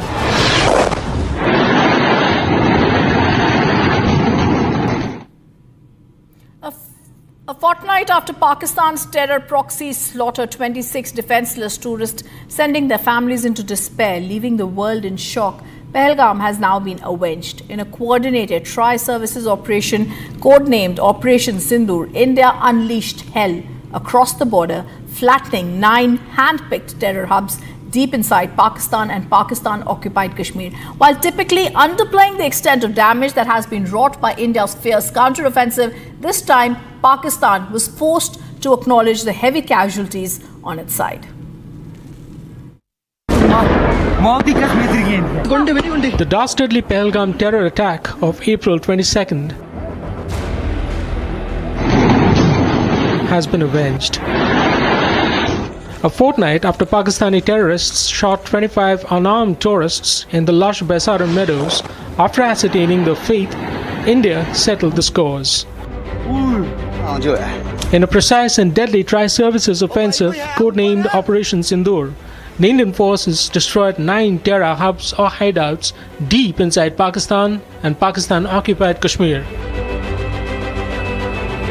It was learned that of the 9 terror hideouts that the Indian forces hit, 4 were in Pakistan and another 5 in the POK.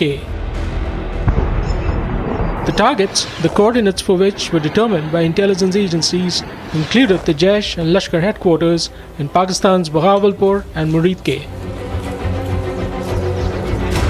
The precision munitions, which included kamikaze drones, downed Markaz Tayyaba, the main training camp or facility of the Lashkar-e-Taiba.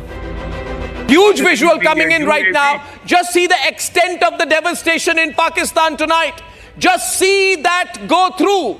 This is a huge strike, ladies and gentlemen. Just see that visual, the level of devastation. The first visuals brought to you here only on Republic, and all the Pakistanis watching in shock and horror as India begins a mammoth strike. Now you're seeing the kind of armory and ammunition being used here. What does this look like to you? General Kochar, you've been with the ordnance. I want to show you this visual. General Kochar, are you there?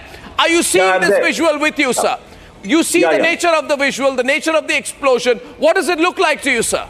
My assessment is, Arnab, from what I can see on your screen. Yes, sir. This is a combination of a drone and a missile strike. A mix of drone and missile? Yeah. Because one second, sir, 1 second. Can the drones go so deep? I also want you to expect, General Bakshi, how deep did we go? General Bakshi, how deep have we gone when we go to Bahawalpur, when we go to Muridke? How deep have we gone into that territory? Muridke and Bahawalpur, Muzaffarabad, Kotli, all these have been hit. Targets deep into Pakistan have been hit. Pakistan main, not just POK. So to that extent, I would extend, in all probability, it is the BrahMos cruise missile, which have a range of 400 kilometers plus.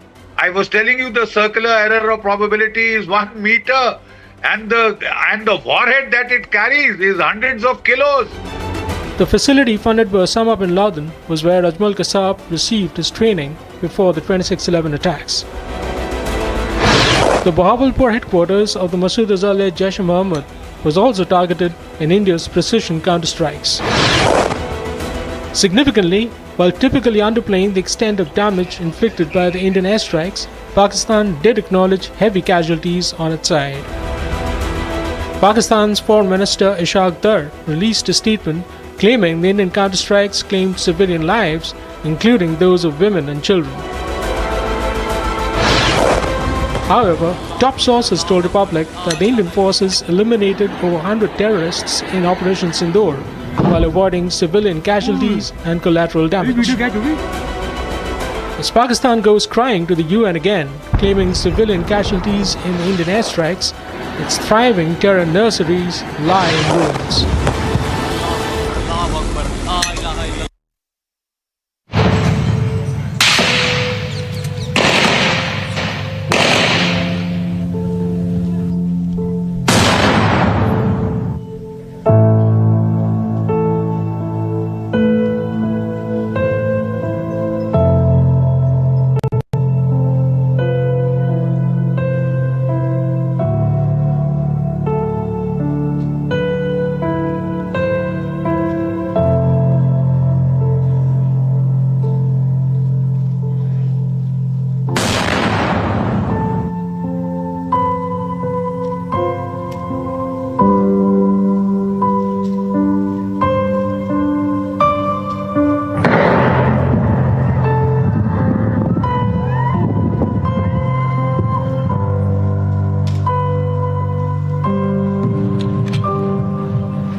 क्या हो गया भाई? वो भैया आपसे सीखकर mutual funds में SIP शुरू की थी, लेकिन कभी कभी अपडेट्स देखकर मेरा मन भटकने लगता है। अरे अपने मन को बोल, म्यूचुअल फंड्स टिके रहने का गेम है। मतलब एसआईपी चालू रखूं? सुन, ये लिफ्ट जब ऊपर नीचे जाती है तो तू निकल जाता है।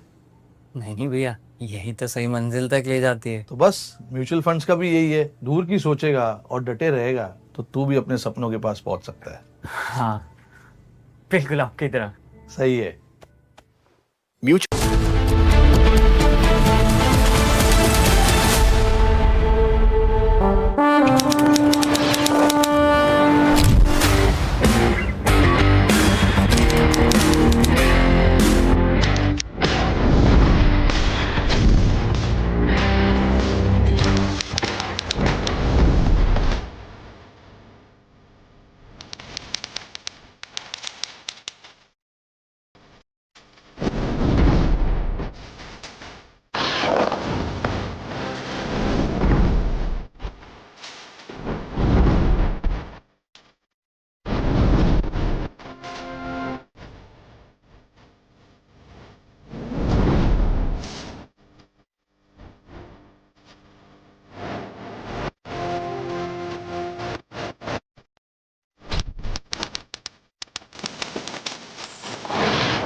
In the global employability rankings by Times Higher Education UK, only the following 6 institutions from India are ranked amongst the top 230 in the world for having the most employable graduates. IIT Delhi, IISc Bangalore, IIT Bombay, IIM Ahmedabad, IIT Kharagpur and Amity University. दादी के हाथों का जादू और खुशबू से महकता घर, माँ की मुस्कुराहट और खाने की सुगंध। MDH गरम मसाला, क्योंकि हर रिश्ता है स्वाद से जुड़ा।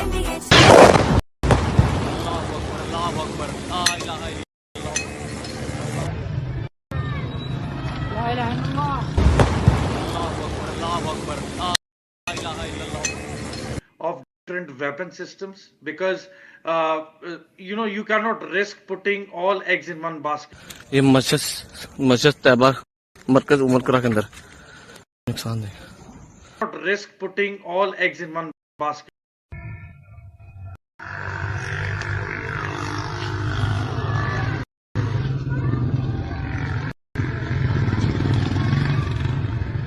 Not risk putting all eggs in one basket. Here, these are some visuals. I can see some are near the LOC. No. This is a long shot. I can see in the sky. There's somebody who shot something to light. From Asia's largest news headquarters, setting the agenda for Bharat.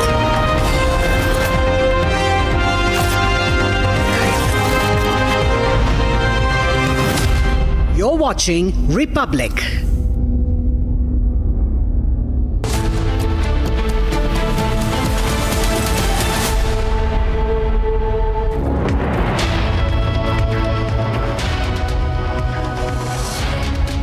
Good evening. India today in Operation Sindoor demolishes the headquarters of Jaish-e-Mohammed and Lashkar-e-Toiba.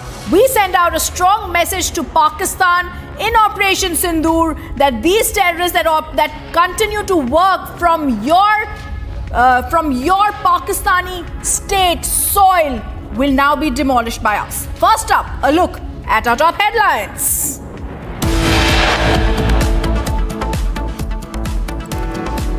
Prime Minister Modi congratulates our brave hearts, asks the Defence Minister Rajnath Singh to move to border areas. Prime Minister Modi meets President Murmu, briefs her about Operation Sindoor. Amit Shah convenes urgent meet at MHA with the Chief Ministers of the border states.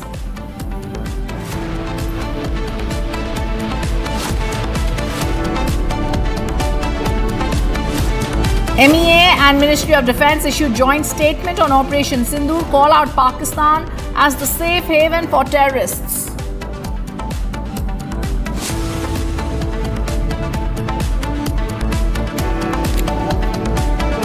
Ministry of Defence briefs on Operation Sindoor, explains precision strikes were carried out on 9 targets for 25 minutes.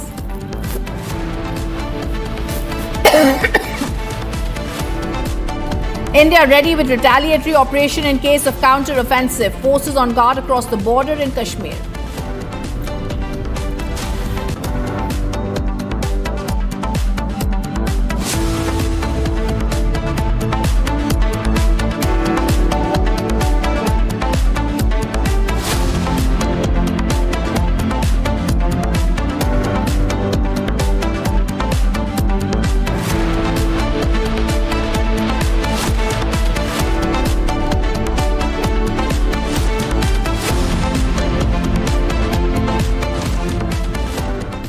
A fortnight after Pakistan's terror proxies slaughtered 26 defenseless tourists, sending their families into despair and leaving the world in shock, Pahalgam has been avenged. In a coordinated tri-services operation codenamed Operation Sindoor, viewers, India unleashed hell across the border, flattening 9 hand-picked terror hubs deep inside Pakistan and Pakistan-occupied Kashmir. While typically underplaying the extent of damage wrought by India's fierce counter-offensive, Pakistan did acknowledge heavy casualties for the first time on its side.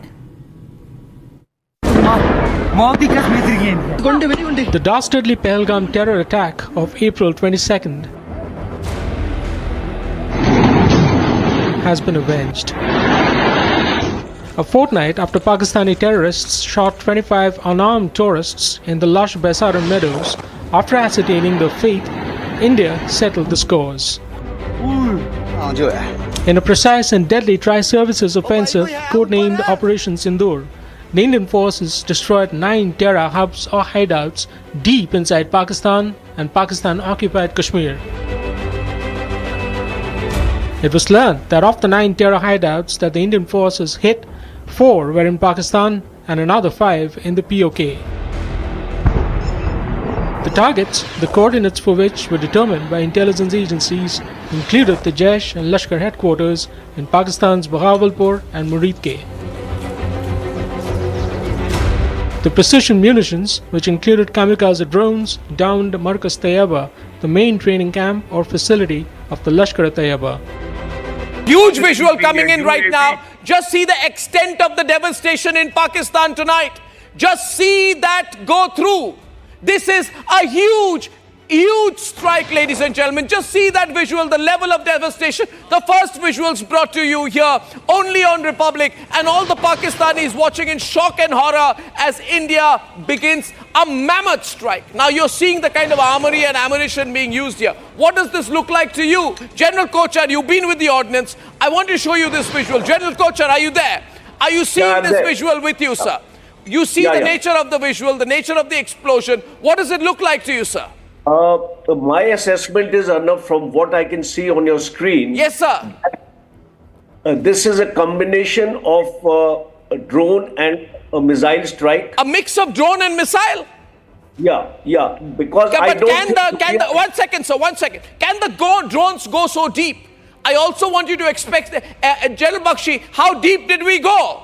General Bakshi, how deep have we gone when we go to Bahawalpur, when we go to Muridke? How deep have we gone into that territory? Muridke and Bahawalpur, Muzaffarabad, Kotli, all these have been hit. Targets deep into Pakistan have been hit. Pakistan main, not just POK. So to that extent, I would extend, in all probability, it is the BrahMos cruise missiles, which have a range of 400 kilometers plus. I was telling you the circular error of probability is 1 meter, and the warhead that it carries is hundreds of kilos. The facility funded by Osama bin Laden was where Ajmal Kasab received his training before the 26/11 attacks. The Bahawalpur headquarters of the Masood Azhar-led Jaish-e-Mohammed was also targeted in India's precision counterstrikes.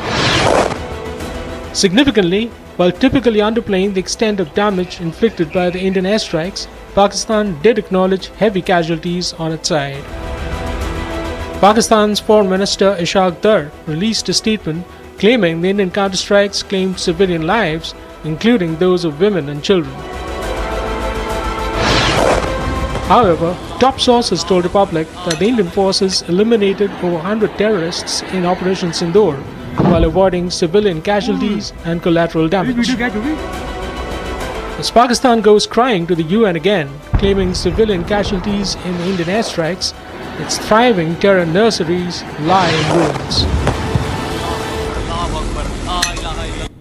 At 1:05 a.m. on May 7th, India launched Operation Sindoor deep inside Pakistan and Pakistan-occupied Kashmir. 9 terror camps linked to Pahalgam attack destroyed. No Pakistan military targeted. Prime Minister Modi monitored it through the night. Justice is served. Borders will no longer protect the enemies of peace.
Wee hours of Wednesday morning, India avenged what it promised, the death of 26 innocent civilians in what became the worst terror attack viewers in Kashmir in the last 2 decades. India executed Operation Sindoor, a coordinated tri-services military operation. It struck, devastated 9 major terrorist targets deep inside the Pakistani territories, including Pakistan-occupied Kashmir. While Pakistan terror links stand exposed, this retaliation brings to life Pakistan's worst nightmare. 26 innocent lives lost. 2 weeks later, all of the 26 innocent lives avenged.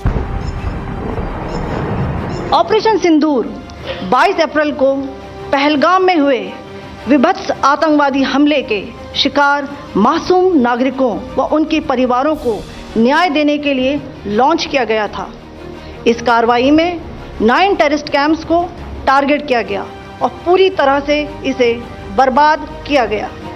Not only did Pakistan not see this coming, but its worst nightmares were brought to life in the wee hours of Wednesday as India launched the first tri-services operation against Pakistan since the 1971 war. The Indian Army, Air Force and the Navy launched a coordinated operation striking hard some of the most significant and long-standing terrorist training hubs deep inside Pakistani territories. We've hit back. Ladies and gentlemen, the big breaking news story of the moment. If you can hear me, all right, because I want to recap exactly what is happening. As of this minute, 33 minutes past 2, history has been made. This is a very direct and straightforward attack by the Indian Army. We are reporting Pakistan has been hit. Muzaffarabad has been hit. A total of 9 places in Pakistan have been hit. The operation has dismantled 9 major targets of the Lashkar-e-Toiba and Jaish-e-Mohammed. Bombs were also rained on Hizbul Mujahideen hideouts inside Pakistan. India's retaliation used precision strikes and long-range standoff weapons at 9 locations, flattening the logistical, operational and training infrastructure of terror groups.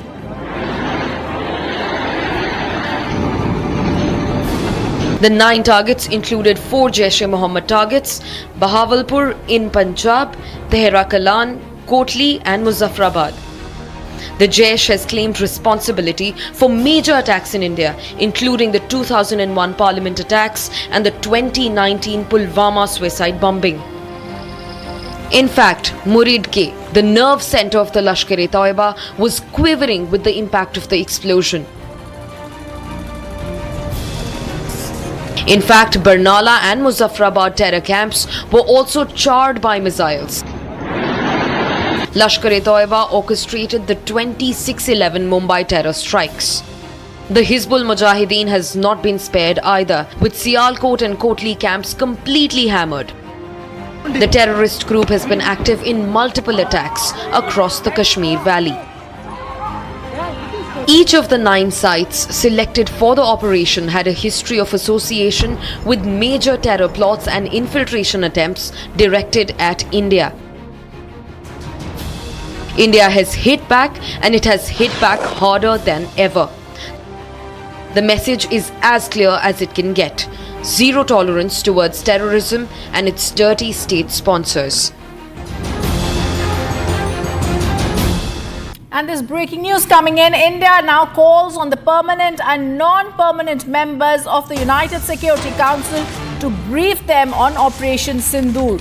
These are also visuals that we're going to be getting from South Block, where India calls members of the UN Security Council. We're also briefing them on Operation Sindoor. We're also going to be getting you details on this story.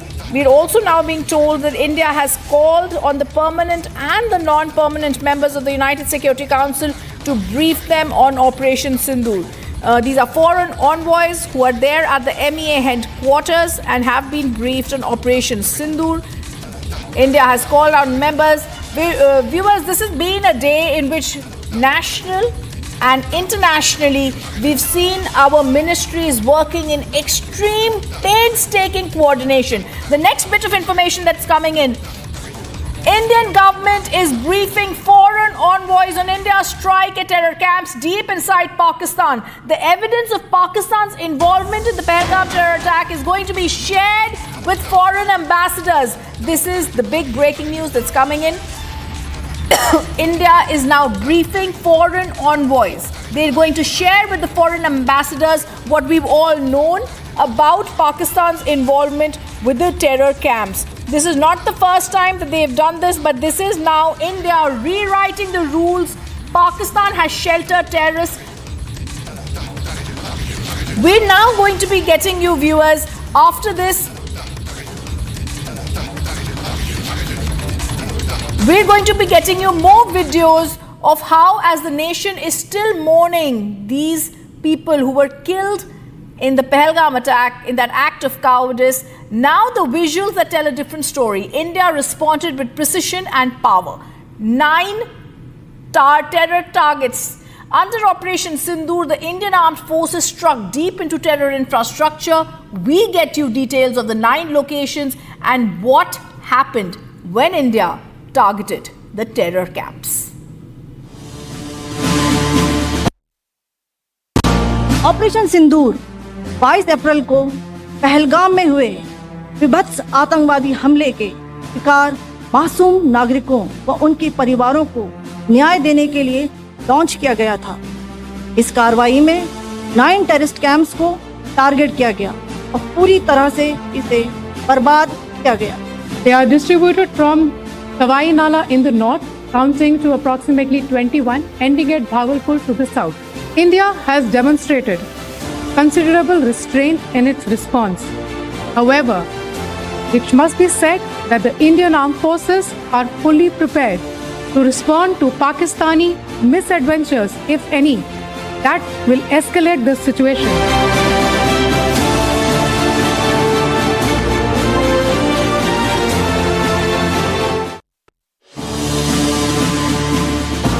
Operation Sindoor 22 अप्रैल को पहलगाम में हुए विभत्स आतंकवादी हमले के शिकार मासूम नागरिकों व उनके परिवारों को न्याय देने के लिए लॉन्च किया गया था। इस कार्रवाई में 9 टेररिस्ट कैंप्स को टारगेट किया गया और पूरी तरह से इसे बर्बाद किया गया। They are distributed from Kawai Nala in the north, counting to approximately 21, ending at Bahawalpur to the south. India has demonstrated considerable restraint in its response. However, it must be said that the Indian Armed Forces are fully prepared to respond to Pakistani misadventures, if any, that will escalate the situation.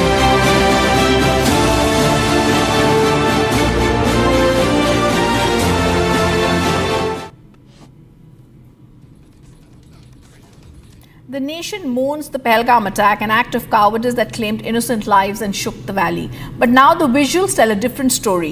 India has responded with precision and power. Under Operation Sindoor, the Indian Armed Forces struck deep into terror infrastructure in Pakistan and Pakistan-occupied Kashmir, hitting locations that had the planning and execution of terror attacks. I say to the whole world,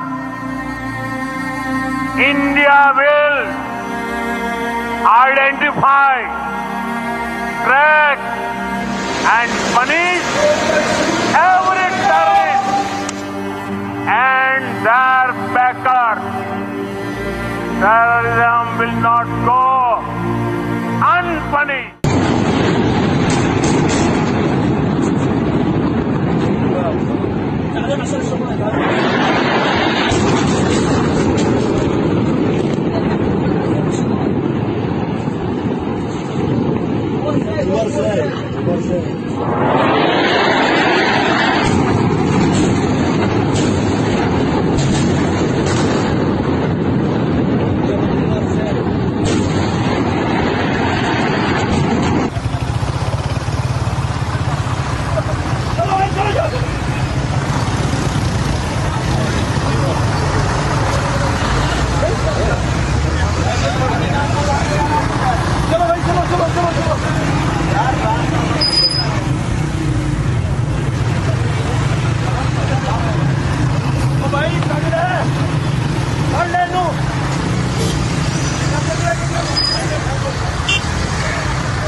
ओए था कोई दिखता जहांगीर तो क्या बेड़ियां पे छजुलदे यार बहुत ही कश्मीर तरीके हैं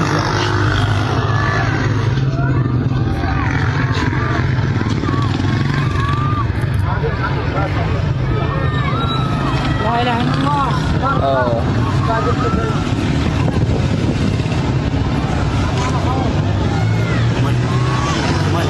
वो ताजुलदे यार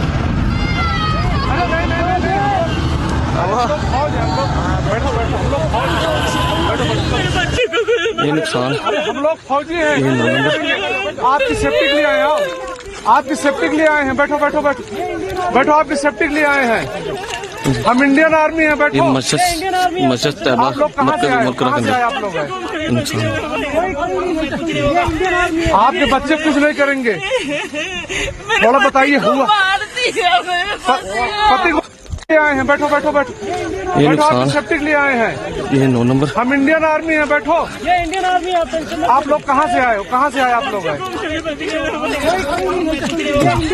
आपके बच्चे कुछ नहीं करेंगे मस्जिद तैयबा मरकज थोड़ा बताइए हुआ पति को मार दिया नहीं बेटा शांत रहो लो पानी पियो पानी पियो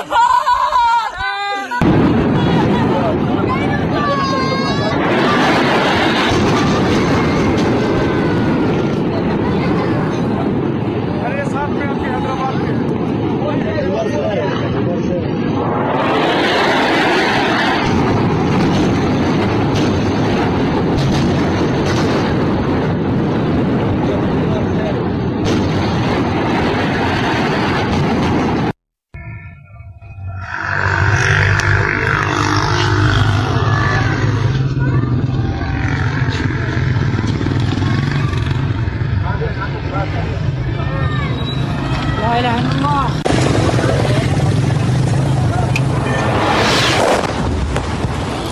अल्लाहु अकबर ला इलाहा इल्लल्लाह अल्लाहु Akbar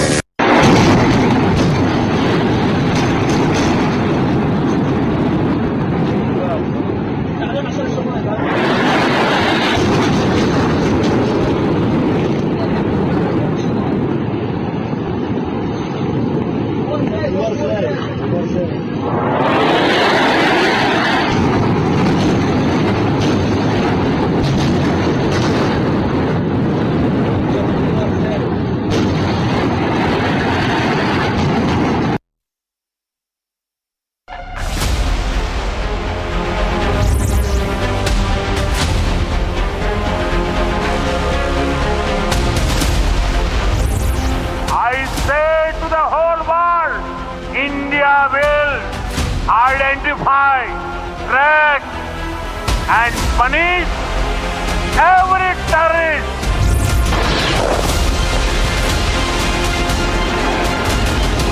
History has been made that in this strike, our information reaching Republic is that the main headquarters of the Lashkar-e-Toiba at Muridke has been completely devastated.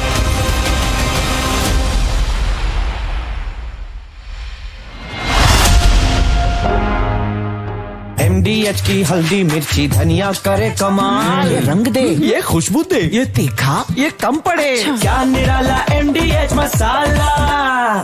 पाकिस्तानियों ने जंग शुरू कर दी है। अभी मेरे बहावलपुर सिटी के अंदर मौलाना मसूद अजहर साहब के जो है मदरसा है उसके ऊपर 4 मिसाइल दागे गए हैं। 4 मिसाइलों के साथ हमला किया गया है मौलाना मसूद अजहर साहब के मदरसे के ऊपर। हम फौज पाकिस्तान के साथ खड़े हैं, लेकिन मेरा सवाल है कि हमारी एजेंसीज कहाँ सोई हुई थी, हमारी फौज पाकिस्तान कहाँ सोई थी ये हमला हुआ। मुजफ्फराबाद की भी खबर आ रही है कि मुजफ्फराबाद वाली साइड पे भी ये अटैक हुआ है, लेकिन सबसे पहले मेरे बहावलपुर सिटी के अंदर अटैक हुआ है ब्लास्टिक मिसाइल के साथ। उन्होंने हमला किया है मौलाना मसूद अजहर साहब के मदरसे के ऊपर 4 मिसाइल मारे गए हैं। अभी ये कहना कबल वक्त है कि गोया कितनी सच्चाई है इस खबर के अंदर, किस साइड से ये मिसाइल आए हैं ये कन्फर्म होना बाकी है, लेकिन ये कन्फर्म न्यूज़ है कि उनके मदरसे के ऊपर 4 मिसाइल मारे गए हैं।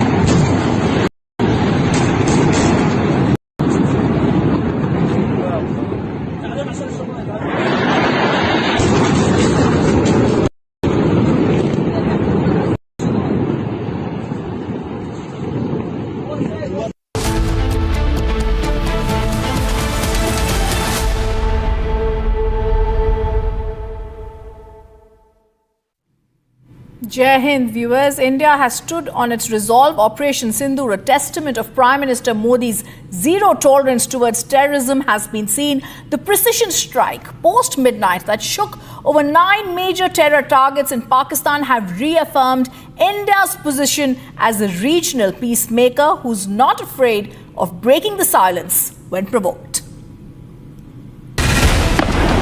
After the Pahalgam terror strike, the Prime Minister did not just speak, he warned.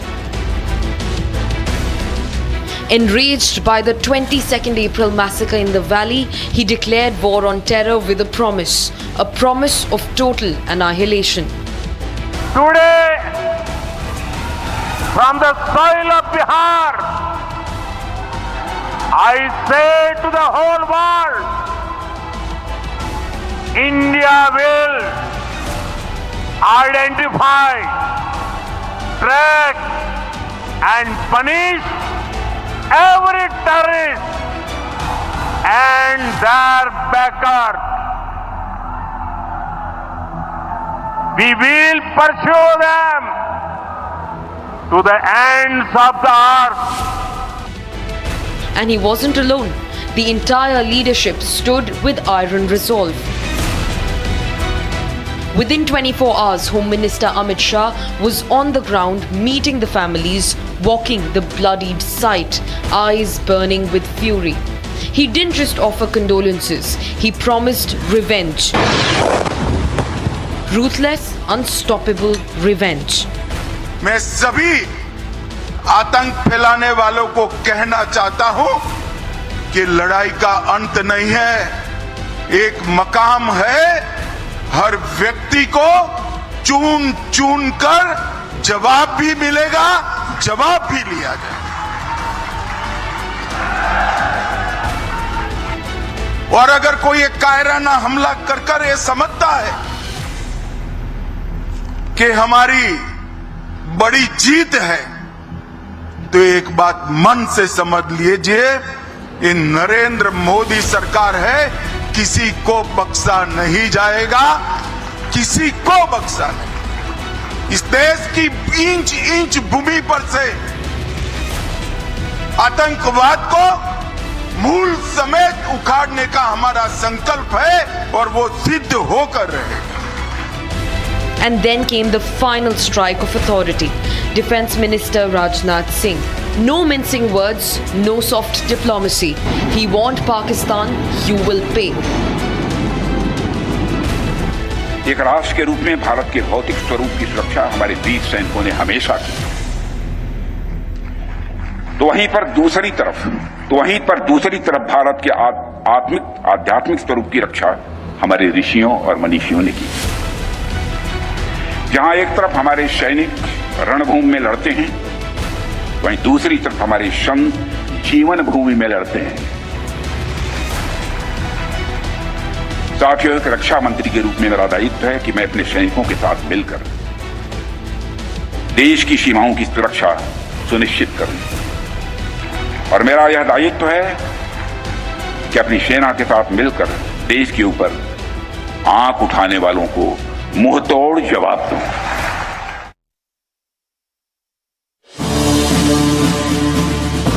Operation Sindoor 22 अप्रैल को पहलगाम में हुए विभत्स आतंकवादी हमले के शिकार मासूम नागरिकों व उनके परिवारों को न्याय देने के लिए लॉन्च किया गया था। इस कार्रवाई में 9 टेररिस्ट कैंप्स को टारगेट किया गया और पूरी तरह से इसे बर्बाद किया गया। They are distributed from Tawai Nala in the north, counting to approximately 21, ending at Bahawalpur to the south. India has demonstrated considerable restraint in its response. However, it must be said that the Indian armed forces are fully prepared to respond to Pakistani misadventures, if any, that will escalate this situation.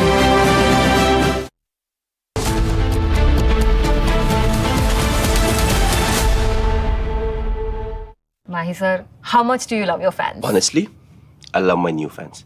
पुराने वाले बेकार में शोर करते sir fans है शोर तो करेंगे ही ना। नए वाले नहीं करते and they listen to what I say. The new generation Orient BLDC fans. Super silent performance with voice control. सिली मियाँ है तो और क्रिकेट फैंस। ये है सीक्रेट रेसिपी MDH का जीरा सिप जल जीरा मसाला।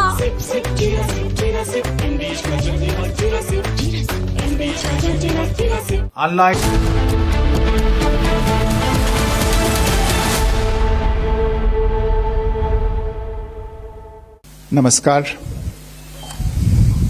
इस ब्रीफिंग में शामिल होने के लिए आप सभी का धन्यवाद। जैसा कि आप सभी जानते हैं, 22 अप्रैल 2025 को लश्कर तैयबा से संबंधित पाकिस्तानी और पाकिस्तान प्रशिक्षित आतंकवादियों ने भारत में जम्मू और कश्मीर के पहलगाम में भारतीय पर्यटकों पर बर्बरतापूर्ण हमला किया। 25 भारतीयों और एक नेपाली नागरिक को कायरतापूर्ण मौत के घाट उतार दिया गया।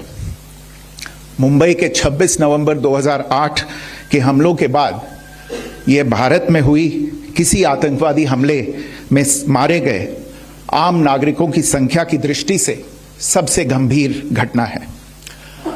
पहलगाम का हमला अत्यधिक बर्बरतापूर्ण था, जिसमें वहां मौजूद लोगों को करीब से और उनके परिवारों के सामने सिर पर गोली मारी गई। हत्या के इस तरीके से परिवार के सदस्यों को जानबूझकर आघात पहुंचाया गया। साथ ही उन्हें यह नसीहत भी दी गई कि वे वापस जाकर इस संदेश को पहुंचा दें। यह हमला स्पष्ट रूप से जम्मू और कश्मीर में बहाल हो रही सामान्य स्थिति को बाधित करने के उद्देश्य से किया गया था। चूंकि पर्यटन फिर से अर्थव्यवस्था का मुख्य आधार बन रहा था, इस हमले का मुख्य उद्देश्य इसे प्रतिकूल रूप से प्रभावित करना था। पिछले वर्ष आप सभी जानते हैं 2.25 करोड़ से अधिक पर्यटक कश्मीर आए थे। इस हमले का मुख्य उद्देश्य इसलिए संभवतः यह था कि इस संघ राज्य क्षेत्र में विकास और प्रगति को नुकसान पहुंचाकर इसे पिछड़ा बनाए रखा जाए और पाकिस्तान से लगातार होने वाले सीमा पार आतंकवाद के लिए उपजाऊ जमीन बनाने में सहायता की जाए। हमले का यह तरीका जम्मू और कश्मीर और शेष राष्ट्र दोनों में सांप्रदायिक दंगे भड़काने के उद्देश्य से भी प्रेरित था। इसका श्रेय सरकार और भारत के सभी नागरिकों को दिया जाना चाहिए कि इन प्रयासों को विफल कर दिया गया। एक समूह ने खुद को रेजिस्टेंस फ्रंट TRF कहते हुए इस हमले की जिम्मेदारी ली है। यह समूह संयुक्त राष्ट्र द्वारा प्रतिबंधित पाकिस्तानी आतंकवादी समूह लश्कर तैयबा से जुड़ा हुआ है। यह उल्लेखनीय है कि भारत ने मई और नवंबर 2024 में संयुक्त राष्ट्र की 1267 कमेटी की सैंक्शंस मॉनिटरिंग टीम को अर्धवार्षिक रिपोर्ट प्रस्तुत की थी, जिसमें TRF के बारे में साफ इनपुट दिए गए थे।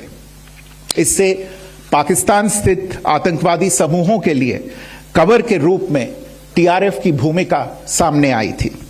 इससे पहले भी दिसंबर 2023 में भारत ने इस टीम को लश्कर तैयबा और जैश-ए-मोहम्मद के बारे में सूचित किया था, जो TRF जैसे छोटे आतंकवादी समूहों के माध्यम से अपनी गतिविधियों को संचालित कर रहे हैं।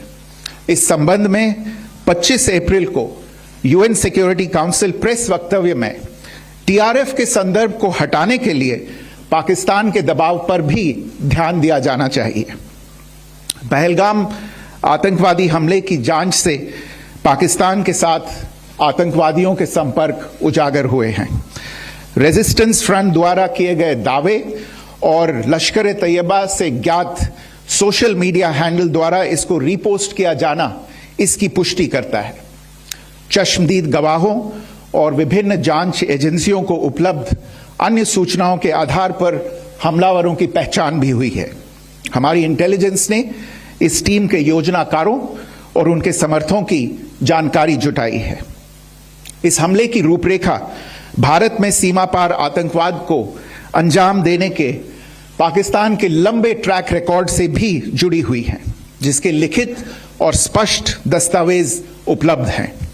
पाकिस्तान दुनिया भर में आतंकवादियों के लिए एक शरण स्थल के रूप में पहचान बना चुका है। यहां अंतर्राष्ट्रीय स्तर पर प्रतिबंधित आतंकवादी सजा पाने से बचे रहते हैं। इसके अलावा पाकिस्तान ने इस मुद्दे पर विश्व और फाइनेंशियल एक्शन टास्क फोर्स जैसे अंतर्राष्ट्रीय मंचों को जानबूझकर गुमराह करने के लिए भी जाना जाता है।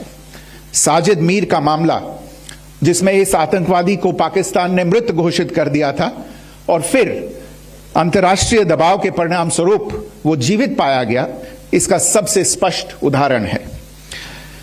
यह स्वाभाविक है कि पहलगाम में हुए इस हमले से जम्मू और कश्मीर के साथ साथ भारत के अन्य भागों में भी आक्रोश देखा गया। हमलों के बाद भारत सरकार ने स्वाभाविक रूप से पाकिस्तान के साथ संबंधों को लेकर कुछ कदम उठाए। आप सभी उन निर्णयों से अवगत हैं जिसकी घोषणा 23 अप्रैल को की गई थी। तथापि यह आवश्यक समझा गया कि 22 अप्रैल के हमले के अपराधियों और उनके योजनाकारों को न्याय के कटघरे में लाया जाए। हमलों के एक पखवाड़े के बाद भी पाकिस्तान द्वारा अपने क्षेत्र या अपने नियंत्रण वाले क्षेत्रों में आतंकवादियों की इंफ्रास्ट्रक्चर के विरुद्ध कार्रवाई करने के लिए कोई स्पष्ट कदम नहीं उठाया गया है। उल्टे वो इनकार करने और आरोप लगाने में ही लिप्त रहा है। पाकिस्तान आधारित आतंकवादी मॉड्यूल्स पर हमारी खुफिया निगरानी ने संकेत दिया है कि भारत के विरुद्ध आगे भी हमले हो सकते हैं। अतः इनको रोकना और इनसे निपटना दोनों को बेहद आवश्यक समझा गया। आज सुबह, जैसा कि आपको ज्ञात होगा, भारत ने इस तरह के सीमा पार हमलों का जवाब देने और उन्हें रोकने तथा उनका प्रतिरोध करने के अपने अधिकार का प्रयोग किया है। यह कार्यवाही नपीतुली, नॉन एस्केलेटरी, आनुपातिक और जिम्मेदारीपूर्ण है। यह आतंकवाद की इंफ्रास्ट्रक्चर को समाप्त करने और भारत में भेजे जाने वाले संभावित आतंकवादियों को अक्षम बनाने पर केंद्रित है। आपको यह भी स्मरण होगा कि 25 अप्रैल 2025 को संयुक्त राष्ट्र सुरक्षा परिषद ने पहलगाम आतंकवादी हमले पर एक प्रेस वक्तव्य जारी किया था, जिसमें आतंकवाद के इस निंदनीय कार्य के अपराधियों, आयोजकों, फाइनेंसरों और प्रायोजकों को जवाबदेह ठहराने और उन्हें न्याय के दायरे में लाने की आवश्यकता पर जोर दिया गया था। भारत की आज की इस कार्रवाई को इसी संदर्भ में देखा जाना चाहिए। Good morning. Thank you all for joining this briefing. As you are all aware, on April 22, 2025, Pakistani and Pakistan-trained terrorists belonging to the Lashkar-e-Taiba carried out a savage attack on Indian tourists at Pahalgam in Jammu and Kashmir in India. They murdered 26 people, including one national of Nepal, causing the largest number of civilian casualties in a terrorist attack in India since the 26 November 2008 attacks in Mumbai. The attack in Pahalgam was marked by extreme barbarity, with the victims mostly killed with headshots from close range and in front of their families.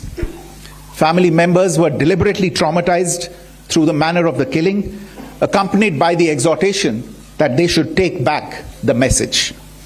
The attack was clearly driven by the objective of undermining the normalcy returning to Jammu and Kashmir. In particular, it was designed to impact the mainstay of the economy, tourism, with a record 23 million tourists visiting the valley last year.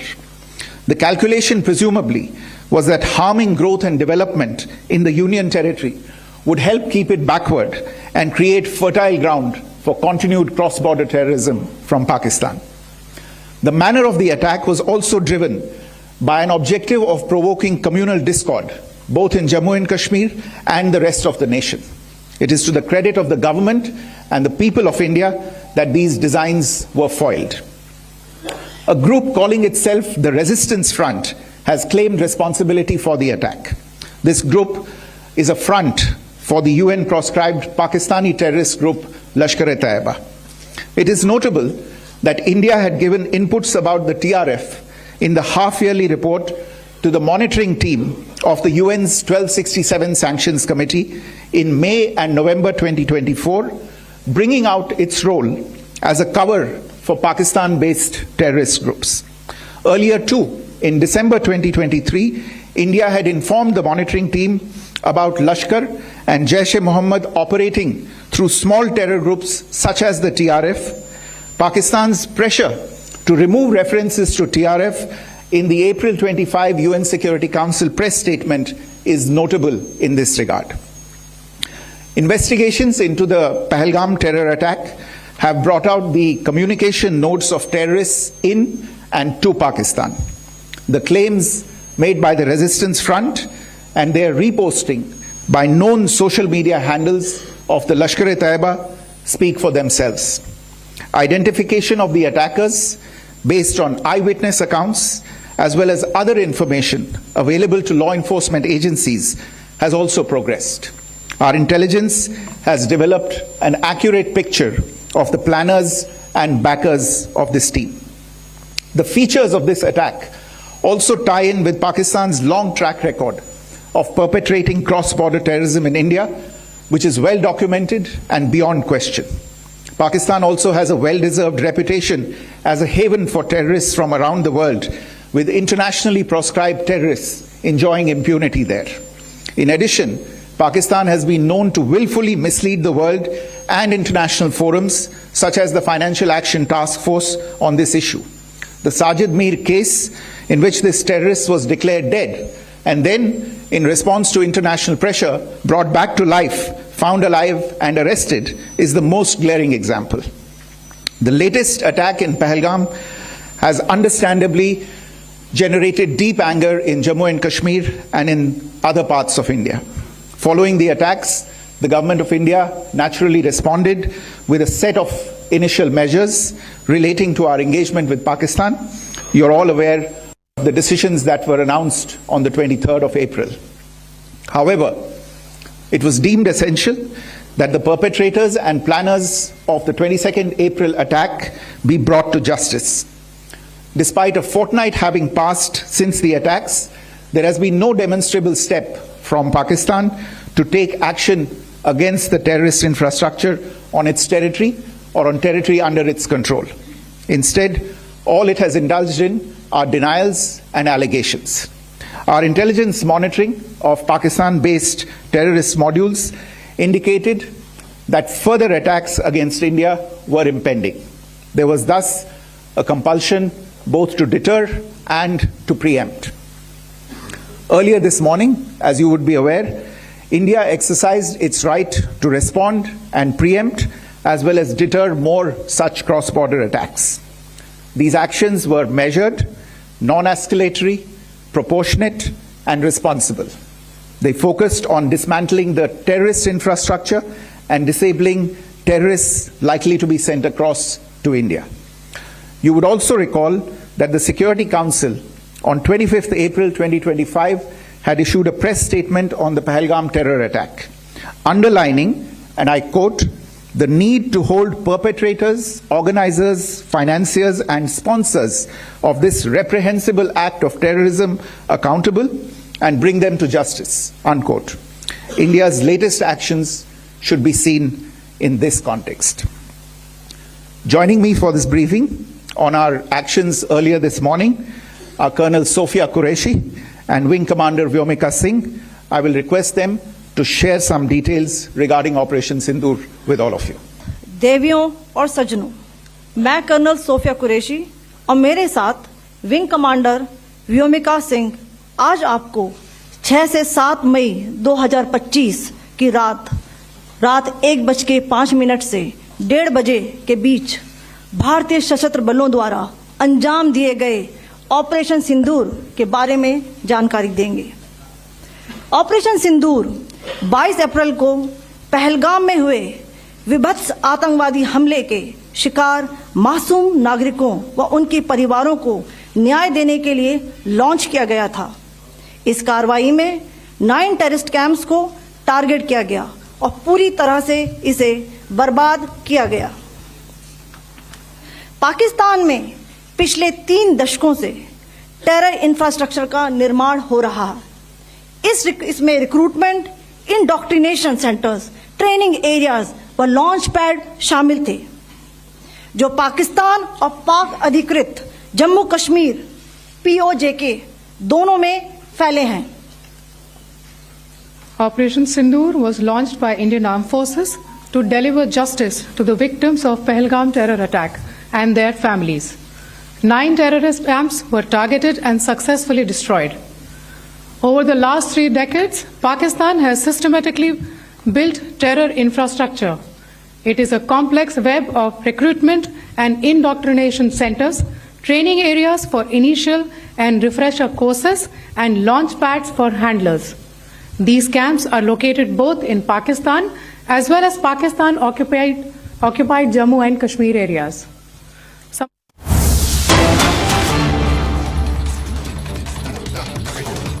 Sri Rajesh Singh, Defense Secretary, Lieutenant General Raghu Srinivasan, DG Border Roads, BRO के सभी कर्मयोगी एवं देवियों व सज्जनों, आप सभी जानते हैं कि आज हमारे प्रधानमंत्री जी के मार्गदर्शन में हमारे भारत की सेना ने हम सभी भारतवासियों का मस्तक ऊंचा किया है।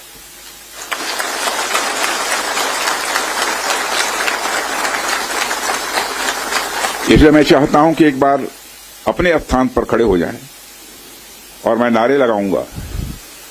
हमारे देश के सेना के जवानों के सम्मान में हम सभी बोलेंगे, भारत माता की, भारत माता की, भारत माता की। बहुत बहुत धन्यवाद।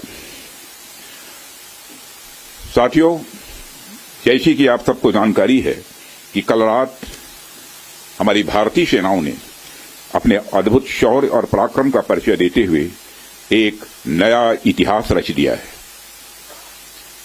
साथियों, भारत की सेना ने सटीकता, सतर्कता और संवेदनशीलता के साथ कार्रवाई की है। हमने जो लक्ष्य तय किए थे उन्हें ठीक समय तय योजना के अनुसार सटीकता से उन्होंने ध्वस्त किया है और किसी भी नागरिक ठिकाने, सिविलियन पॉपुलेशन को जरा भी प्रभावित न होने देने की संवेदनशीलता भी हमारी सेना ने दिखाई है।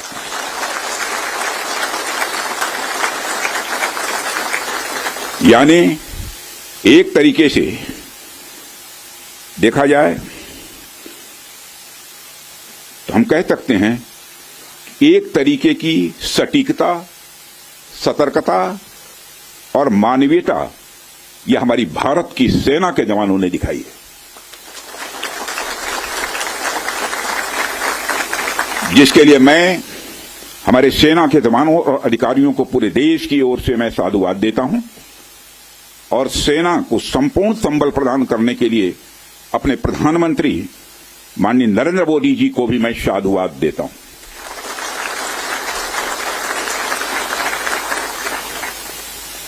मित्रों, हमने हनुमान जी के उस आदर्श का पालन किया है जो उन्होंने अशोक वाटिका उजाड़ते समय किया था, जिन मोहि मारा तिन मोहि मारे।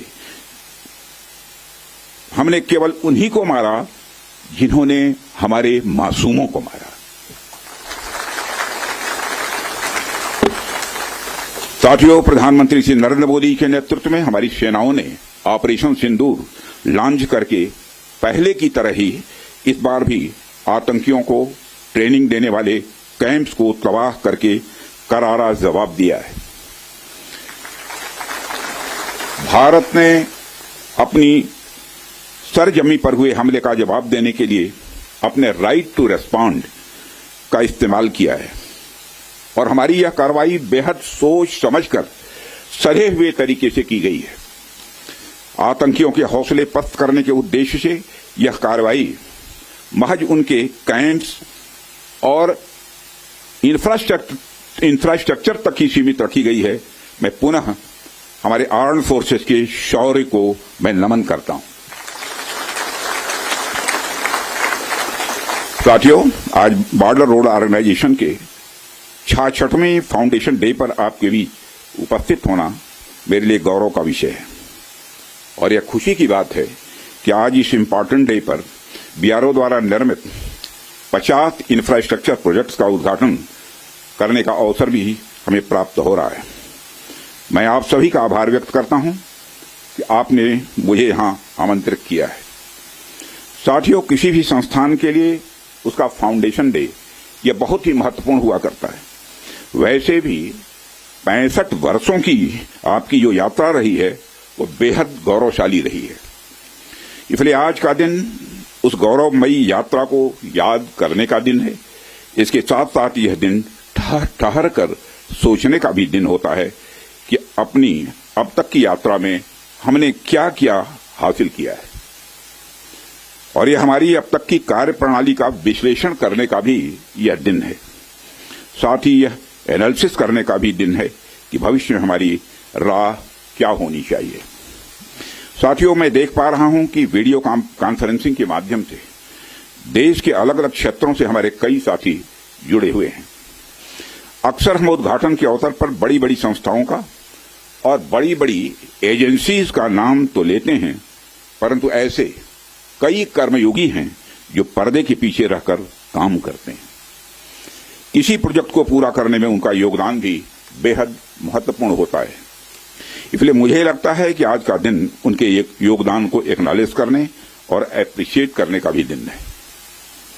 साथियों, आज जम्मू कश्मीर, लद्दाख, सिक्किम, मिजोरम, अरुणाचल प्रदेश, पश्चिम बंगाल और राजस्थान में कई प्रोजेक्ट्स का उद्घाटन हुआ है।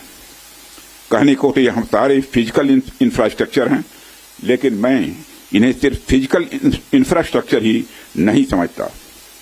हमें जो सड़कें दिखती हैं, जो पुल दिखते हैं, वह सिर्फ दो स्थानों को जोड़ने वाले नहीं होते हैं, बल्कि वह लोगों के दिलों को जोड़ने वाले होते हैं। इन प्रोजेक्ट से राष्ट्रीय सुरक्षा को तो मजबूती मिलती ही है, साथ ही साथ यह प्रोजेक्ट इन सभी रीजन्स को इकोनॉमिक प्रॉस्पेरिटी को भी बढ़ावा देते हैं। यह तमाम प्रोजेक्ट इन क्षेत्रों में ट्रांसपोर्टेशन, टूरिज्म और इकोनॉमिक एक्टिविटी को बढ़ावा देंगे, जिससे निश्चित रूप से यहाँ के निवासियों की आय में वृद्धि होगी, उनकी क्वालिटी ऑफ लाइफ में भी इम्प्रूवमेंट होगा और इन क्षेत्रों में समृद्धि आएगी यानी प्रॉस्पेरिटी आएगी। साथियों, मुझे बताया गया कि आज जिन इंफ्रा प्रोजेक्ट्स की शुरुआत की गई है, इनकी टोटल कॉस्ट लगभग 1900 करोड़ रुपए के आसपास की है। मुझे लगता है कि यह केवल उनकी नॉमिनल वैल्यू पर है। इसकी असली वैल्यू है वह तो हम आंक भी नहीं सकते। इन सड़कों के माध्यम से जब कोई बच्ची स्कूल जाएगी और अपना भविष्य बनाएगी, तो उसके इम्पैक्ट का आकलन भी हम नहीं कर सकते। इन ब्रिजेज के माध्यम से जब यहां एम्बुलेंसेज दौड़ेंगी और समय पर लोगों को इलाज होगा, उसकी वैल्यू को भी नहीं आंका जा सकता है। जब इन सड़कों के माध्यम से विभिन्न संस्कृति के लोग आपस में जुड़ेंगे या फिर एक दूसरे से जो कुछ सीखेंगे, उसकी वैल्यू कोई भी आंक नहीं सकता है। जब इन टनल्स के माध्यम से यहाँ के किसानों द्वारा उगाए गए फूल, फल, सब्जियां इत्यादि दूसरे क्षेत्रों में आसानी से पहुंचेंगे, उसका जो आर्थिक और सामाजिक प्रभाव यहाँ के किसानों पर पड़ेगा, उसकी वैल्यू, उसकी कीमत कोई भी नहीं आंक सकता। साथियों, मैं इन प्रोजेक्ट्स की डिटेल देख रहा था। मैंने देखा कि इनमें छोटे से लेकर बड़े रोड्स, टनल्स और ब्रिजेज हैं। कुछ मीटर से लेकर सैकड़ों किलोमीटर तक इनकी लंबाई है। हालांकि उनकी लंबाई से कोई खास फर्क नहीं पड़ता है। कोई पुल अगर छोटा है, कोई सड़क यदि छोटी है, तो इससे कोई खास फर्क नहीं पड़ता, क्योंकि दुनिया की लंबी से लंबी जो यात्राएं होती हैं वह सिर्फ एक छोटे से रास्ते से ही शुरू होती हैं। इसलिए इन प्रोजेक्ट्स की कीमत, इनकी वैल्यू सिर्फ इस बात से नहीं आंकी जा सकती क्या फाइनेंशियली या फिजिकली कितना बड़ा प्रोजेक्ट है और यह कितना छोटा प्रोजेक्ट है। असल में इनकी असली कीमत इस बात से है कि यह कितने परिवारों को जोड़ रही हैं, कितने लोगों की संस्कृति को, उनके रहन सहन को आपस में करीब ला रही हैं, कितने लोगों की आर्थिक और सामाजिक समृद्धि, इकोनॉमिक और सोशल प्रॉस्पेरिटी में अपना ये योगदान दे रही हैं। यह प्रोजेक्ट्स लोहे, कंक्रीट या कोलतार से बनी हुई एक संरचना भर नहीं है, बल्कि यह एक कमिटमेंट है, यह एक प्रतिबद्धता है सीमावर्ती क्षेत्र के विकास का। यह एक रिजॉल्व है, यह एक संकल्प है बॉर्डर एरियाज में क्वालिटी इंफ्रास्ट्रक्चर बिल्ड करने का। यह एक दृढ़ निश्चयता का डिटर्मिनेशन है लोगों के दिलों को जोड़ने का। इसलिए मैंने कहा कि ये प्रोजेक्ट्स इनवैल्यूएबल हैं, इनकी कीमत का आकलन नहीं किया जा सकता। साथियों, प्राचीन काल से ही मार्ग मानव सभ्यता के विकास में बड़ी महत्वपूर्ण भूमिका निभाते आए हैं। मार्गों की महत्ता हमारे इतिहास में हमेशा से रही है। जब आप मानवता का इतिहास पलट कर देखेंगे तो आप ये पाएंगे कि ट्रांसपोर्टेशन रूट्स ने कितना इंपॉर्टेंट रोल प्ले किया है। इतिहास बताते हैं कि सिविलाइजेशन थ्राइव हुई तो उसके पीछे रूट्स और राजमार्गों का बहुत बड़ा योगदान रहा है। कला, साहित्य, संस्कृति और विज्ञान का प्रचार प्रसार एक क्षेत्र से दूसरे क्षेत्र तक इन्हीं के माध्यम से फैलता है। यदि मैं भारत के संदर्भ में बात करूं तो मुझे यहां के दो इंपॉर्टेंट रूट्स के नाम स्वाभाविक रूप से याद आ रहे हैं। आप शायद उत्तरापथ और दक्षिणापथ के बारे में जानते होंगे या सुना होगा।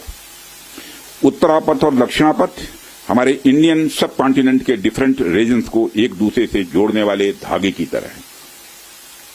आप सोचिए, हजारों साल पहले जब संचार के इतने तेज साधन नहीं थे, तब आइडियाज और कल्चर, विचार और संस्कृति एक जगह से दूसरी जगह कैसे पहुंचते थे। पांड्य साम्राज्य का मोती और मदुरई का कपास आखिर मगध के पाटलिपुत्र में कैसे बहुत प्रसिद्ध हो गया।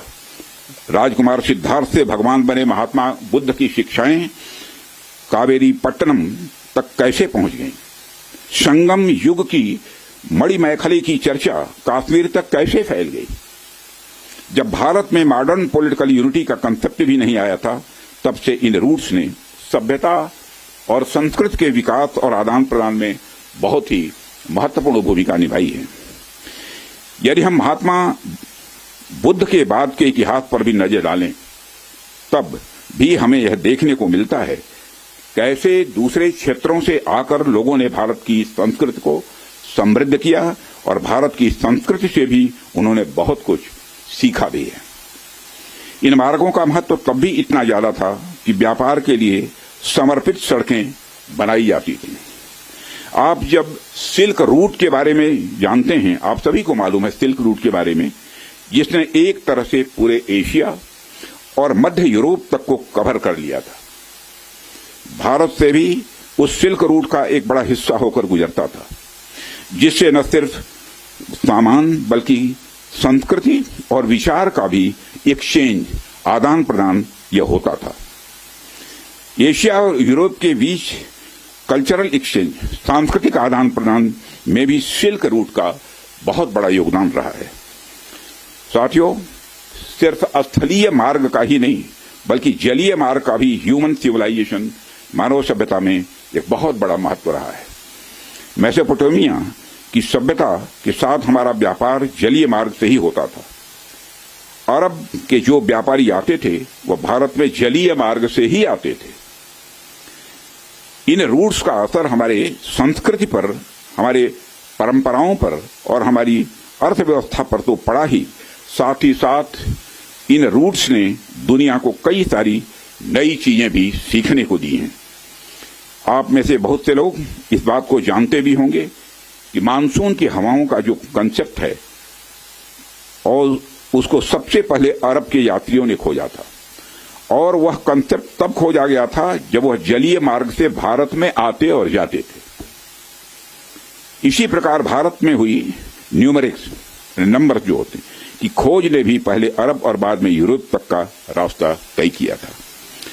साथियों, प्रधानमंत्री जी के नेतृत्व में जब से हमारी सरकार आई है, तब से हमारे प्रधानमंत्री का इस बात पर विशेष ध्यान रहता है कि सीमावर्ती इलाकों का कैसे अधिकतम विकास किया जाए।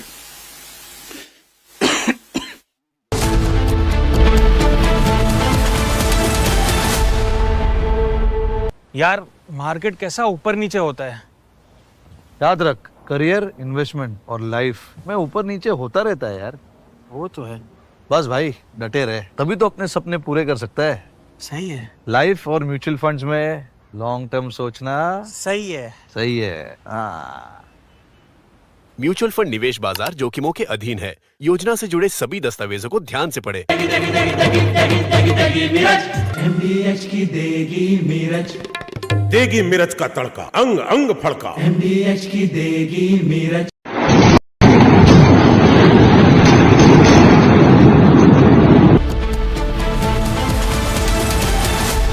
आधे बाउल दही में 4 चम्मच MDH चटनी पुदीना मसाला डाला, स्टर करो, पुदीना चटनी तैयार। MDH चटनी पुदीना मसाला।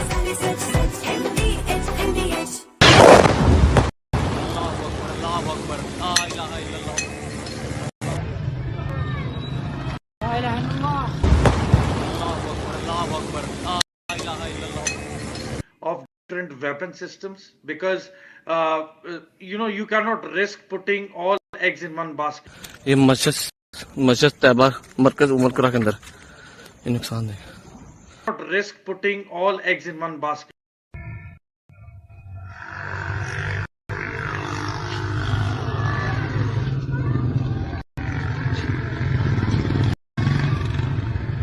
Not risk putting all eggs in one basket. Mentor here, These and are most some of the visuals. civilians I can see some. are near the LOC. No. This is a long shot. I can see in the sky there's somebody who shot something to light.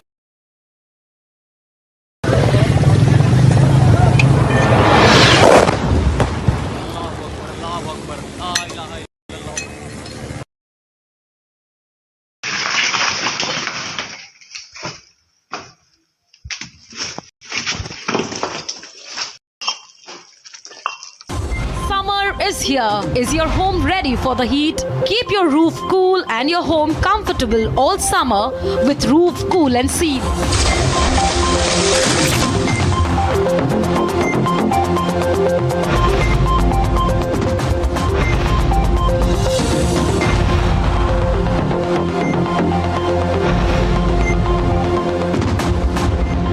पसीना मत बहाओ, Berger roof cool and seal लगाओ।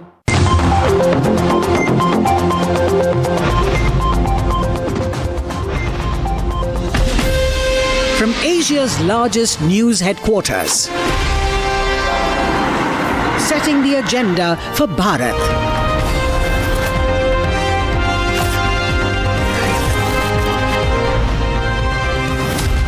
You're watching Republic.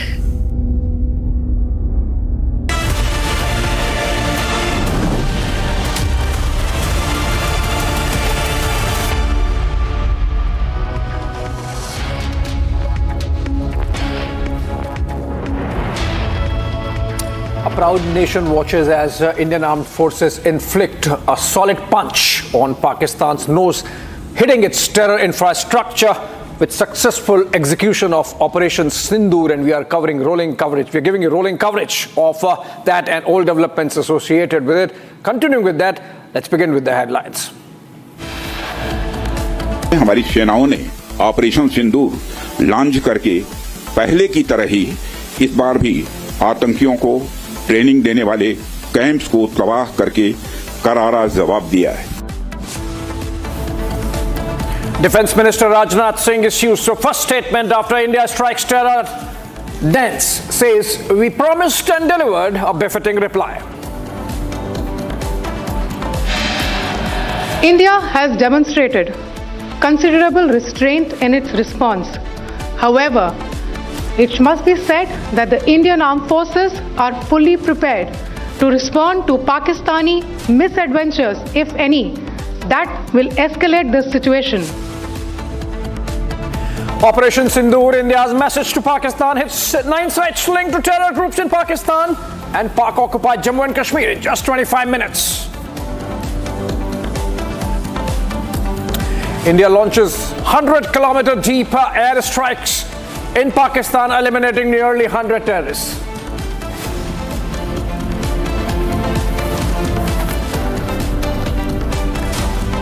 India ready with retaliatory operation just in case of a counter-offensive. Forces on guard across the border in Kashmir, Rajasthan, Gujarat, elsewhere.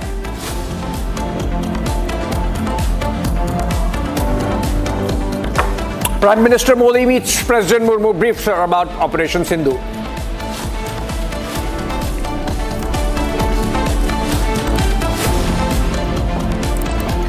Republic leads Operation Sindoor coverage. Story broken first on your channel by Editor-in-Chief Arnab Goswami.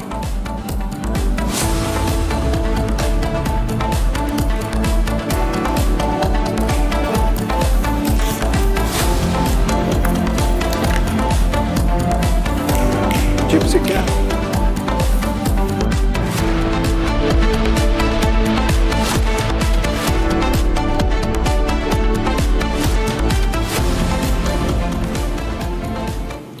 All right, as India completed Operation Sindoor, hitting 9 sites across eastern parts of Pakistan, essentially Punjab part of Pakistan and the Pak-occupied Jammu and Kashmir, eliminating terror infrastructure, including, of course, those terrorists and terrorist sympathizer and the support system that existed at those sites. Defense Minister Rajnath Singh has spoken at an event where he underscored the success of our forces and the resolve of the nation. Listen in. जी कि आप सबको जानकारी है कि कल रात हमारी भारतीय सेनाओं ने अपने अद्भुत शौर्य और पराक्रम का परिचय देते हुए एक नया इतिहास रच दिया है। साथियों, भारत की सेना ने सटीकता, सतर्कता और संवेदनशीलता के साथ कार्रवाई की है। हमने जो लक्ष्य तय किए थे उन्हें ठीक समय तय योजना के अनुसार सटीकता से उन्होंने ध्वस्त किया है और किसी भी नागरिक ठिकाने, सिविलियन पॉपुलेशन को जरा भी प्रभावित न होने देने की संवेदनशीलता भी हमारी सेना ने दिखाई है।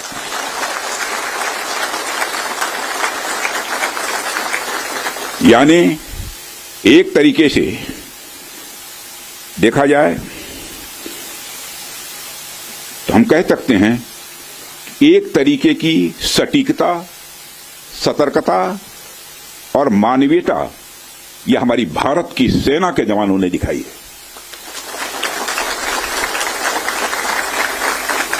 जिसके लिए मैं हमारे सेना के जवानों और अधिकारियों को पूरे देश की ओर से मैं साधुवाद देता हूं और सेना को संपूर्ण संबल प्रदान करने के लिए अपने प्रधानमंत्री माननीय नरेंद्र मोदी जी को भी मैं साधुवाद देता हूं।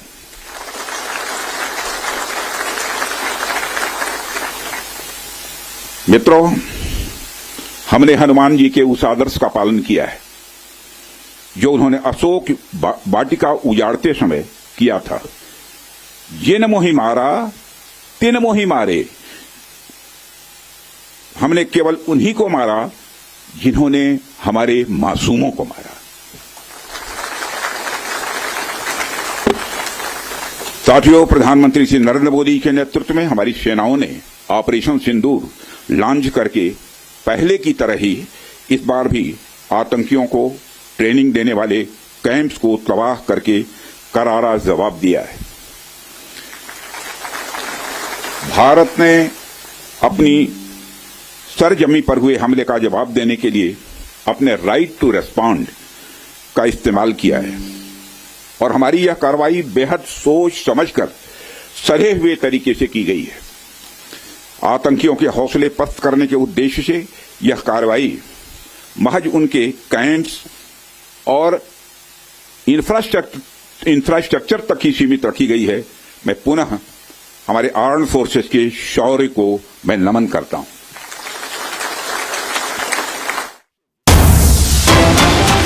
Right, a breaking news development. The Indian embassy in Beijing has fact-checked a Chinese newspaper, Global Times. This after the newspaper said that the Pakistan Air Force has shot down another Indian fighter jet in response to overnight airstrikes carried out by India at multiple locations in Pakistan. Now remember, Pakistan has been peddling this fake news that their Air Force downed a couple of Indian fighter jets overnight. And while that might be for the consumption of gullible Pakistani people, for China to be amplifying that message is unfortunate. in the backdrop of the detent that has been reached, in the backdrop of the thaw that was reached and understandings that were reached between India and China. That's not a very friendly act. And so the Indian embassy in Beijing politely fact-checking Global Times there. No Indian fighter aircraft of the IAF has been downed by Pakistan whatsoever. Moving on, ladies and gentlemen, to the next one, which is, friends, Prime Minister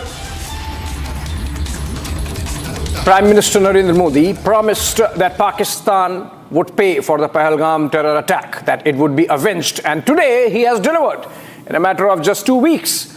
Here's the video released by Indian Army, which shows a second of the 9 targets that were hit tonight. Take a look.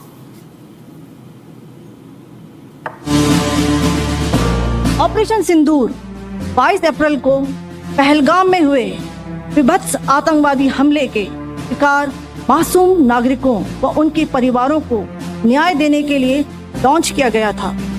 इस कार्रवाई में 9 terrorist camps को target किया गया और पूरी तरह से इसे बर्बाद किया गया।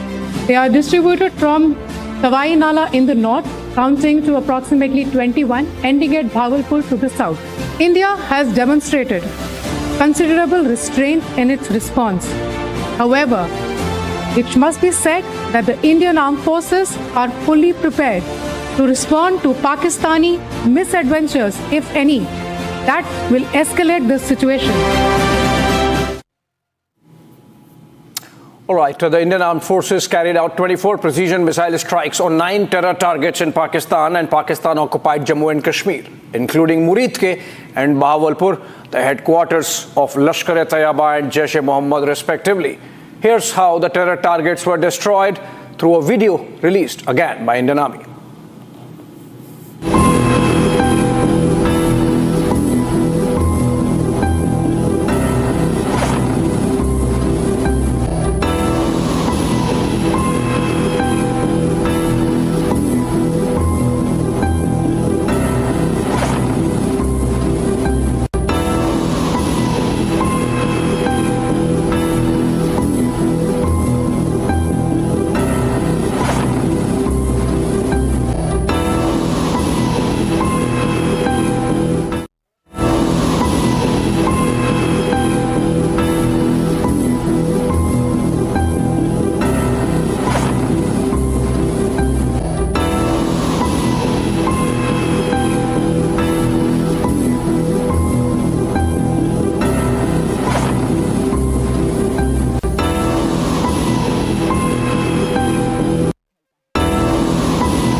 All right, another breaking news development coming in. United Kingdom, UK's former Prime Minister Rishi Sunak has made a statement coming out in support of India's Operation Sindoor. He has backed India's retaliation to Pahalgam terror attack, taking down terror infrastructure across Pakistan, and an influential voice there in the former UK PM Rishi Sunak making that statement.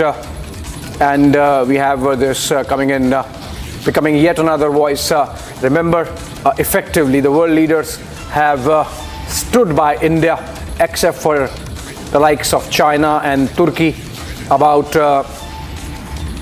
India's defense and India's right to defend itself and carry out preemptive strikes on Pakistan. Remember, Foreign Secretary Vikram Misri in that briefing said that India had intelligence that these same terror sites were still plotting to carry out future terror attacks, and so they had to be taken down. And one more international voice, leader, former Prime Minister of the United Kingdom, Rishi Sunak, coming out in support of Operation Sindoor. All right, another breaking news development. We're keeping it fast-paced. And this is coming from NIA, essentially India's anti-terror agency, the National Investigation Agency.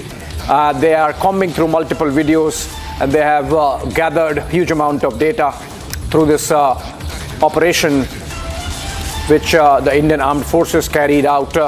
And as part of this operation, the NIA is going through all these videos to analyze and collect information and connect the dots in terms of the scale of the damage that has been inflicted on Pakistan, on the number of casualties it has suffered, and how many of the terror targets in terms of terrorists and the individuals behind the terror acts in India have been neutralized. The NIA essentially carrying out a massive exercise, open source exercise of checking out the scale of damage that India has inflicted on Pakistan.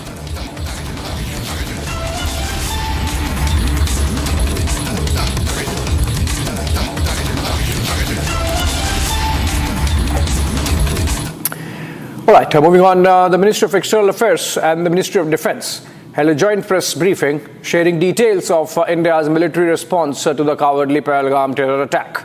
Speaking for the forces, Colonel Sophia Qureshi and Wing Commander Vyomika Singh informed that the targets and the munitions were picked carefully to avoid civilian casualties and collateral damage. They said the forces were ready for Operation Sindoor 2 in the event of any military escalation or misadventure from across the border. We get you this report for all the details. Take a look. Less than 24 hours after India inflicted a heavy cost on Pakistan for the Pahalgam terror attack, the forces shared details of Operation Sindoor at a key security briefing in the capital. Speaking for the forces, Colonel Sophia Qureshi and Wing Commander Vyomika Singh said the targets and payloads were picked very carefully to avoid civilian casualties and collateral damage. Addressing the joint press briefing, Foreign Secretary Vikram Misri said the counter-strikes were intelligence-based and non-escalatory. Misri said the targets were locked on the base installations in Pakistan. Earlier this morning, as you would be aware, India exercised its right to respond and preempt as well as deter more such cross-border attacks. These actions were measured, non-escalatory, proportionate and responsible. They focused on dismantling the terrorist infrastructure and disabling terrorists likely to be sent across to India. He said the larger objective behind the dastardly Pahalgam killings was to incite communal tensions in the country. The attack in Pahalgam was marked by extreme barbarity, with the victims mostly killed with headshots from close range and in front of their families. Family members were deliberately traumatized through the manner of the killing, accompanied by the exhortation that they should take back the message. Misri said Pakistan gave space and sanctuary to terrorists and failed to act against terror directed from the soil. Perpetrators and planners of the 22nd April attack be brought to justice. Despite a fortnight having passed since the attacks, there has been no demonstrable step from Pakistan to take action against the terrorist infrastructure on its territory or on territory under its control. Jaish's Markaz Subhanallah and Lashkar's main training facilities were targeted and destroyed in the retaliatory airstrikes. Jaish-e-Mohammed's Tehran facility and the Hizbul's Maimouna Zoya facility were also blown to bits in the precision strikes. Operation Sindoor 22 अप्रैल को पहलगाम में हुए विभत्स आतंकवादी हमले के शिकार मासूम नागरिकों व उनके परिवारों को न्याय देने के लिए लॉन्च किया गया था। इस कार्रवाई में 9 टेररिस्ट कैंप्स को टारगेट किया गया और पूरी तरह से इसे बर्बाद किया गया। Republic learned from top sources that the Indian munitions and payloads targeted the residence of Jaish chief Masood Azhar as well as his terror nursery. While the fate of the Jaish chief remains unclear, in the wake of Operation Sindoor, a purported statement from him said 10 members of his family perished in the airstrikes. Meanwhile, in a statement of intent, the forces said they were ready to hit Pakistan again in the event of any further escalation or misadventure. India has demonstrated considerable restraint in its response. However, it must be said that the Indian Armed Forces are fully prepared to respond to Pakistani misadventures, if any, that will escalate the situation. Meanwhile, as a coward Pakistan targeted civilians post-Operation Sindoor with heavy artillery shelling across the LSC, the forces responded befittingly and proportionately. The message is clear. The blueprint for Operation Sindoor 2 is ready if Pakistan dares respond.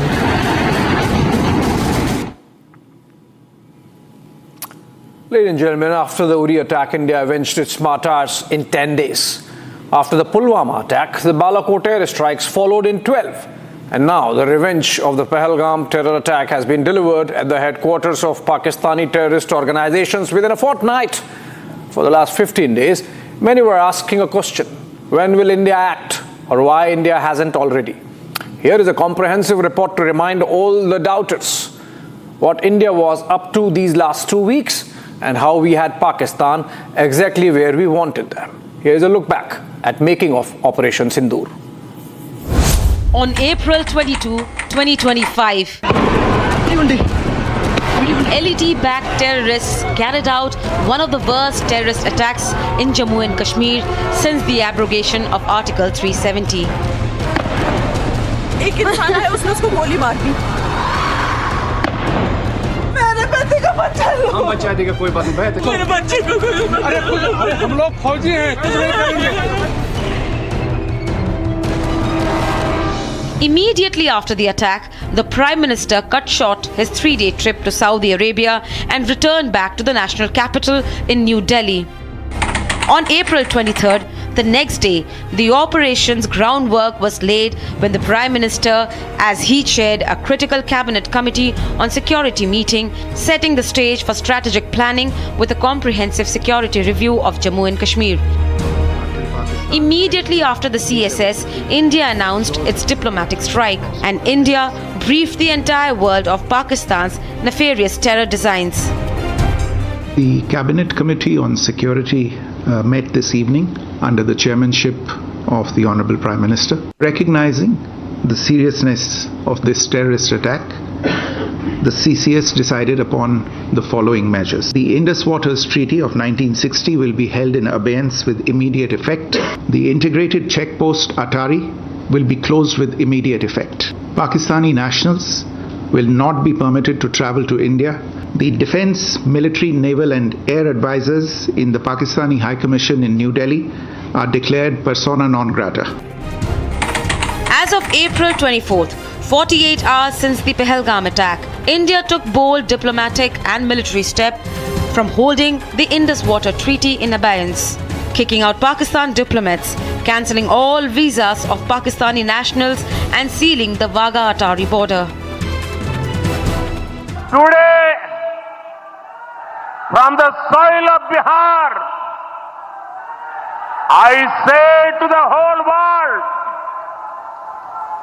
India will identify, track and punish every terrorist and their backers.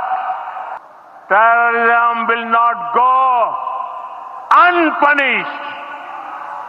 Every effort will be made to ensure that justice is done. On April 25th, India mobilized its strategic assets with the INS Vikrant strike carrier group and India's Arihant-class nuclear submarines deployed in the Arabian Sea, ready to impose a blockade at a moment's notice. India's INS Surat also carried out missile test launches.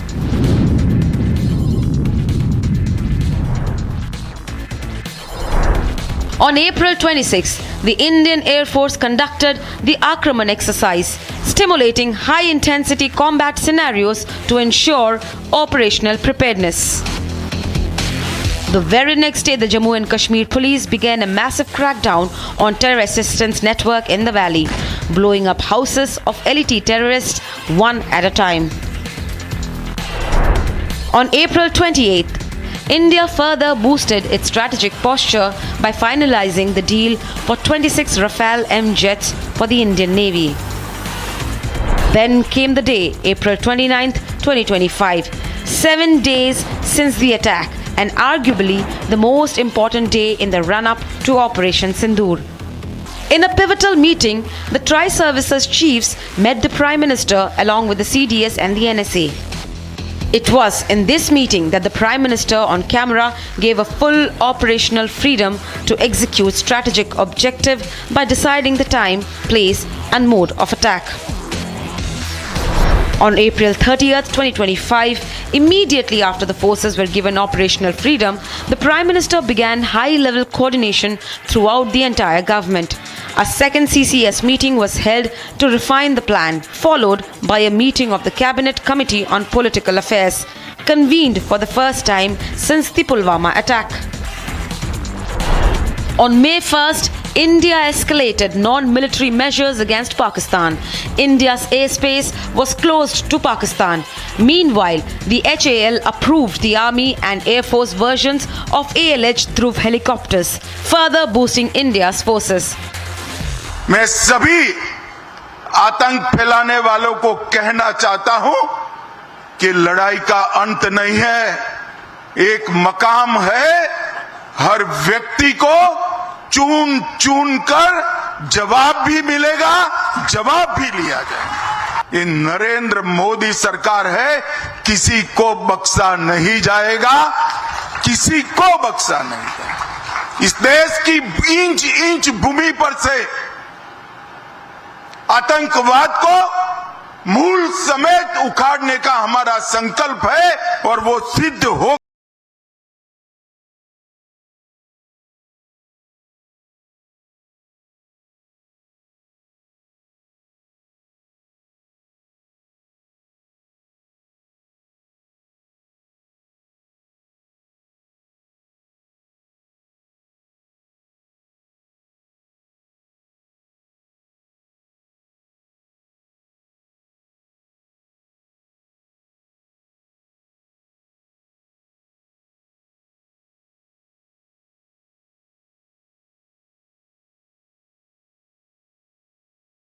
was followed by a high-level meet between Air Chief Marshal AP Singh and Prime Minister Modi. It was also on this day that Defence Minister Rajnath Singh dropped a big hint. साथियों, एक रक्षा मंत्री के रूप में मेरा दायित्व है कि मैं अपने सैनिकों के साथ मिलकर देश की सीमाओं की सुरक्षा सुनिश्चित करूं। और मेरा यह दायित्व है कि अपनी सेना के साथ मिलकर देश के ऊपर आंख उठाने वालों को मुंहतोड़ जवाब दूं।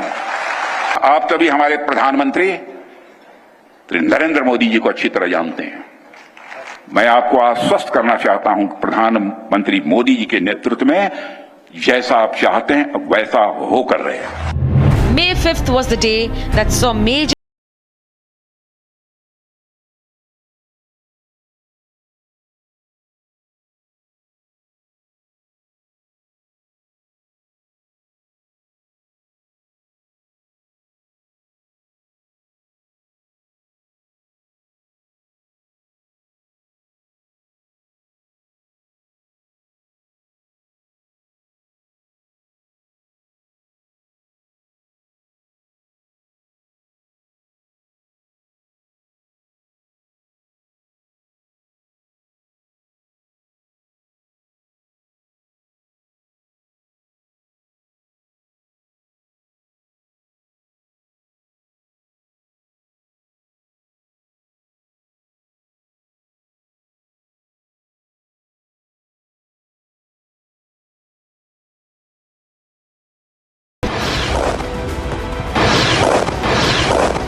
from Muzaffarpur to Kotli,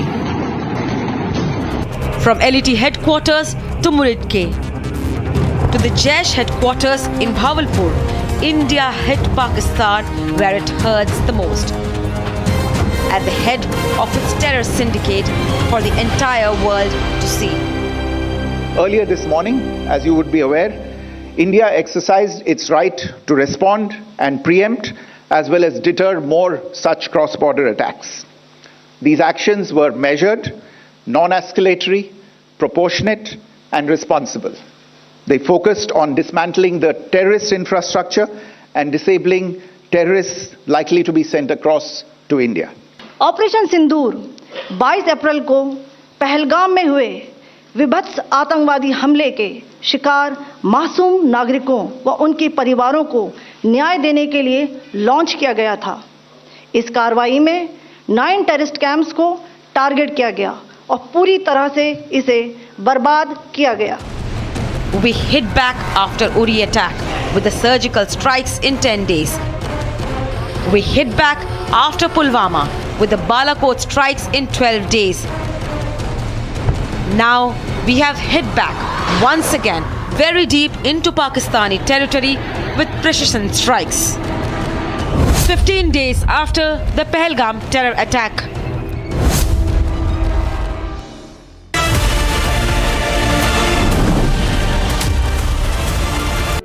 In the global employability rankings by Times Higher Education UK, only the following 6 institutions from India are ranked amongst the top 230 in the world for having the most employable graduates.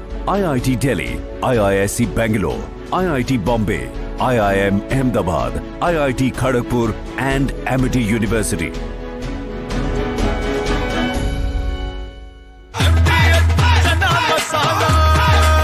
अब छोलिया हो या लोबिया, सफेद चने या काले चने, सब कुछ मजेदार बने।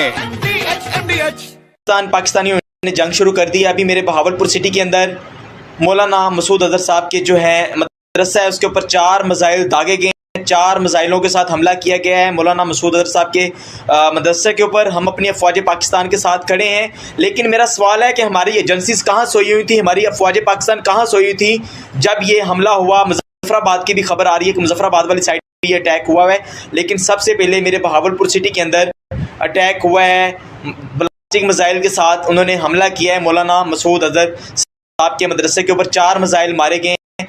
अभी ये कहना कबल वक्त है कि गोया कितनी सच्चाई है इस खबर के अंदर, किस साइड से ये मिसाइल आए हैं, ये अभी कन्फर्म होना बाकी है। लेकिन ये कन्फर्म न्यूज़ है कि उनके मदरसे के ऊपर 4 मिसाइल मारे गए हैं।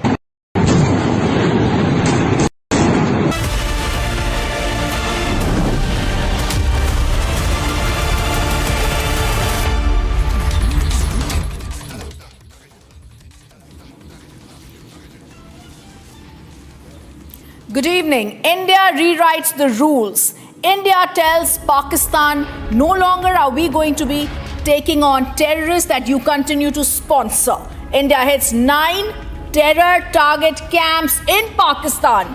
As we say Jai Hind, we begin this bulletin with a look at our headlines. सेनाओं ने ऑपरेशन सिंदूर लॉन्च करके पहले की तरह ही इस बार भी आतंकियों को ट्रेनिंग देने वाले कैंप्स को तबाह करके करारा जवाब दिया है। Defence Minister Rajnath issues first statement after India strikes terror den, says we promised and delivered a befitting reply. Pakistan also has a well-deserved reputation as a haven for terrorists from around the world, with internationally proscribed terrorists enjoying impunity there. Operation Sindoor, India's message to Pakistan, hits 9 sites linked to terror groups in Pakistan and Pakistan-occupied Kashmir in just 25 minutes. India launches 100 kilometers deep air strikes in Pakistan, eliminating nearly 100 terrorists. India is ready with retaliatory operations in case of a counter-offensive, forces on guard across the border in Kashmir. Prime Minister Modi meets President Murmu, briefs her about Operation Sindoor. And Republic leads Operation Sindoor coverage. Story broken first on Republic TV by Arnab Goswami.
Viewers, after military strike, a diplomatic strike is now on between now the External Affairs Minister and the National Security Advisor. Over 30 nations have been briefed since morning.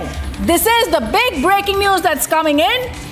There have been NSA who has spoken to 8 counterparts of his, including in the United States of America and in Russia. And we have the External Affairs Minister also speaking to his counterparts in Qatar and in other places. In fact, Dr. Jaishankar has just tweeted that he has spoken with the Finance Minister on telecom of Japan. He appreciates the strong condemnation of the terrorist attack and discussed India's actions against the cross-border terrorist infrastructure. It's very clear that after the military strike, we are on a diplomatic strike, and this is one of the first times ever we are seeing painstaking precision in the way the ministries are working in collaboration. First, the National Security Advisor and his team go inside, and he's aware with the final execution order coming from the Prime Minister, a final clearance approval from the National Security Advisor, Ajit Doval. We then see the Home Minister briefing the 10 border state chief ministers. We now see action internationally on a diplomatic level with the National Security Advisor, Ajit Doval, speaking to 8 National Security Advisor counterparts in 8 nations. We also see the External Affairs Minister speaking to Qatar, Japan and other such counterparts of his to ensure that they know what's happening and our condemnation of terror. Viewers, it took just 25 minutes for India to wipe out 9 terror in Pakistan and camps in Pakistan-occupied Kashmir. The strikes lasted from 1:05 a.m. to 1:30 a.m. on 7th of May. They were carried out jointly by the Indian Army and the Air Force under the code name Operation Sindoor.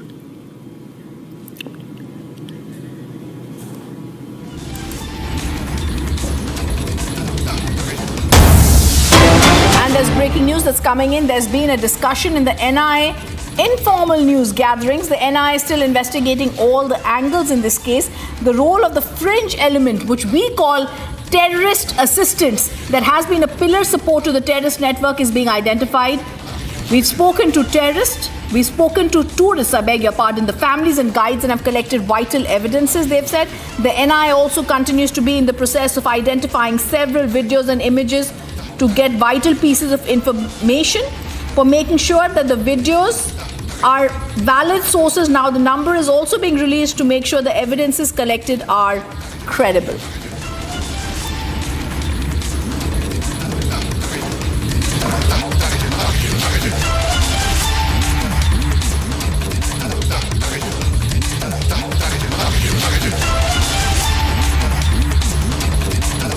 It took just 25 minutes for India to unleash 24 missiles that struck 9 terror camps in Pakistan and Pakistan-occupied Kashmir. The strikes, which lasted from 1:05 a.m. to 1:30 a.m. on 7th of May, were carried out jointly by the Indian Army and the Air Force under the codename Operation Sindoor.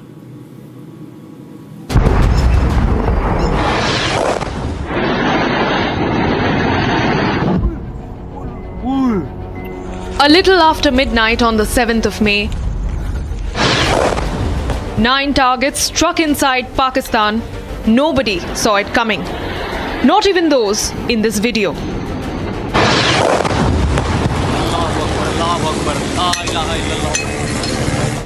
The strikes so precise that men who shot these videos have confirmed the targets. ये नुकसान ये 9 number ये मस्जिद तैयबा मरकज उमर करा के अंदर ये नुकसान है 5 targets in Pakistan-occupied Kashmir, 4 targets deep inside Pakistan territory.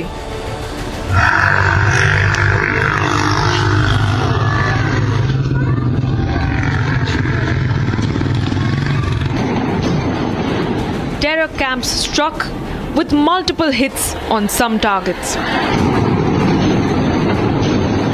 These visuals captured in the dark of the night describe what unfolded deep into the territories of POK.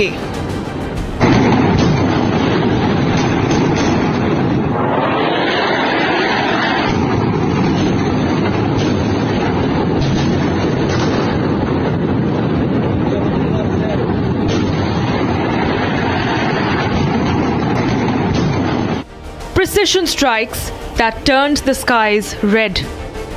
हाँ देखना वाम कैसे आ रही है वहाँ से अभी वीडियो कैच होगी नहीं होगी Multiple loud explosions and a complete blackout. The enemy was not ready for this.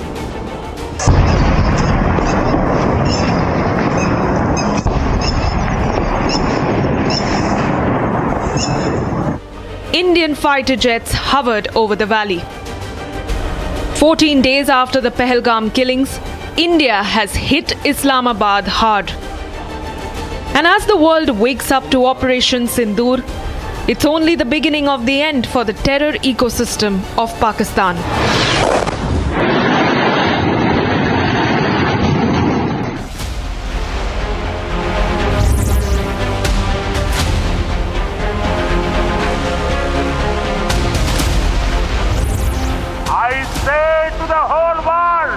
India will identify, track and punish every terrorist.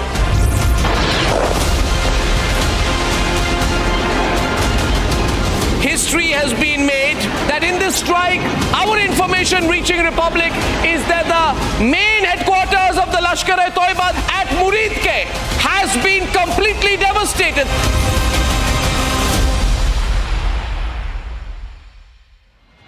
Mahi sir, how much do you love your fans? Honestly, I love my new fans.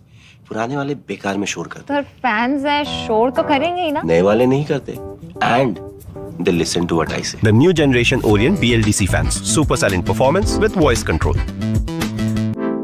सिली में आए तो और Cricket fans. दादी के हाथों का जादू और खुशबू से महकता घर, माँ की मुस्कुराहट और खाने की सुगंध, MDH गरम मसाला, क्योंकि हर रिश्ता है स्वाद से जुड़ा. Unlike in 2019 when we had hit Balakot, which was in the wilderness, and Pakistan got an excuse to say that nothing had been damaged or killed, that we had only killed some crows and pigs.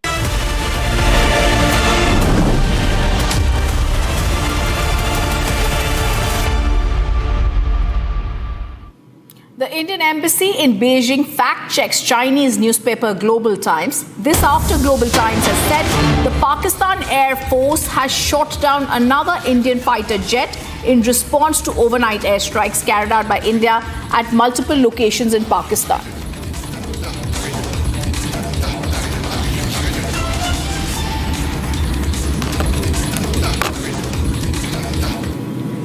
Ladies and gentlemen, Narendra Modi had promised that Pahalgam attack will be avenged, and today the Prime Minister has delivered in a matter of just 2 weeks. Here's the voice that has been posted by the Indian Army.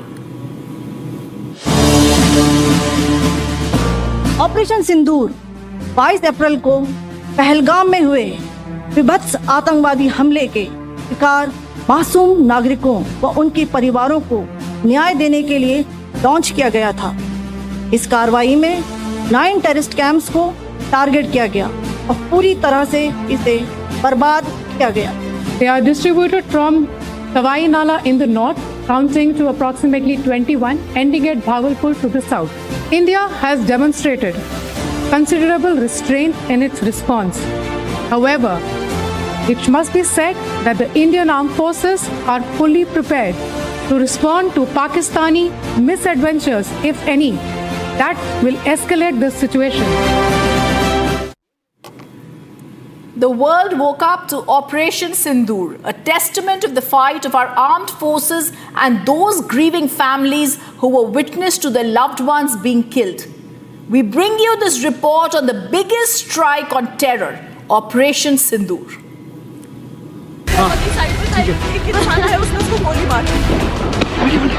The April 22nd Pahalgam terror attack claimed the lives of 26 Indians, families that were witness to the killings of their loved ones. Women and children left grieving a deep and unbearable loss. And 14 days after, India and the world woke up to Operation Sindoor. Operation Sindoor, India's response to Pakistan's terror ecosystem.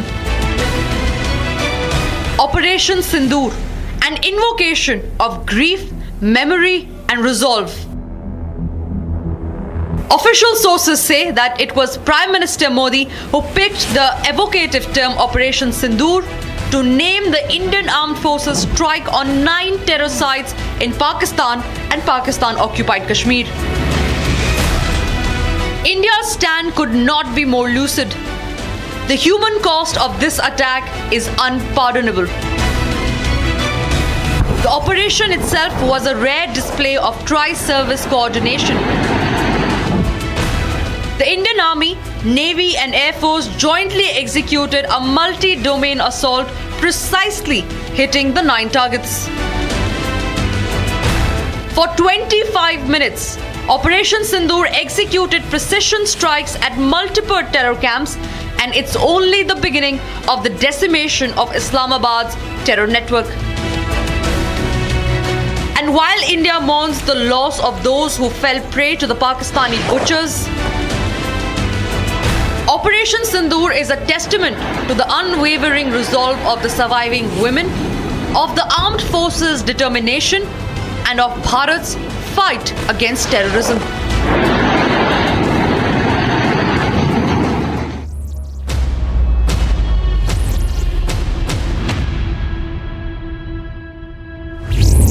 अब आतंकियों की बची खुची जमीन को भी मिट्टी में मिलाने का समय आ गया है।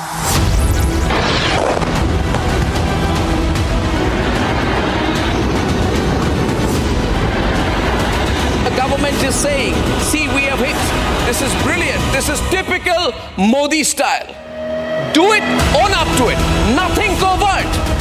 Nothing covert, Deepak Bora. All overt. Absolutely straight in your face missile strikes on Pakistan.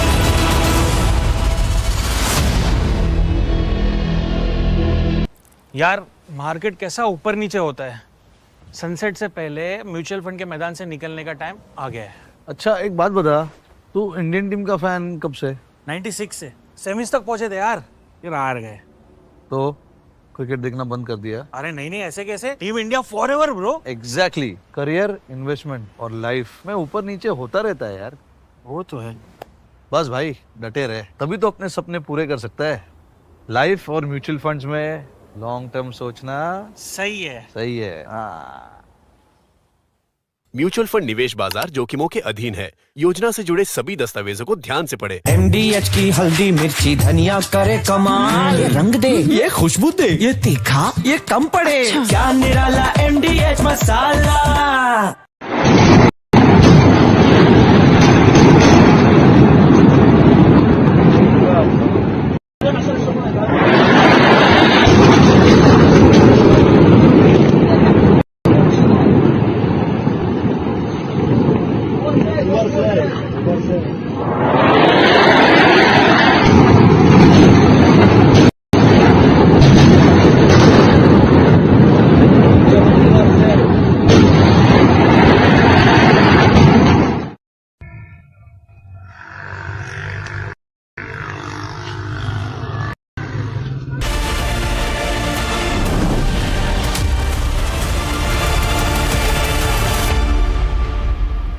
Major General G.D. Bakshi highlights India's shift to striking high-visibility, long-standing terror camps in Pakistan to eliminate plausible deniability and send a very clear message. He underscores this operation's precision, the restraint, avoiding military targets to prevent an escalation. He also warns any retaliation from Pakistan would justify a decisive Indian response against them.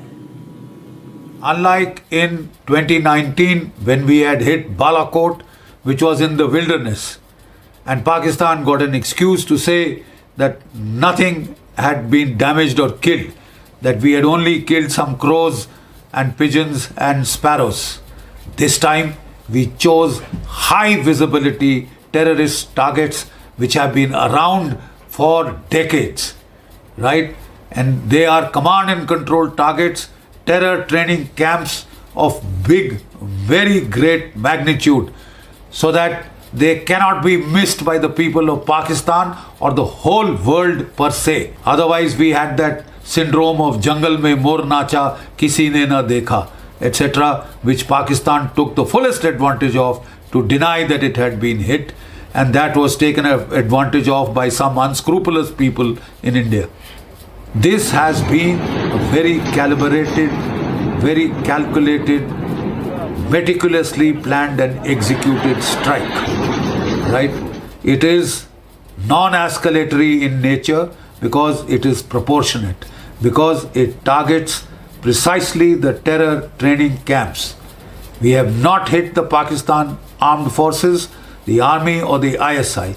We have focused only on the terror targets. To that extent, it should be non-escalatory. India is prepared to call it off at this stage.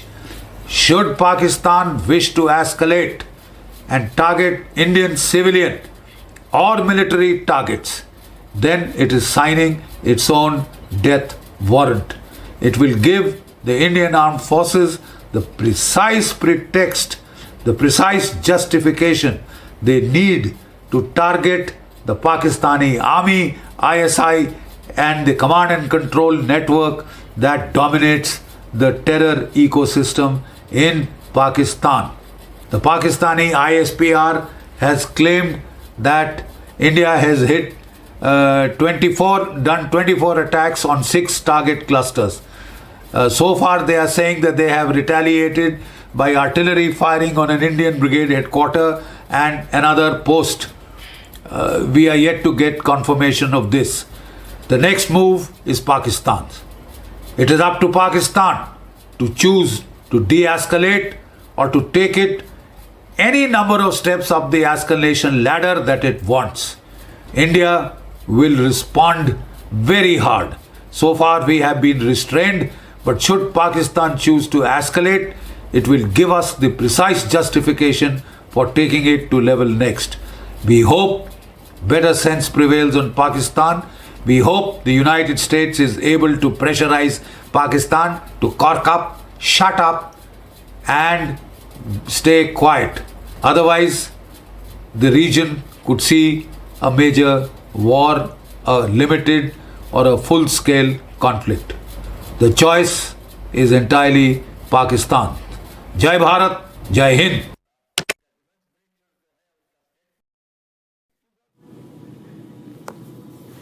And there is breaking news coming in. The coward Pakistans have targeted civilians. The breaking news that comes in, they have hit a Gurdwara in Poonch area. The Pakistan army has killed 3 Sikhs and 3 Sikh Ragis at that in the ceasefire violation that has taken place. It has been condemned by several ministers. This is a cowardly Pakistan that's targeting civilians, also hitting the Sikh Gurdwara in the Poonch area. Pakistan army kills 3 Sikhs in the ceasefire violation, and this has also been condemned. There have been condemnations of this. There are pictures of this that have also been shared. But the strong condemnation coming of the inhuman attack by the Pakistani forces on the sacred central Gurdwara Shri Guru Singh Sabha Sahib in Poonch, in which 3 innocent Gursikhs, the Ragis, lost their life. And this is something that India, completely in solidarity with the families of the deceased Gursikhs, we pray for their peace. However, the big breaking news, Pakistan will have to be punished. Pakistani cowards now target civilians and Gurdwaras. India execute its biggest ever anti-terror strike. Precision strikes avenge horror of Pahalgam. Indian forces redefine India-Pak rules of engagement. Debating tonight at 8 p.m. Mahi sir, how much do you love your fans? Honestly, I love my new fans. पुराने वाले बेकार में शोर करते Sir, fans हैं, शोर तो करेंगे ही ना? नए वाले नहीं करते.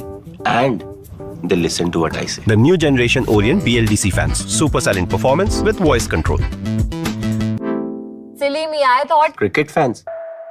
ये है सीक्रेट रेसिपी MDH का जीरा सिप जल जीरा मसाला. सिप सिप जीरा सिप MDH का जल जीरा सिप MDH का जल जीरा SIP.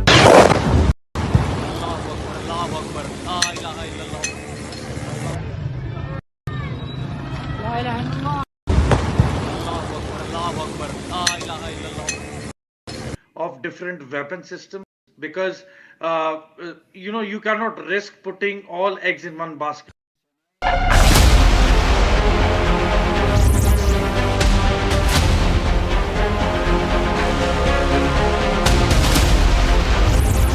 I say to the whole world, India will identify, track and punish every terrorist.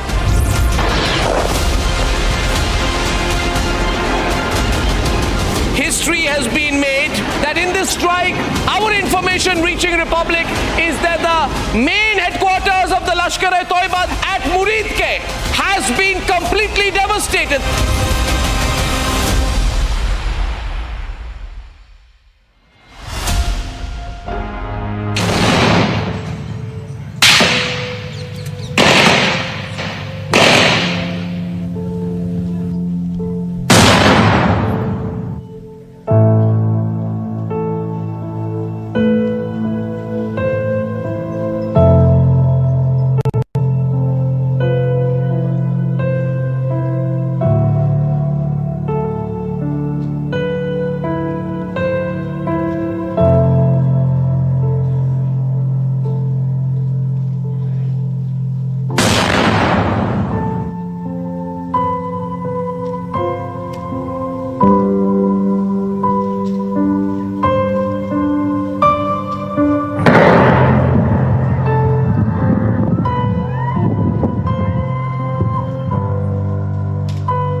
अब झोलिया हो या लोबिया, सफेद चने या काले चने, सब कुछ मजेदार बने।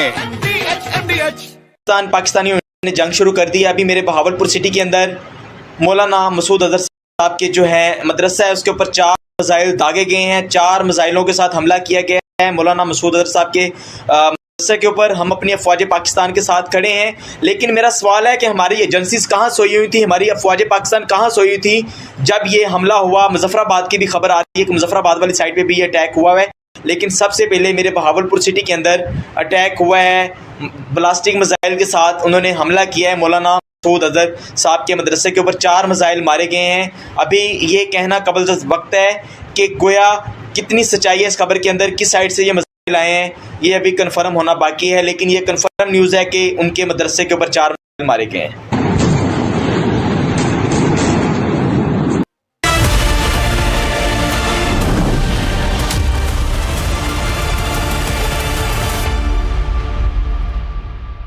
इसको घर पे लगाओगे तो शादी का तो पता नहीं, पर घर पक्का नहीं टूटेगा। रुंगटा नहीं तो घर स्ट्रॉन्ग नहीं। रुंगटा स्टील TMT बार एकदम सॉलिड। पहाड़ों में एक हाइकिंग शिप भी बन सकती है। आधे बाउल दही में 4 चम्मच MDH चटनी पुदीना मसाला डाला, स्टर करो, पुदीना चटनी तैयार। MDH चटनी पुदीना मसाला। Unlike in 2019 when we had hit Balakot, which was in the wilderness, and Pakistan got an excuse to say that nothing had been damaged or killed, that we had only killed some crows and pigeons and sparrows. This time we chose high visibility terrorist targets which have been around for decades, right? And they are command and control targets, terror training camps of big, very great magnitude, so that they cannot be missed by the people of Pakistan or the whole world per se.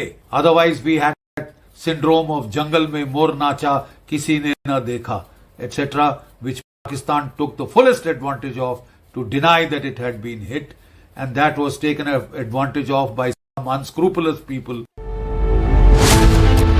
India execute its biggest ever anti-terror strike. Precision strikes avenge horror of Pahalgam. Indian forces redefine India-Pak rules of engagement. Debating tonight at 8 p.m. From Asia's largest news headquarters, setting the agenda for Bharat.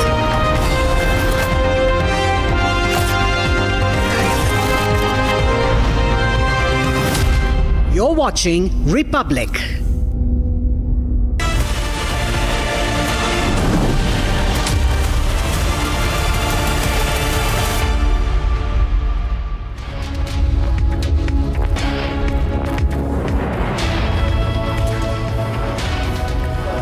India delivers a bloody dose on Pakistan's terror infrastructure as armed forces carry out Operation Sindoor, as the nation pays its gratitude to our armed forces. We bring to you rolling coverage of all developments connected with India's Operation Sindoor and more. Let's begin with the headlines. हमारी सेनाओं ने operation सिंदूर launch करके पहले की तरह ही इस बार भी आतंकियों को ट्रेनिंग देने वाले कैंप्स को तबाह करके करारा जवाब दिया है। Defense Minister Rajnath Singh issues first statement after India strikes terror and says we promised and delivered a befitting reply. Pakistan also has a well-deserved reputation as a haven for terrorists from around the world, with internationally proscribed terrorists enjoying impunity there. Operation Sindoor, India's message to Pakistan, hits 9 sites linked to terror groups in Pak and Pak-occupied Jammu and Kashmir in just 25 minutes. India launches 100-kilometer deep air strikes in Pakistan, eliminating nearly 100 terrorists.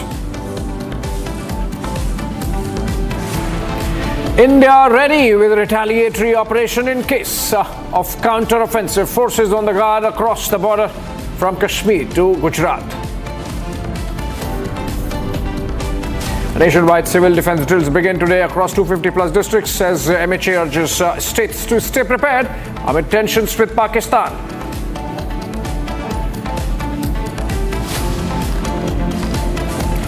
Republic leads Operation Sindoor coverage. Story broken first on Republic by Editor-in-Chief Arnab Goswami.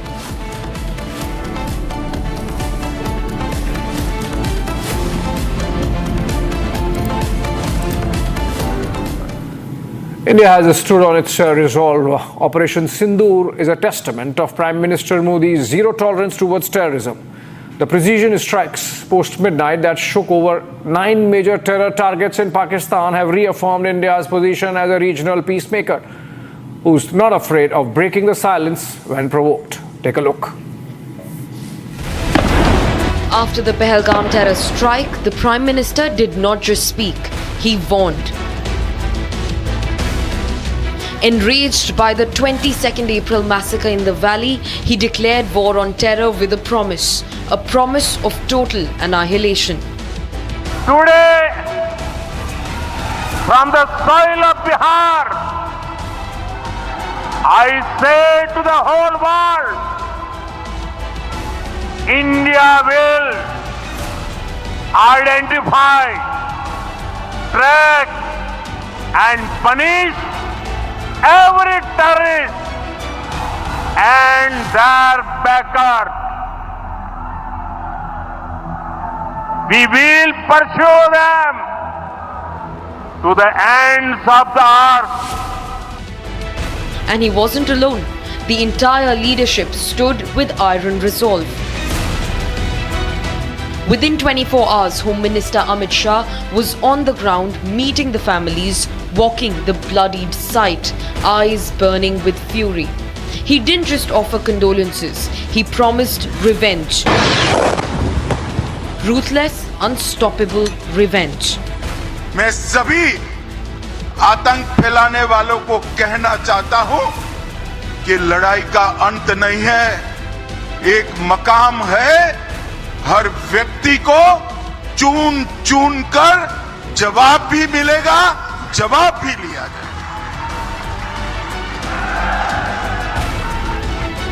और अगर कोई एक कायराना हमला कर ये समझता है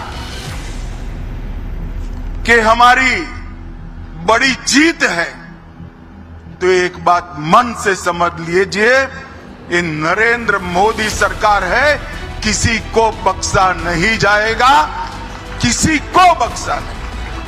इस देश की इंच इंच भूमि पर से आतंकवाद को मूल समेत उखाड़ने का हमारा संकल्प है और वो सिद्ध होकर रहेगा। And then came the final strike of authority. Defense Minister Rajnath Singh. No mincing words, no soft diplomacy. He warned Pakistan, you will pay. एक राष्ट्र के रूप में भारत के भौतिक स्वरूप की सुरक्षा हमारे वीर सैनिकों ने हमेशा की। तो वहीं पर दूसरी तरफ भारत के आध्यात्मिक स्वरूप की रक्षा हमारे ऋषियों और मनीषियों ने की। जहां एक तरफ हमारे सैनिक रणभूमि में लड़ते हैं, वहीं दूसरी तरफ हमारे संत जीवन भूमि में लड़ते हैं। साथियों, एक रक्षा मंत्री के रूप में मेरा दायित्व है कि मैं अपने सैनिकों के साथ मिलकर देश की सीमाओं की सुरक्षा सुनिश्चित करूं।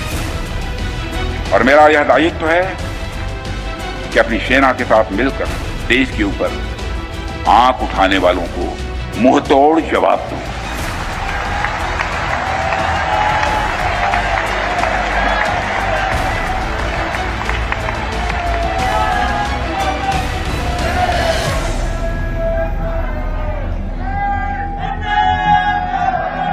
और आप सभी हमारे प्रधानमंत्री नरेंद्र मोदी जी को अच्छी तरह जानते हैं।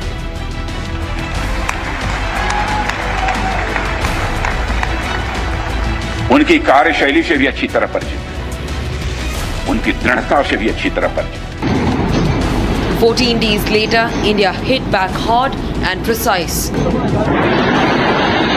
In the dead of the night, Pakistan's worst fear took shape. In just 25 minutes, 9 terror dens turned into ash. Hizbul Mujahideen launch pads obliterated. Jaish-e-Mohammed camps flattened without mercy. Lashkar-e-Toiba infrastructure turned into smoke and rubble.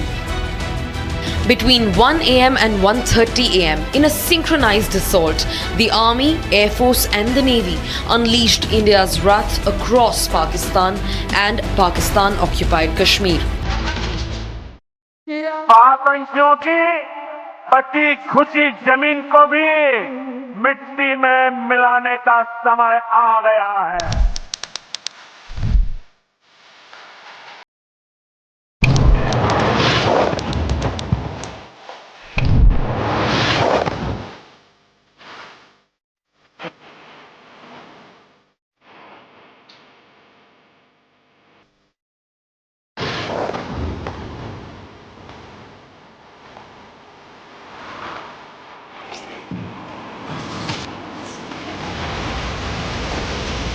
धन्यवाद करती हूँ, उनसे बहुत thank you कहती हूँ कि उन्होंने मेरे पति की मौत का बदला लिया है।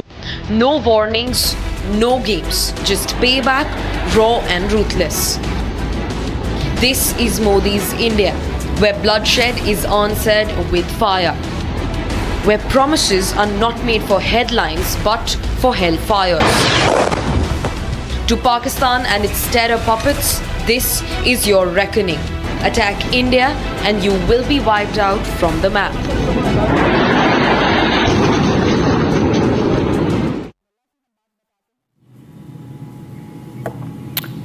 As India inflicted a punitive cost on a globally isolated Pakistan for the Pahalgam terror attack, China and Turkey came out in its defense. The Chinese Foreign Office put out a statement regretting India's retaliatory air strikes and adding that it was concerned over the sharp upturn in tensions on the line of control. Turkey also pledged solidarity with Pakistan, labeling the Indian air strikes unprovoked. Take a look at this very provocative report. The dastardly Pahalgam terror attack bared Pakistan's true face to the West, which has not always been forthcoming in outrightly condemning terror emanating from across the border. From the United Nations to top world leaders, all voices unequivocally condemned the cowardly killings of unarmed tourists and a pony handler in the Baisaran meadows of Pahalgam. I don't want war, I want peace. But if Pakistan attacks India, I will support India, erase Pakistan, and warn China. I love Indian people. We have great sympathy for what's happening over there, and we want to stand with our allies. I think India is a very important partner to us in so many ways. A critically important relationship for us, and such a large population and such an important country. And India has to stand against terrorism there as well. We'll do everything we can in the U.S. to support those efforts, and I think that's all part of this relationship as it develops. Well, it's a heartbreaking attack. It's atrocious, and the stories we've been hearing coming out from there are terrible. So it's a merciless, savage attack, and of course we condemn it, and we hope and we pray for the survivors' speedy recovery. As India avenged every drop of blood shed in Pahalgam with precision airstrikes on terror camps deep inside Pakistan, China and Turkey stood up for Islamabad. Coming out as a clear apologist for the terror state, the Chinese Foreign Office put out a statement saying that it regrets India's military response to the Pahalgam attack. Beijing said it was concerned over the unfolding events on the LOC, calling on both India and Pakistan to show restraint and prioritize peace. As India mulled over a military response to Pakistan's Pahalgam misadventure earlier, Beijing advised Delhi against escalating